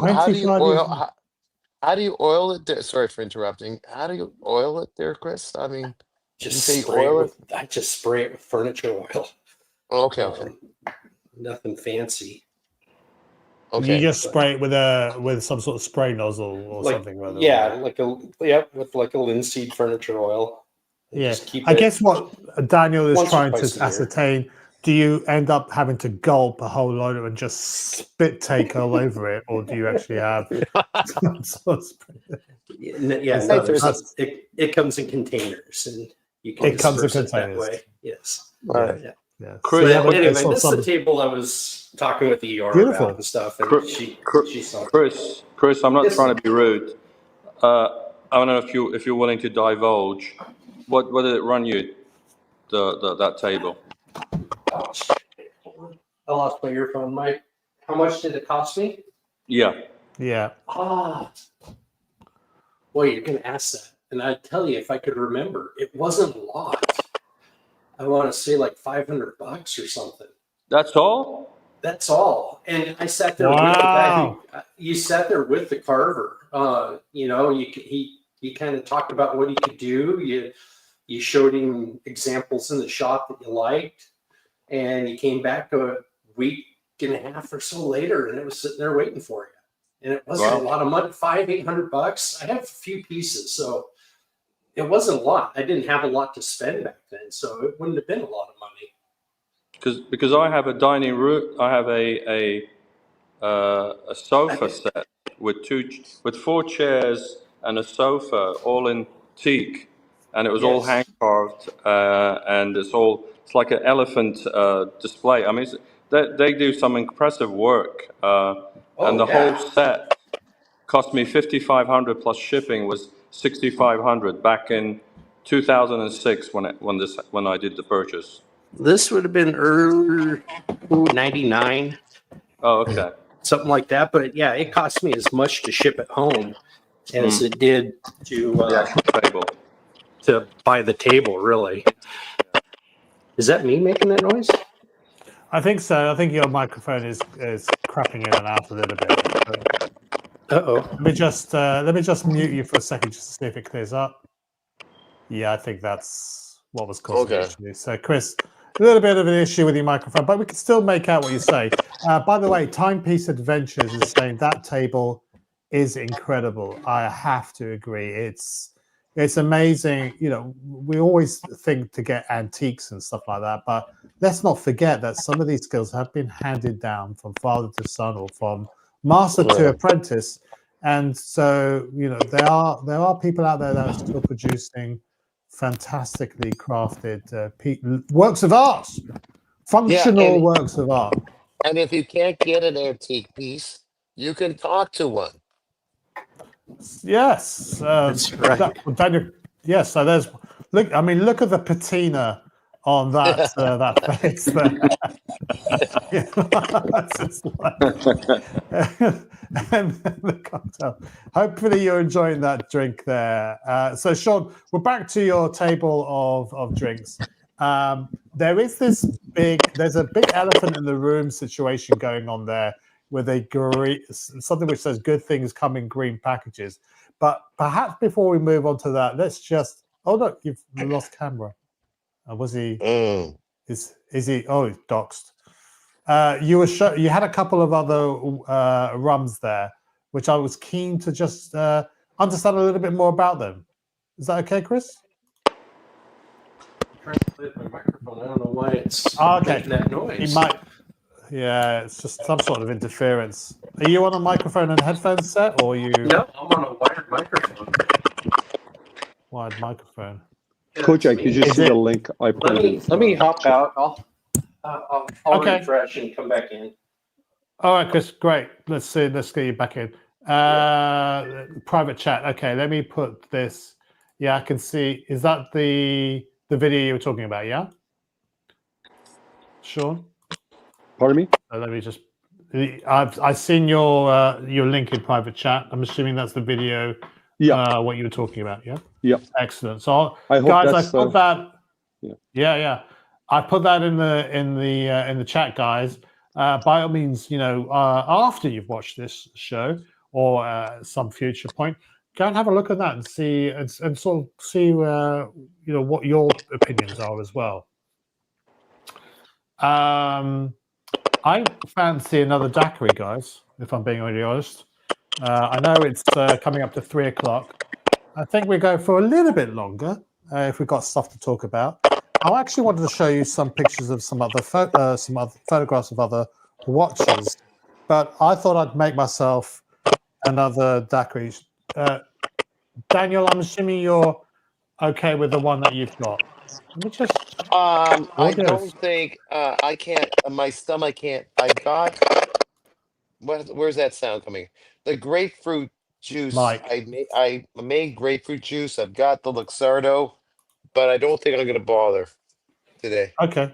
Oh, the Luxardo. Oh, that's a shame. That's a shame. Well, all right. I'll try to do this. It's grapefruit juice. I made the grapefruit juice, right? But Daniel, when I sent you a link to the rum to get, you didn't get that one in the end. Why was that? Oh,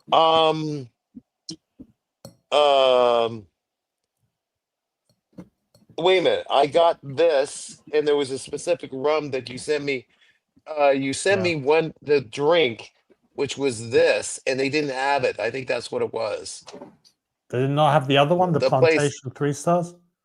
No. So let's leave me out of it. Just go ahead and do it. Okay. No, it's okay. Well, maybe next because we're not going to do all the daiquiris today. We're going to just do a couple. But let me just now we got Chris back.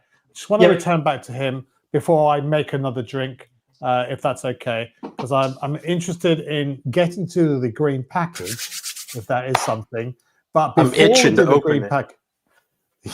Well, before you do the green package, we've talked about the Jamaica. We've talked about the Appleton Estate 12-year-old, and we've talked about the Cane Rock.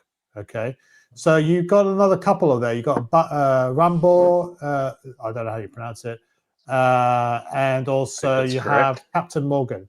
So Captain Morgan private stock. Is this a rum or is it a spiced rum? I'm reading right now that it says spice and other natural flavors. Disappointing. I'm sorry. That's okay. That's okay. Again, it's a mixer. It's yeah. So you have it with Coke, I'm assuming. Then. Exactly. That's what most of these are.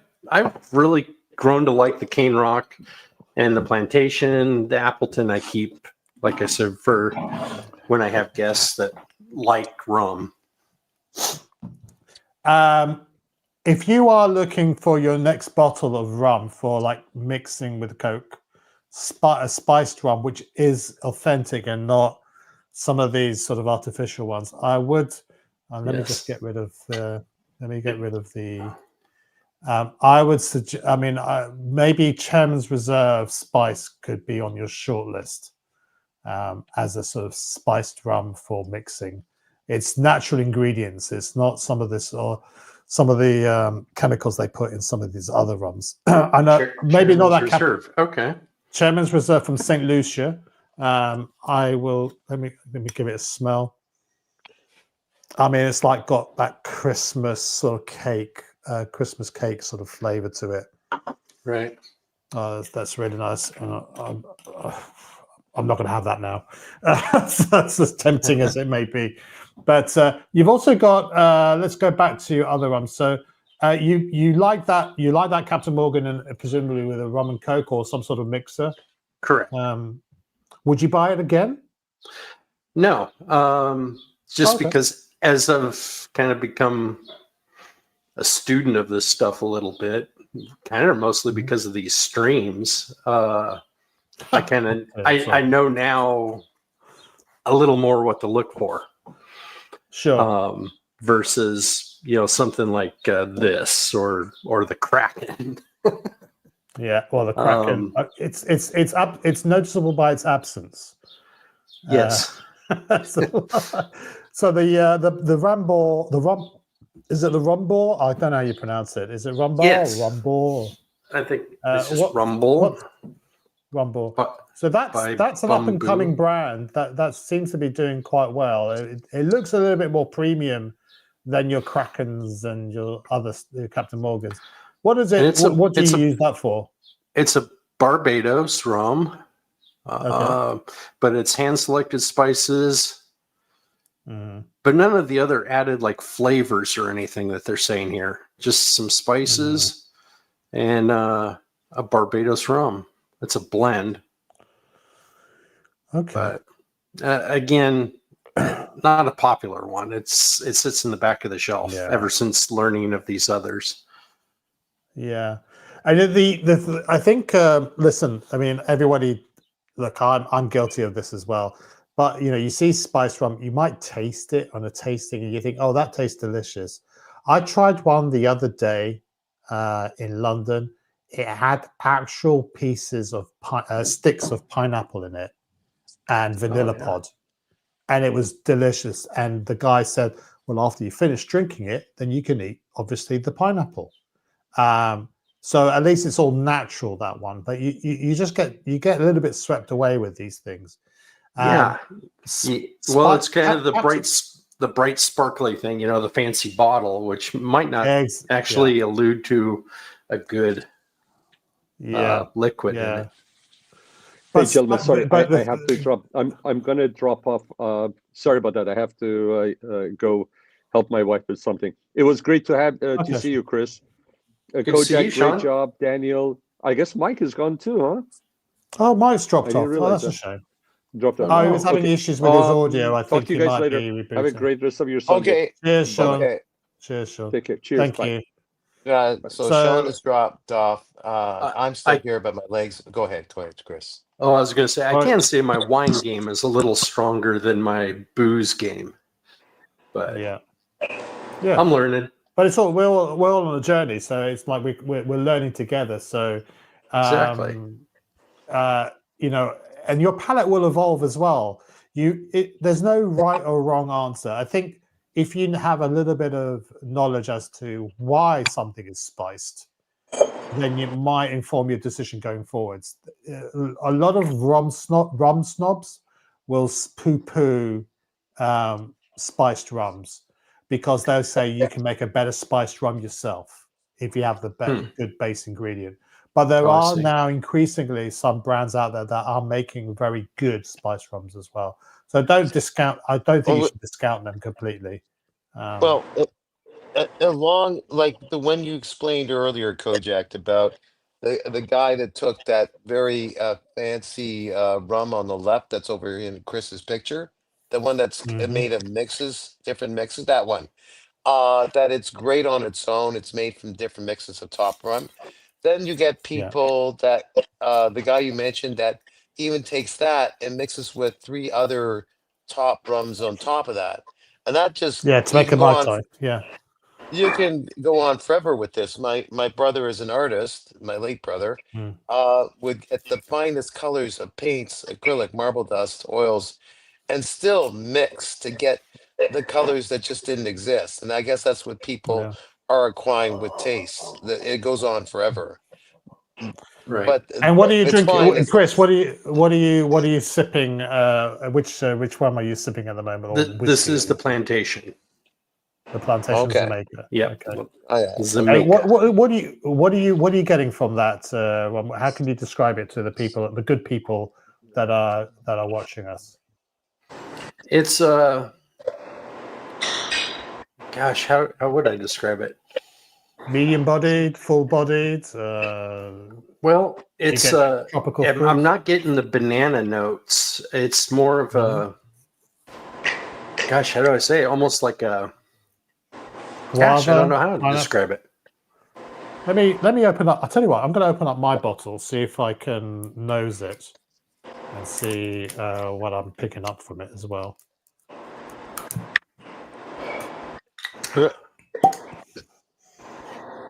Okay, I can get the Jamaican esters. I can smell that sort of banana funk in there. Yeah, the funk. But it's definitely lighter on the nose than say Smith and Cross. Or even Appleton. Yeah.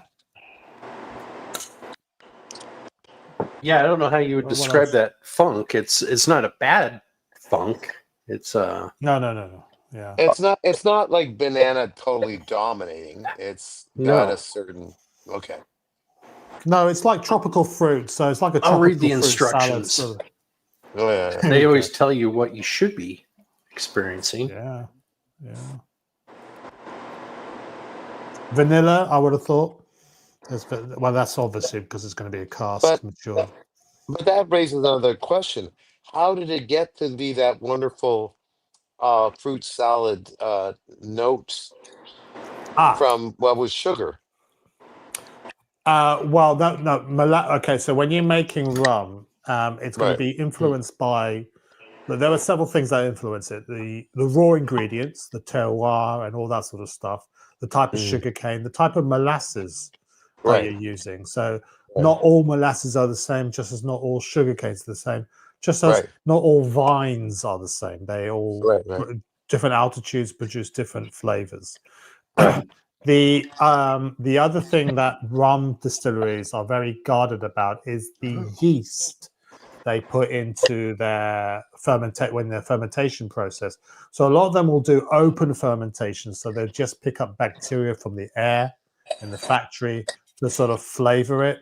But then they will also have their own strains of yeast to add additional flavors to it.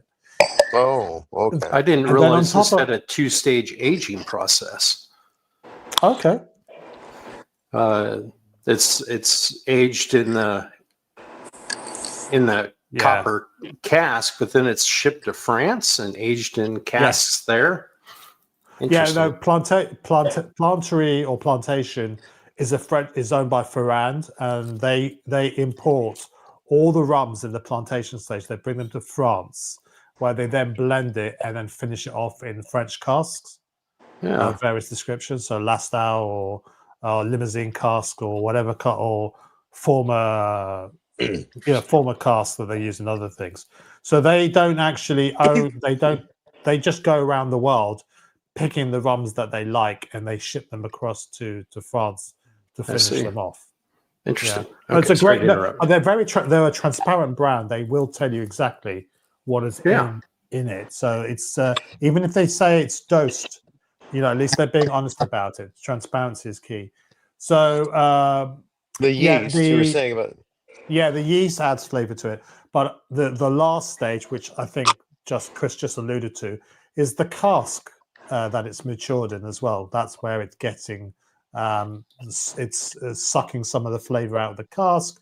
Some rum manufacturers actually coat the insides of their casks with caramel. Some of them do heavily charred casks, so that always has an influence on your final product. But how did the fruit get in? How did the fruit? So the fruit gets in from the fact that you use pot stills. So in distillation, we have various types of distillation methods. There's column stills, coffee column stills, multi-stage column stills. All of those can be run 24/7 continuously without having to stop the process. You can just replenish the liquor that's in there, and then it distills it. That produces smoother, more mellower style of rums. Whereas pot stills, which is what Jamaica tends to use, introduce a lot of denatures the sort of alcohol in such a way that introduces these esters, these sort of fruit flavors that bring out the fruitiness in the molasses that is inherent in it. So it's just the method in which they distill it. Oh, interesting. Okay. All right. That's exactly what they say on the bottle. Listen, guys, we've been going for 4 hours and a quarter. I'm desperate to make another drink, but Chris is itching to unbox this. So I'll tell you what. I think Ray Ray might be itching more. I think he might have already left. I'm not sure. He might have already left, but no doubt he might still catch the tail end of this. Let's keep the people no longer in suspense, people. Let's go for it. Why don't we? Go for it. Yeah. I got to keep the package down because it's got a bunch of information on the other side that Ray probably just be careful. Don't dox yourself. More careful not to harm what's in it. It could be alive. I don't know. Or it was. I've had it for about a week now. And I'm just going to I'm just going to get the ingredients. I'm still listening to you, Chris. So please, yes, you have the floor. Well, I got this. Ray sent it to me as a thank you for the Alsta watch, and it's a wool sweater. Maybe it's a wool sweater. A jumper, I think, is what it said. What's really interesting, though, Daniel, I found out I was watching a show that was kind of like an Anthony Bourdain show, but it's on the Huckberry YouTube channel. It's actually pretty good. And he was over in all these islands in Ireland, and apparently they make knockoffs of these sweaters there. Who knew? I think I know what's coming, but please do go on. No wonder Ray was very keen for the unboxing. Let's put it that way. Nice trash bag. This is right from the rock. Oh, guys. I don't think this is any kind of tourist knockoff. Yeah. I think this is the real deal. Oh yeah. It is. It is the sweater. How do you like that? The Aran Very small sweater sweater. has its origins in the Aran Islands off the west coast of Ireland. Traditionally, Aran sweaters were hand knit by the island women for the men and their families. This is what I learned also. The patterns. Yeah, the patterns of the Aran sweater were handed down from generation to generation with designs specific to each family. One of the many types of stitches used, each had its own significance, often reflecting aspects of the islanders' daily lives. Interesting. There's some cards in here. Nowadays we have WhatsApp, I suppose, to communicate things rather than intricate stitch work. Exactly. Well, I'd imagine this is a lot like a tartan or exactly, something along those lines. And absolutely. I am of Scottish and Irish. I'm kind of a mutt. Scottish, Irish, Danish, and Austrian. So I'm quite a mix. Full mix. How do you clean those? It's just a cold wash and hang to dry, or what? Pattern of Aran sweaters. Well, I was looking here. Oh, look at the big, long story of Aran Island itself. I would imagine a dry cleaning, but I don't know. The great thing with wool, though, is it's warm even when it's wet. Yeah. It comes with that's cool, like a little sample here for people. And then it's a good color, too. It's just there it is. Wow. I am not going to model it for everybody right now. It's about 100 degrees outside, and my windows are open. But this thing is so thick.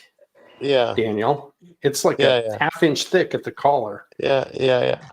It's very traditional. It's very awesome. This is a piece unique, is it? I don't know. It smells of wool. Smells which of is wool. good. Yeah, it smells just like the sheep. No, it's wonderful. It is so heavy. Yeah. Would that be equivalent to a large, or it's a one size fits all? This is a large. So they do different sizes. Yeah. Ah, Ray, if you're still on, thank you very much. Oh, this is from Ray? This is from Ray from the Aran Islands. Amazing. Yeah, he has his sheep. He's got sheep outside of his. I gave him an Alsta watch last year, and so he shipped this to me as a thank you. Wow. And this thing is really cool, actually. They go through a lot of wool for this. Oh, yeah. It's no cheap store-bought sweater, that's for sure. No. Ray, thank you. This is, I don't know if he's still around. It looks like it. No, I don't think he is. Well, I'm sure he'll catch up at some point, and and we'll next time we see him in the chat. Yes, I'll have to message him directly. And, this is awesome. No, it's a lot of people make fun of the itchy sweater and everything, but no, this is a quality piece of wool right here. And hey, Chris, even in the modern age, wool still very much has its place. Hey, Chris, I gotta admit, it's better than the blanket unboxing. Oh, I missed the blanket. No, a few weeks ago, a blanket unboxing we had. Remember? No, I missed it. Oh, you missed it. Okay. Yeah, I must have missed it. Yeah. No, I've been. This has been sitting here in the house for like a week and a half or so, and every time my daughter comes over, she's like, "You haven't opened that yet?" And she's been wanting to open to see what it was. I knew, but I had to save it to do on the stream. So, I really appreciate that, Chris. Thank you so much for sharing that with us. It's and thanks to Ray as well. Sorry, Ray, we didn't get around to it a bit sooner, but we had a lot of people talking. We were talking about other various things, and just very soft. Gets away. Very soft. It is very soft. I don't think it's itchy at all. I don't care what anyone says. They're absolutely lovely. I only realized recently that Ray had a family of sheep, and he does this with them. Congratulations, so it's Chris. great. Yeah, you shear them and spin the wool and make the yarn. Nice. Very nice. So, Chris, I'll tell you what, Chris. I mean, I'm going to give you the. You can tell me which rum to use in my daiquiri. I'm just going to make a standard daiquiri. I don't know if you caught what we were showing before. Was there a rum that took your fancy, or are you going to do me bad and give me a real bad stinker to mix with? No, I've learned since. But I would like that the chairman, I think, just because you pointed that out as kind of inexpensive and available. Oh, no, that's Diplomatico. Yeah, Chairman's Reserve should be available at 40% and 43%, reasonably priced. I'll get it. Okay, Chris has spoken. Customer is always right. Yeah, but I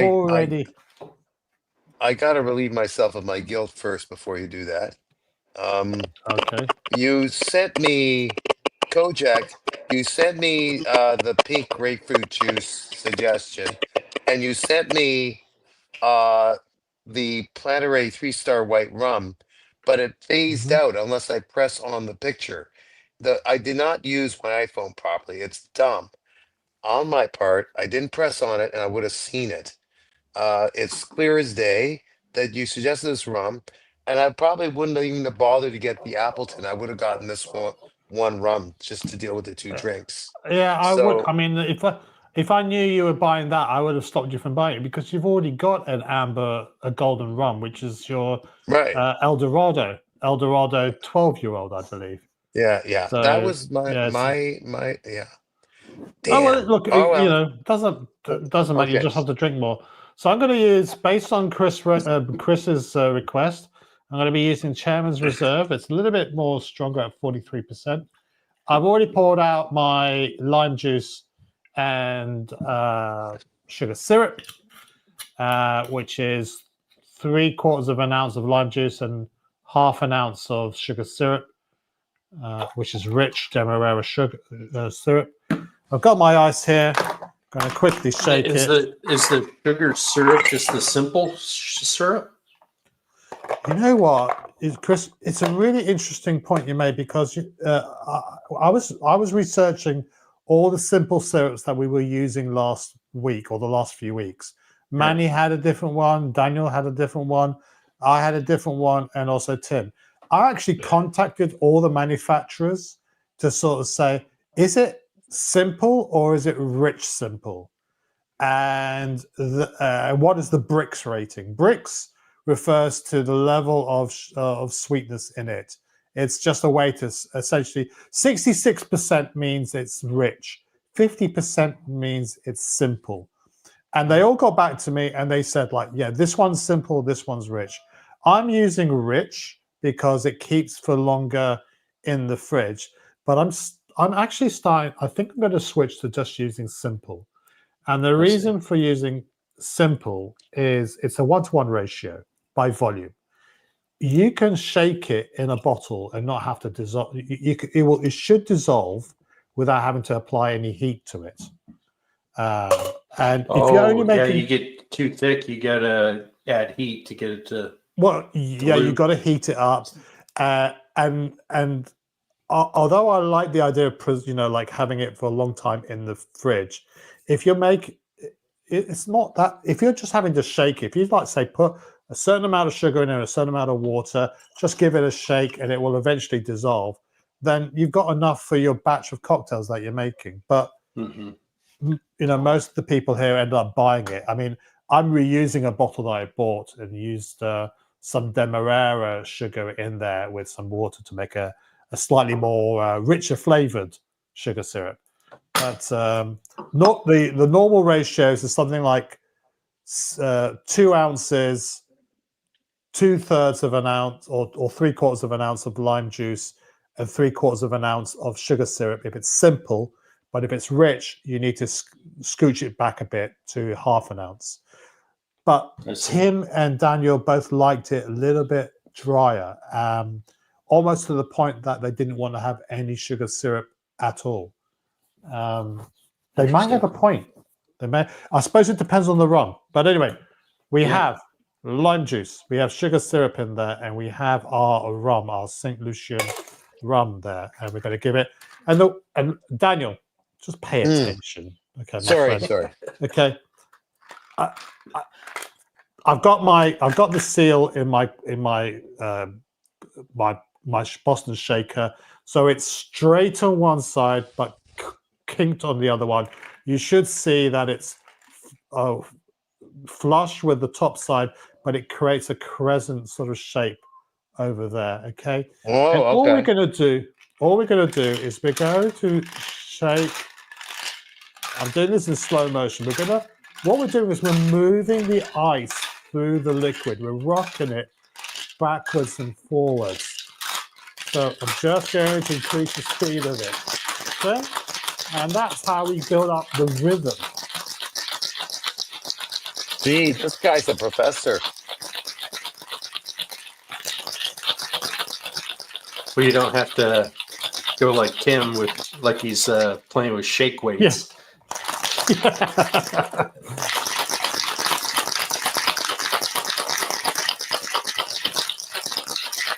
So exactly. We're rocking the ice in the tin backwards and forwards because we want dilution, we want chilling, and we want aeration. And we want that sort of frothy texture that doing this with ice cubes will do. So that should be enough. There we go. We're going to strain this out.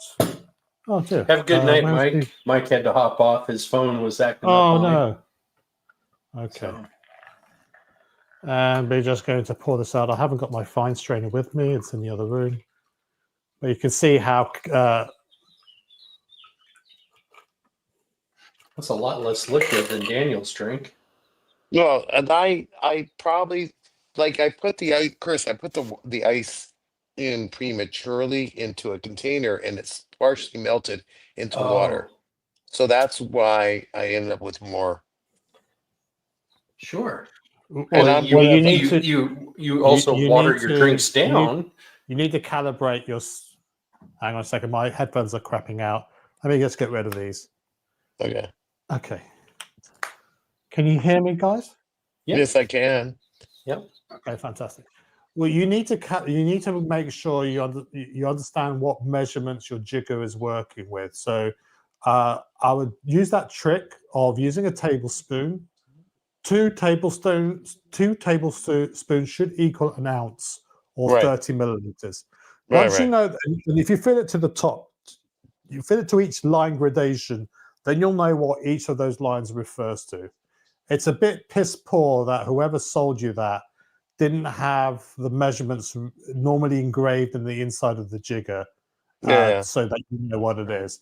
But if you do that, then you'll be able to have that peace of mind going forwards, and you'll be able to measure things accurately. So there you go. That's your classic daiquiri number 1. Let's give this a taste. Okay. Cheers. Now these daiquiris, are these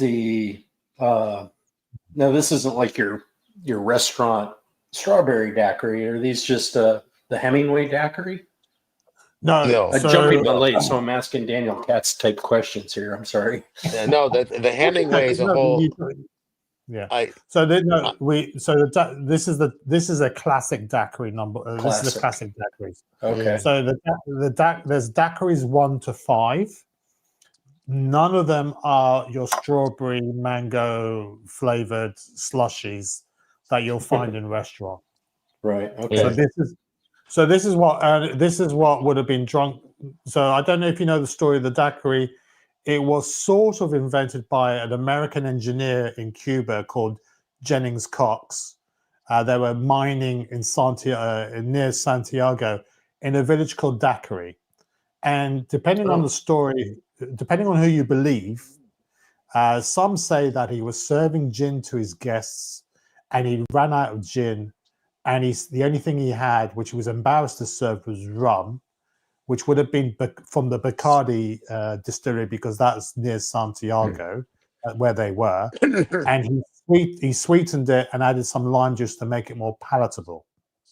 And he coined, now that may not be true. We don't know for certain. His granddaughter says that's what happened. But other people say, oh, we saw him witness it do this way and do that way. It doesn't matter. The thing is that it's based on a drink that existed 200 or so years beforehand in the Royal Navy when they were serving rum rations to sailors. And one of the admirals there, Admiral Vernon, who was also known as Old Grog because of the grey tunic he wore, he noticed that the sailors, when they were given their rations of rum on a daily basis, they were given something the equivalent of half a pint of rum a day. Now, these sailors used to neck that half a pint in one go and get absolutely plastered and be absolutely no use to the. It was dangerous. So Admiral Vernon said, look, I'm going to give you the same amount of, and this was 75% ABV. This is not 37.5%, 40%. This is double the strength. So he said, look, I'll halve it. I'll halve it for half of it in the morning, half of the evening. Okay. And you have to water it down, 4 parts water to 1 part rum. Now, he also said, if you're for good behavior, I'll allow you to substitute some of your salt rations for sugar and lime to make it palatable. Now, that is where grog comes from, because it was called grog after Old Grog, Admiral Vernon. He wasn't to know that lime actually prevented scurvy. So eventually the Royal Navy decided to say, part of your rations has to include lime as well.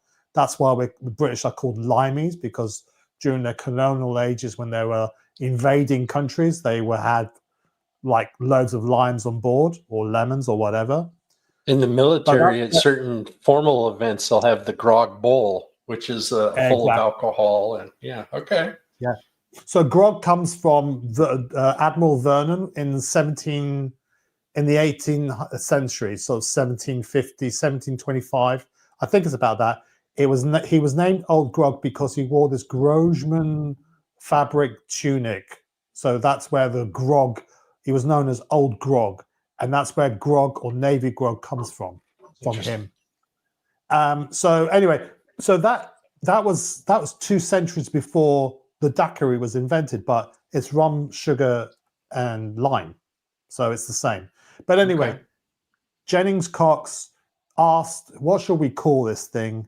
They came up with the name rum sour, because technically it is a rum sour. You would make a whiskey sour or a gin sour in the same fashion, but nowadays you'd have an egg white as well. But they said, no, that doesn't really sound good. Why don't we just call it daiquiri? Because that's where we're based, and that's how it came to be. The daiquiri. That's awesome. Yeah. So wonderful. There you go. And preventing scurvy and all that kind of stuff. And Daniel, were you upset when your commanding officers made you partition your rum like that? Were you and your buddies upset back then? No.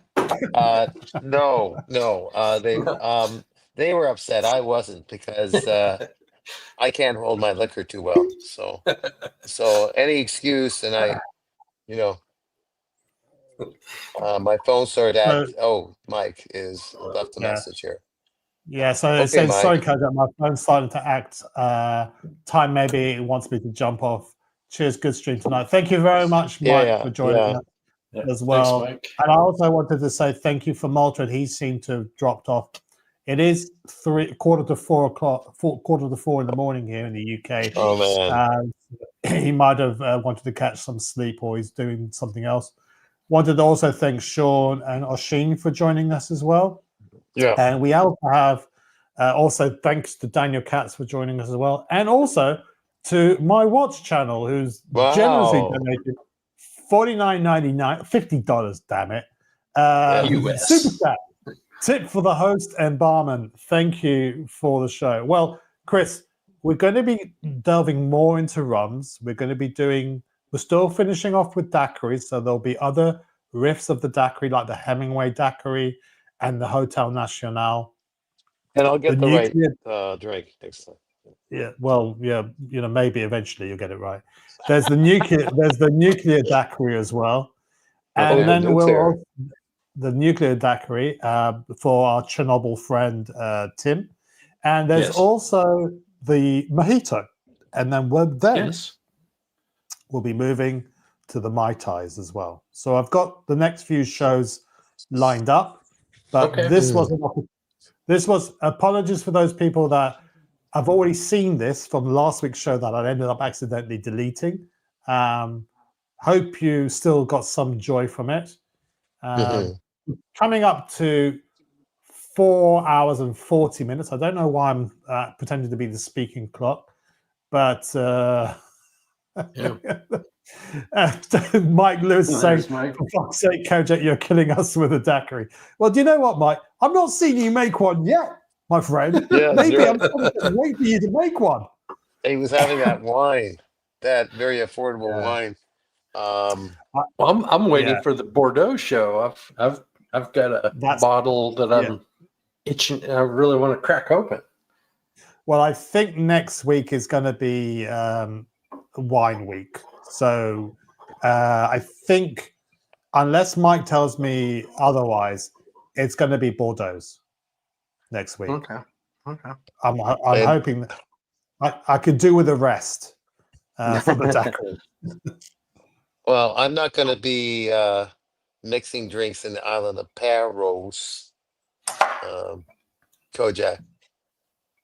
Okay. I think it's recovered from the floods the We're talking about sailors, and while Kojak was talking about that, I noticed a footnote here on these sweaters, because the knitting patterns often reflected to families. These knitting patterns were often used to identify the bodies of fishermen who perished at sea. Yeah, no, that's true. That is. I remember Ray telling us that. Yeah, that's definitely the case. But what happens if you were borrowing somebody else's jumper? Well, yeah, exactly. Could be. Or maybe you were trying to hide. Maybe you were pretending to die and you just passed it on to some other dead body. Who knows? The mind boggles. Good deal, Chris. Have you got any? I mean, so we talked about daiquiris. There's a little bit more to it. We're going to talk about Hemingway as well, because he is a huge consumer of daiquiris. Right. He famously drank 32 daiquiris in one sitting. The guy was quite prolific when he lived in Cuba. But I know you've got some dark rums there, so I do want to delve into the darker rums as well, and maybe we'll make the ultimate Mai Tai. It looks like you're more or less there anyway with your Jamaica and also your Appleton 12 years cars. Yeah. I'm gonna go ahead, Daniel. No, I'm gonna listen because I gotta clean up and so on. So I'm kind of phasing out. So I'm still here, guys. That's all. Well, we're nearly finishing, Daniel. So it's only a few. I think it's only a few more minutes. I have the Appleton. But what other dark rum would you recommend? Now you talked about your Diplomatico. No, I was saying Diplomatico Exclusiva is heavily dosed. So this is a half bottle, a mini bottle of Reserva Exclusiva. This is known to contain about 30 to 40 grams of sugar per liter. Oh, okay. So it's a lot. This will this tastes delicious, but it's because of the sugar, not because of the rum. Exactly. Necessarily. Right, yeah. They do other versions, which don't have as much, have very little sugar added to them, if at all. But for some reason, this one always seems to rate very highly for sipping, but I think it's because people are addicted to sugar rather than actually. Oh God, Yeah. that's oh God. Now he's brought it up. My addiction to pastry is all because of sugar. There you go. There you go. But what I was saying in the ultimate Mai Tai, I was saying that part of it is Appleton Estate 12. Part of it, so a quarter of an ounce of this, quarter of an ounce of Jamaica. Okay.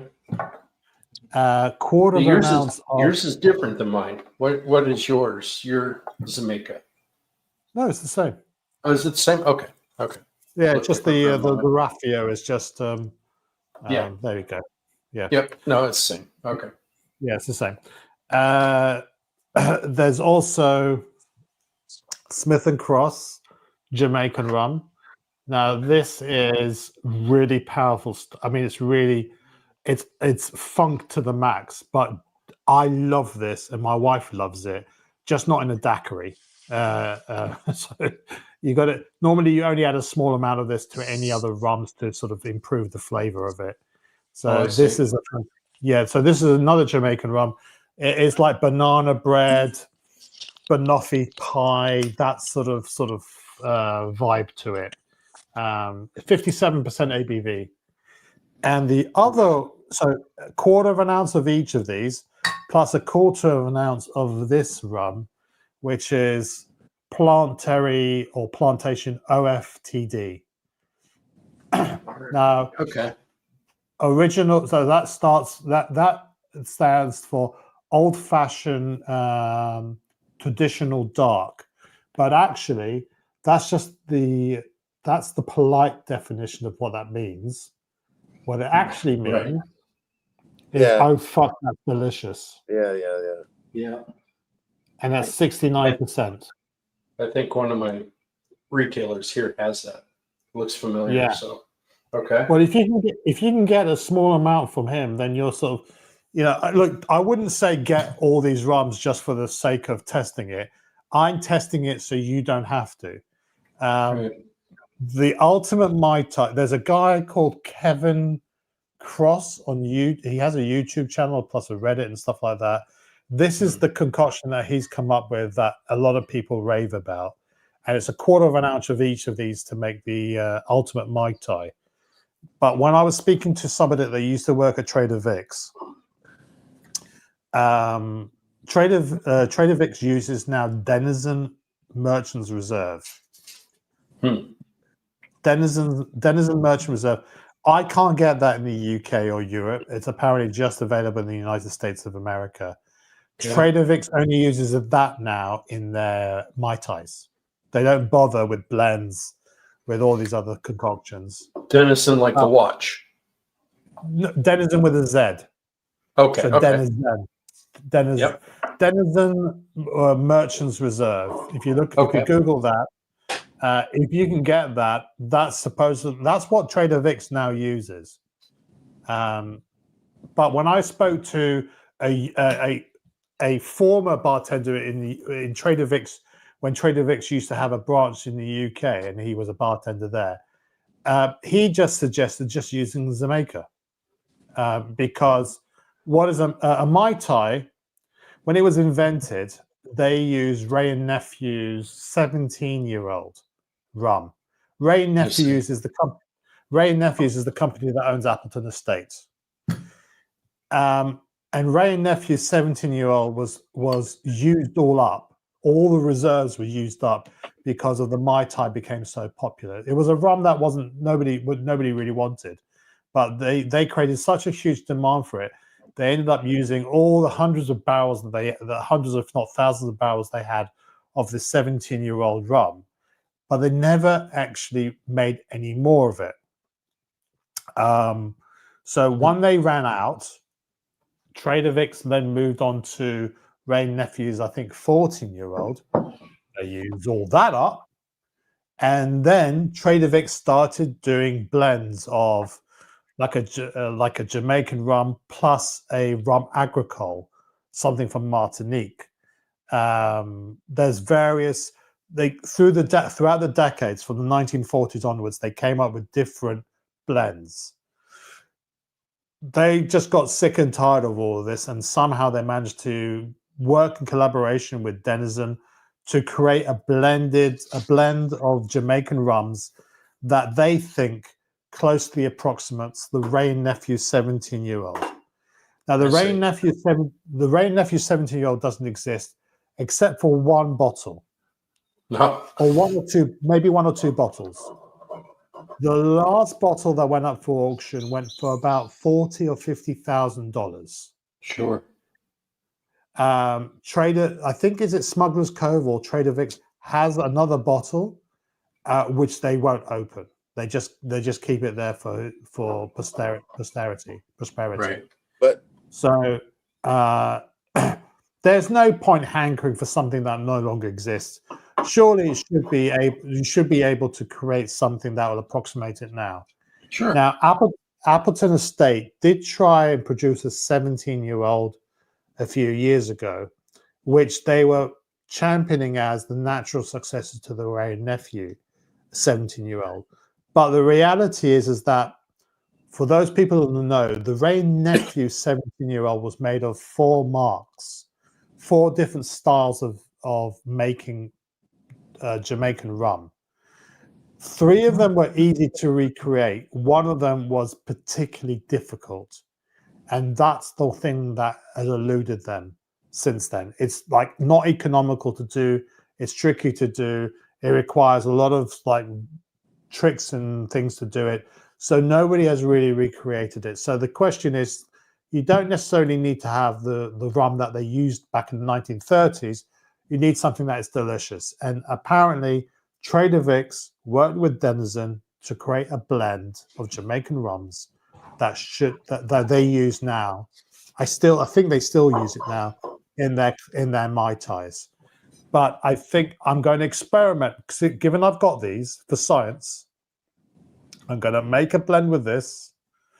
I'm going to make a blend with Jamaica.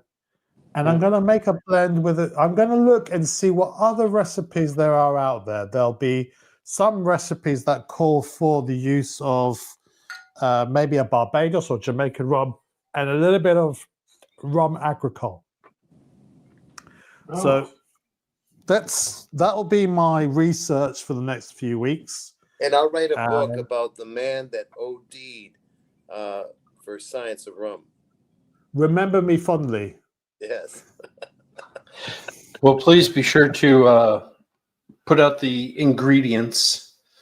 Some way, so through Tim or just on stream or something like that, especially the day before or something like that. So I will do. I think what I'll do is I'll do a video, like a short video of these are the ingredients. So and I'll post it on Tim's video on Tim's channel, so you guys can refer to it. And it's easy. I think it's a little bit.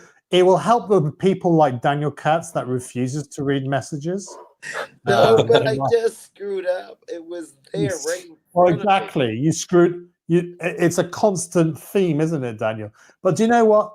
You make life interesting, Daniel. That's a good Now, thing. I could have lied and said that the dog ate my homework, but I didn't say that. No, I used that one already. You can't use that again. To Daniel's credit, he is always participating. Absolutely. Yeah. Say what you want. He's there with his jiggers and glasses ready to go. Now, if I pressed on the picture, it would have left the blur and clarified. I saw the rum you suggested. Yeah. That's my bad. So, Well, I even said in the text, my recommendation would be Havana Club. But if they don't have that, go for the other one. So you know what, Daniel, 10 out of 10 for participation. Yeah. But 0 out of 10 for execution.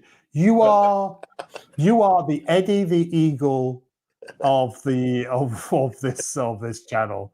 A lovable person that didn't quite make the mark, but left an imprint on the community. Nonetheless, or still continues to do so. And I know that you got an issue with your voice, just like I still do. But I really do appreciate you joining us today to sort of keep us company, to recalibrate our senses from time to time. Yeah. Mike Lewis is saying in this chat, I'm going to open a liquor store by Kojak. Yeah. Well, maybe, Mike, what you need to do is give up the day trading and just like opening up a liquor store for Kojak, because you would make a lot of stuff. We have, unfortunately, we've stirred the Ray from his slumber. Just the word to Kojak shoving a bottle in his face. Drink, as they would say in Father Ted.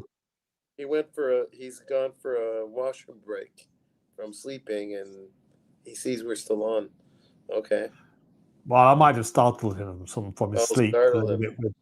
Okay. Yeah. Thanks, Ray. Ray, thank you so much for all the super chats you've done today. Some of them a little bit more obvious to understand than others. Some the usual sort of cryptic ones that we've become accustomed to. And I'm really glad, Ray, that you've just woken up, because my watch channel did do the unboxing of the sweater, and he wanted to say thank you, Bud. The jumper will be used with pride, hopefully offshore this fall. Absolutely.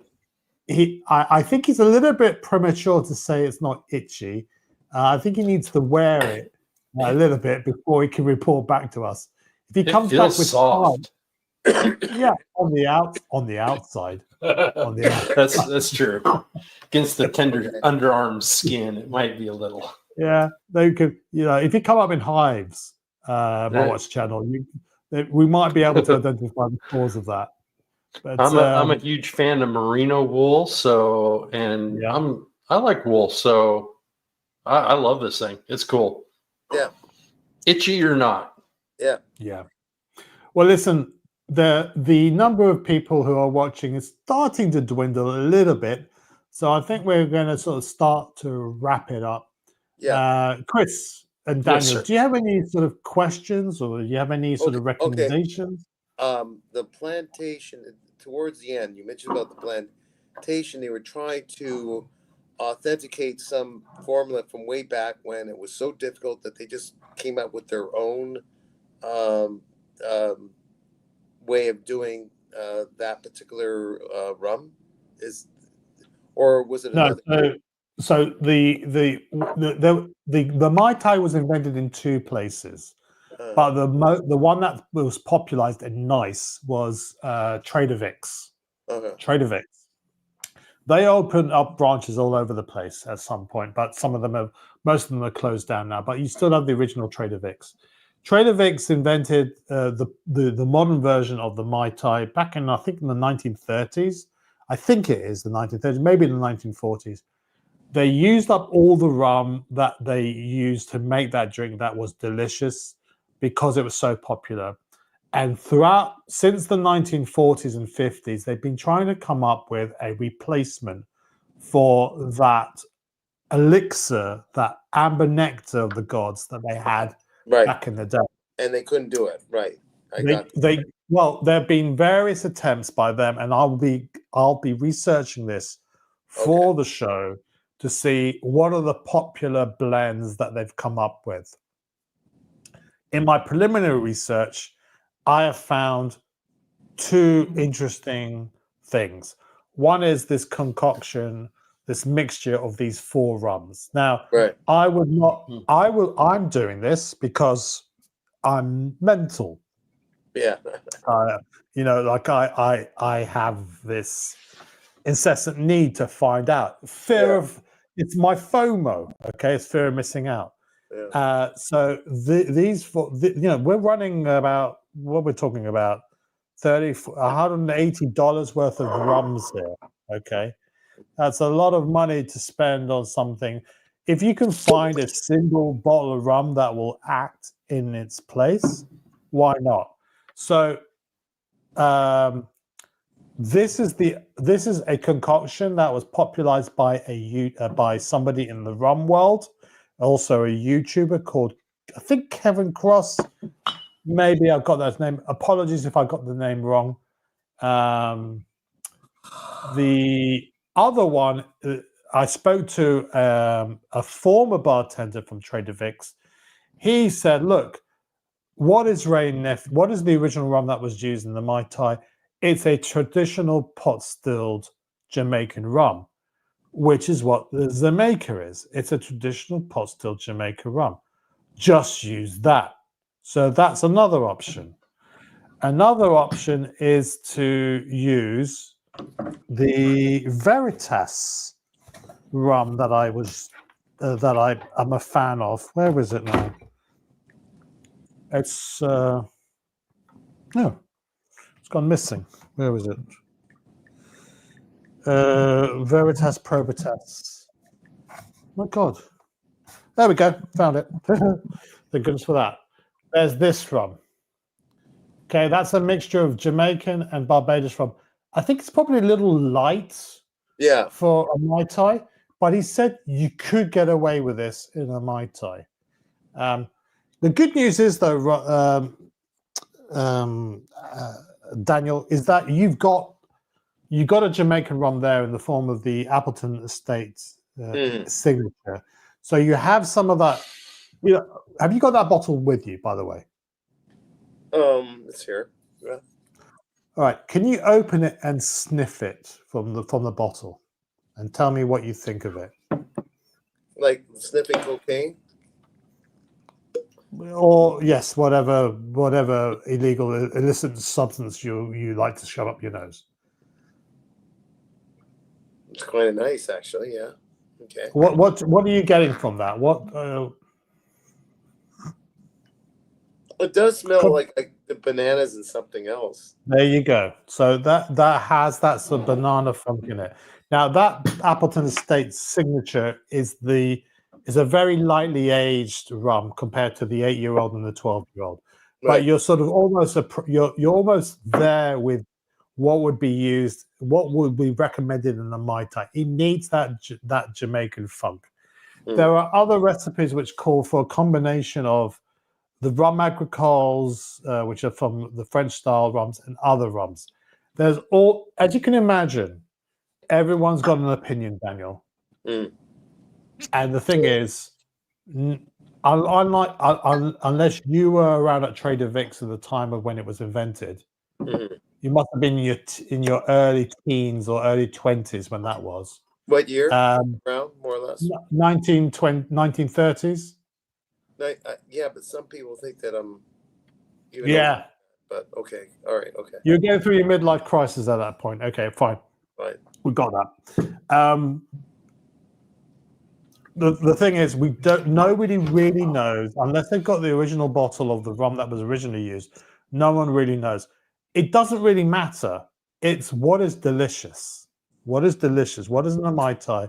What is delicious? And that's what we're going to be exploring. And I will be sharing with you before the show the rums that I'm going to be using. I don't expect anybody to try and follow my example and get all the bloody rums. I will give you one or two bottle examples. Now, in America, you can get Denizen Merchant Reserve, which was what the guys over at Smuggler's Cove and Trader Vic's worked in collaboration with that producer of rums to say, this is what we want in our Mai Tais. So if you can get Denizen Merchant Reserve, and I know Daniel won't remember this, that should be a good rum to use, because that's what they use in the bar. That's what they sell in their Mai Tais, the Denizen rum, Denizen Merchant Reserve. So unless I can find somebody that's willing to give me Denizen Merchant Reserve or whatever through and smuggle it through customs, I'm going to have to make do with what I think are close approximations. So I will try my single bottle of Jamaica. I will try also the Veritas as a single bottle, and then I'll also probably try. I will try ultimately the ultimate concoction. I'm going to write this down. No. There's no need because you can't read your own writing, Daniel. What's the point? No. Stop it. I'm here. Daniel, so hopefully that answers your question. I know it took me about 10 minutes to answer it. Chris, do you have anything, any questions you'd like to add? No, I'm just taste testing the Bumble here for Mike. Okay. It's very heavy banana, to the point that it almost, he asked about the finish and everything. It tastes and has the aftertaste of like a banana popsicle. Yeah. It really does. It's in contrast to the Jamaica. So the Jamaica and maybe that drier. makes it, yeah, is it drier? And maybe that's what makes the Bumble so much more dramatic to my taste right now. But I might as well just be eating a banana popsicle. So Mike Lewis is asking the question: Would it complement a cigar like a Maduro? The Bumble? The Bumble, yeah.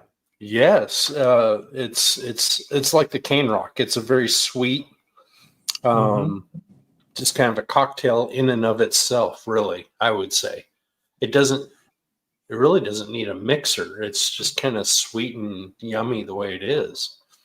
Yeah.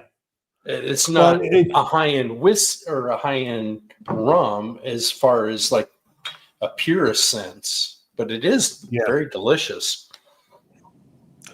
So this would echo, this would echo a little bit of Sean's experience with the Dictator rum that he he tried in London, and he ended up buying a bottle from the hotel we were drinking in, we were smoking in. Right. It was a Dictator rum that had been aged in a Royal Takagi cask, or I don't know how you pronounce it. Royal Takagi or Royal Takagi is a Hungarian dessert wine, like Sauterne is a dessert wine, and it just imparts a different flavor, and it worked really well with the cigars that we were smoking because it was quite sweet and still quite complex. And so, like I think Oshin has mentioned before, don't pair a cigar with a smoky whiskey. That doesn't make sense. You want to go the opposite way, like your sweeter whiskey or a sweet rum or something. When I was smoking a cigar, I was smoking the same cigar as Sean, and I ended up drinking a Japanese whiskey. I can't remember which one. It might have been Hibiki or something like that. Some of my favorite smoking experiences with cigars was I was in a fixed wing aviation unit in Iraq, and I was there with these are old guys that are flying fixed wings that had served in Vietnam, and just some old classy guys. And every day before our shift would start, it was we flew at night, so our mornings were a cigar, and the favorite thing I liked to pair with the cigar at the time was an ice cold Starbucks, one of those cold mocha drinks that you would buy in the bottle, and just the cold chocolatey sweetness. It just paired so well with all the different cigars we were having, and so ever since then, I agree. A very sweet type drink, kind of like this Bumble or Bumbu, or I say Bumble. I keep saying Bumble. It's Bumbu. It would pair very well with a cigar. It's a very sweet drink. It's the fun thing about these streams is that we start to uncover some of these universal truths, and we sort of like you've got plenty of experience. And then you go, that makes sense a little bit. And you can start to sort of like create an informed decision when it comes, in the future, like which rums or which whiskeys you want to pair with a particular cigar. So, Mike Lewis is just reiterating what I said. Tokia, I can't even pronounce it now. But the Tokia is similar to a Sauterne, or like an ice wine. It's a sweet dessert wine. Yeah, absolutely. So, Yeah. I wish, Chris, you were there with us. Sean, I don't know if you saw any of the stream or if you heard the conversation since then, but Sean was so impressed with this rum, this Colombian rum, which he paired with this fantastic cigar, this UK exclusive cigar. I can't remember the name of it, but hang on a second. I will tell you what the name of it is. What is it? It was a Por Larnaga 47 UK regional edition. It's supposed to be I think it's more medium bodied, but it was such a delicious smoke. And I had a sort of a Japanese whiskey with it, which is quite sweet by comparison to, say, Scotch. And sure. Sean insisted on having a rum. Now the cigar sommelier equivalent, or whatever they're called, I don't know what they're called. He said he steered him towards the Dictador, which was about 150, 160 pounds a shot. They only made 500 bottles of this stuff because the Dictador, sorry, not Dictador. Dictador. They have a habit. They're not very transparent. They're Colombian rum, but Colombia doesn't grow sugarcane, doesn't have a distillery or anything like that. They bring it in from the Dominican Republic. I wish they were just a bit more transparent about it and a bit honest about it, because irrespective of that, they make delicious rums. Rums. And what they do is in their two Masters series, they pair the best rums they have and they mature them in different types of casks. So Royal Takagi, which is this dessert wine, or Glenfarclas casks, so ex whiskey casks, which is even more. It's about 2 or 3 times the price of the Royal Takagi, and even more limited. But I think, Sean, it was the occasion, the location, and the vintage of that rum was dating back to 1977, which was a very important year for him. And it just was, you know what? I know I'm being ripped off here in the UK. I could have bought it cheaper from from another place, even though there's only 500 bottles of them. You might be able to find something a little bit cheaper.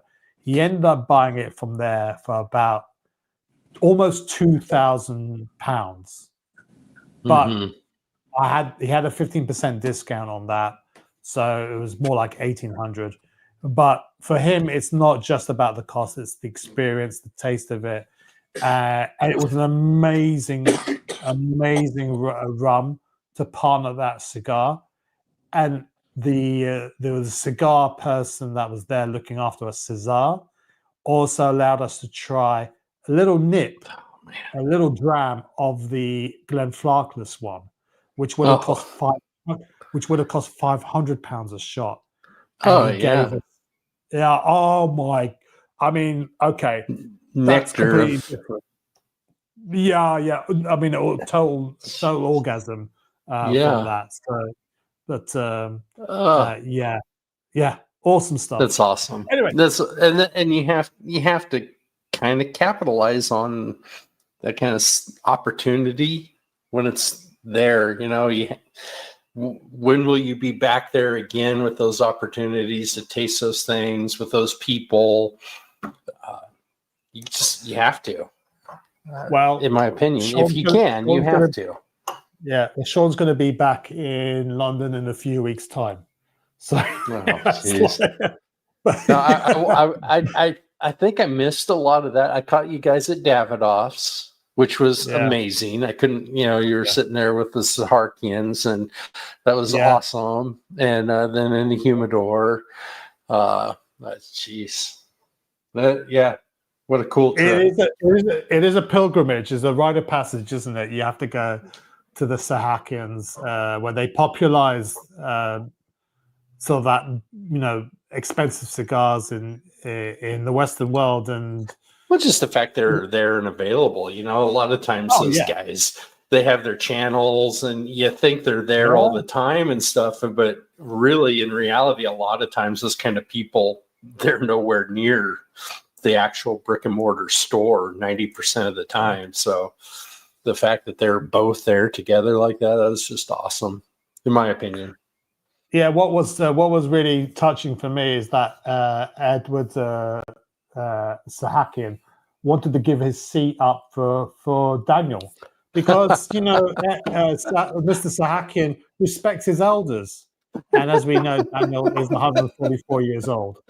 Oh, that's fantastic! That's amazing. Do you remember that? What? You're talking about me being 134 years of age again? Yeah, but you remember the proprietor of Davidoff's, Ed Sahakian, who's in his 80s or 90s. He gave up he wanted to give up his seat. Oh my God! I couldn't believe that. Like, yeah, the guy.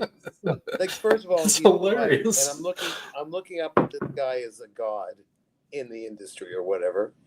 And out of the blue, he says, "Do you want my seat?" I think I need to sit down or something. "Do you want my seat?" And I guess I took a seat. And then he just focused on me like we're old buddies from another planet or something. Like he knew me for years. That's the way he was talking to me. It's amazing. That's amazing. Unnecessary reference for me. I don't understand. Well, no, what I'm saying is that, he's such a gentleman that he respects his elders. And as you are 144 years old, you are irreplaceable. I guess that's what it was. So, Pocket Watch Time is reminding us, if we needed reminding, that we've been going for 5+ hours. Well done, gents. Well, hopefully... Edward Castro Daniel knew Christopher Columbus. All right, enough of this. Okay. Yeah. Okay, guys. Listen, Listen, I really appreciate everybody who's jumped in. So Chris, Daniel, we had Sean, we had Oshin as well, we had Mike, we had also Molthred, and in the chats, and all the super chats from Ray, Sean, My Watch Channel, ER as well. It was sorry if I've missed Daniel Katz as well. Ray was most of his messages made sense this time. That was good. That was always a bonus. But also everybody else in the chat, you guys know who you are. Hopefully that this has been a little bit of fun. If I've bored you, I'm so sorry.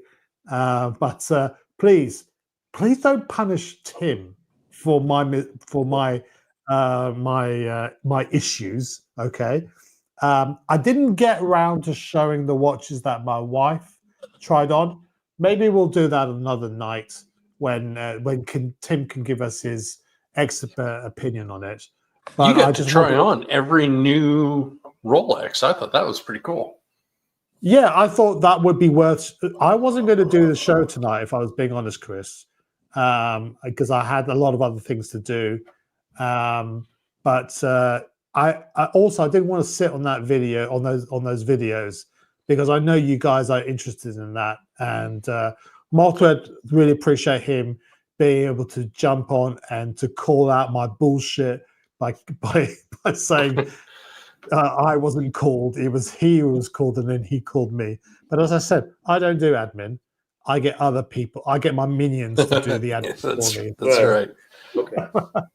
That's right. But of the timepieces, Chris and Daniel, which ones did you like? Before I ask for your answer, Mike Lewis, cheers, guys. Have a great evening. Kojak always does a great job. All is forgiven for being a Spurs fan.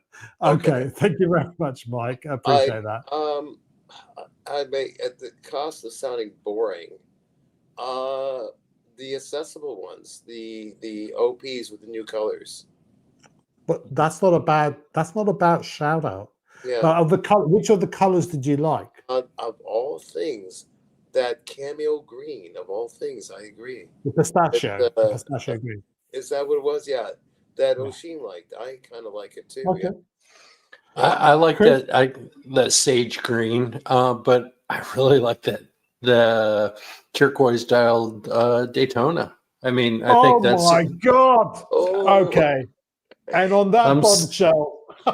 Okay. That was what makes it really? You like that? And I wouldn't flip it. I wouldn't flip it like you were saying. You know, of course, anyone, if you're capable to pick that up, you would absolutely just have to, if for no other reason, just to turn around and resell it.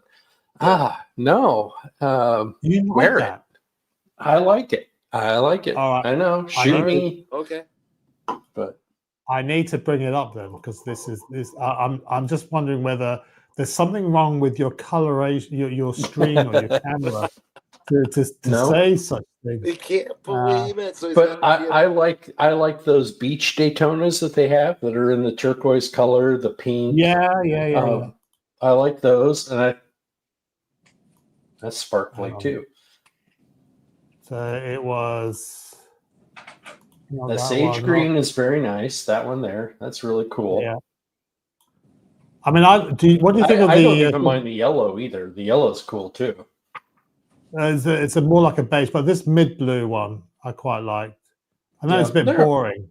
They're all fun. That's sage green or pistachio.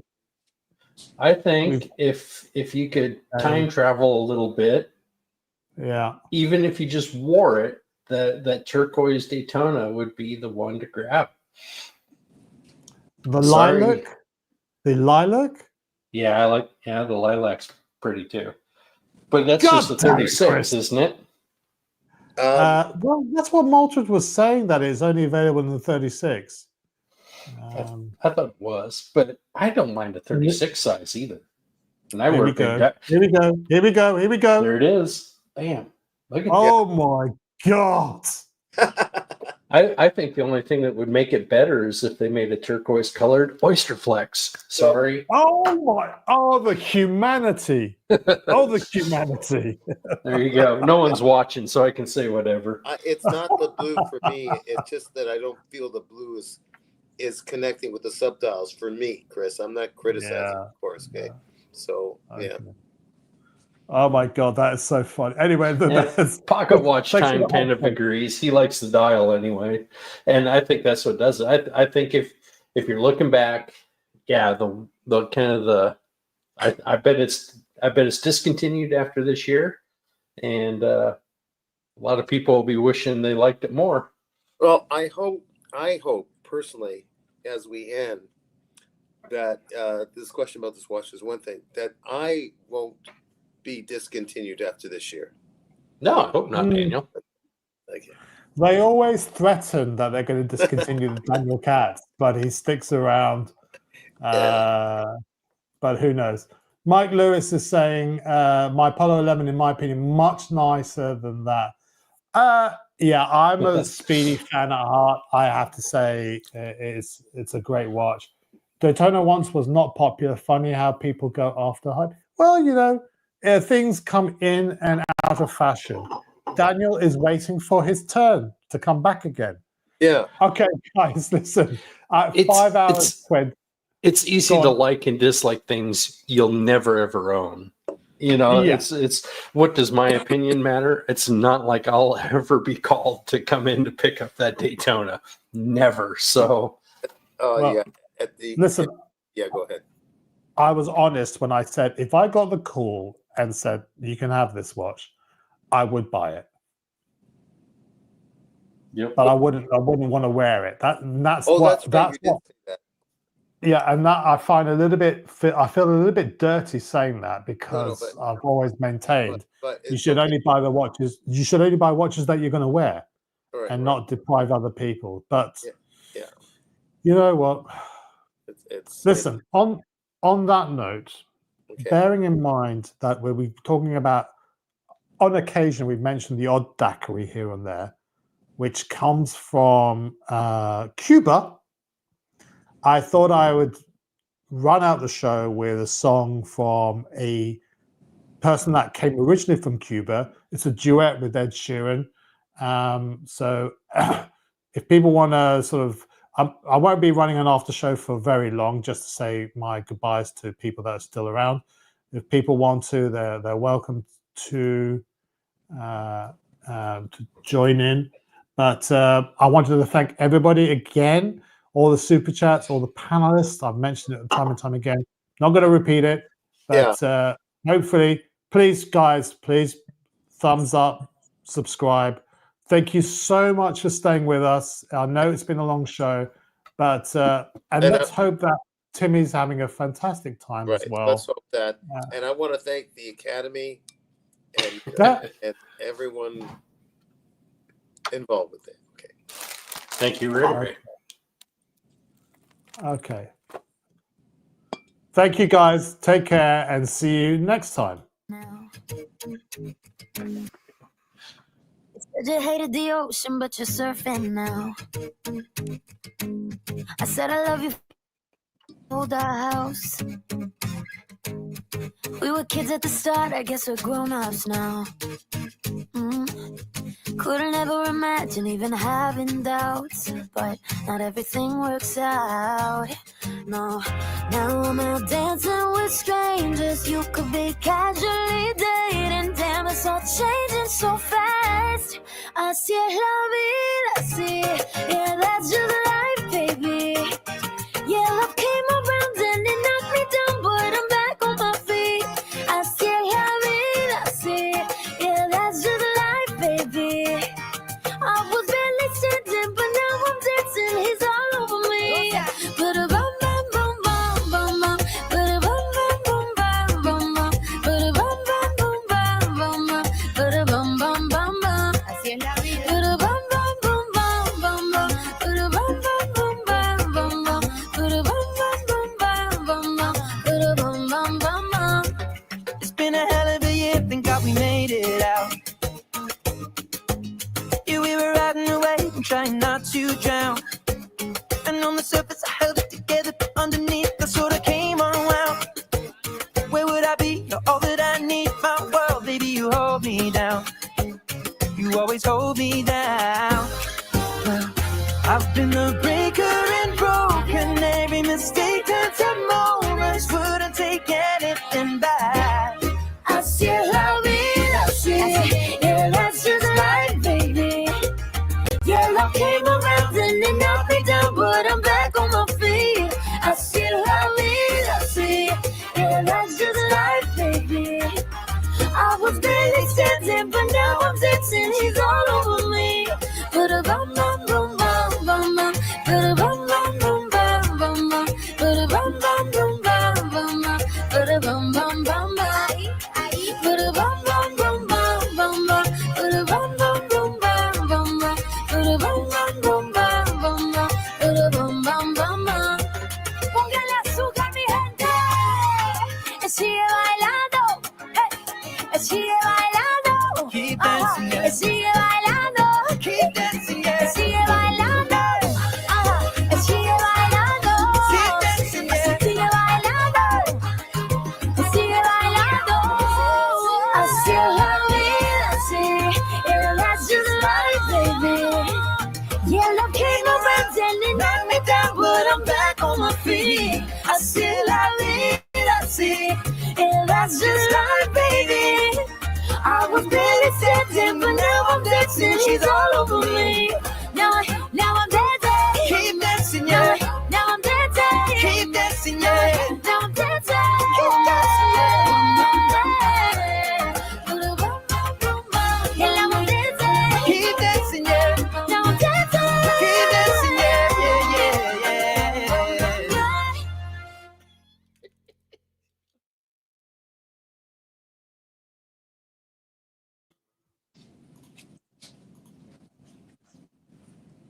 Okay, I guess everyone's gone. Yep. All right, Daniel.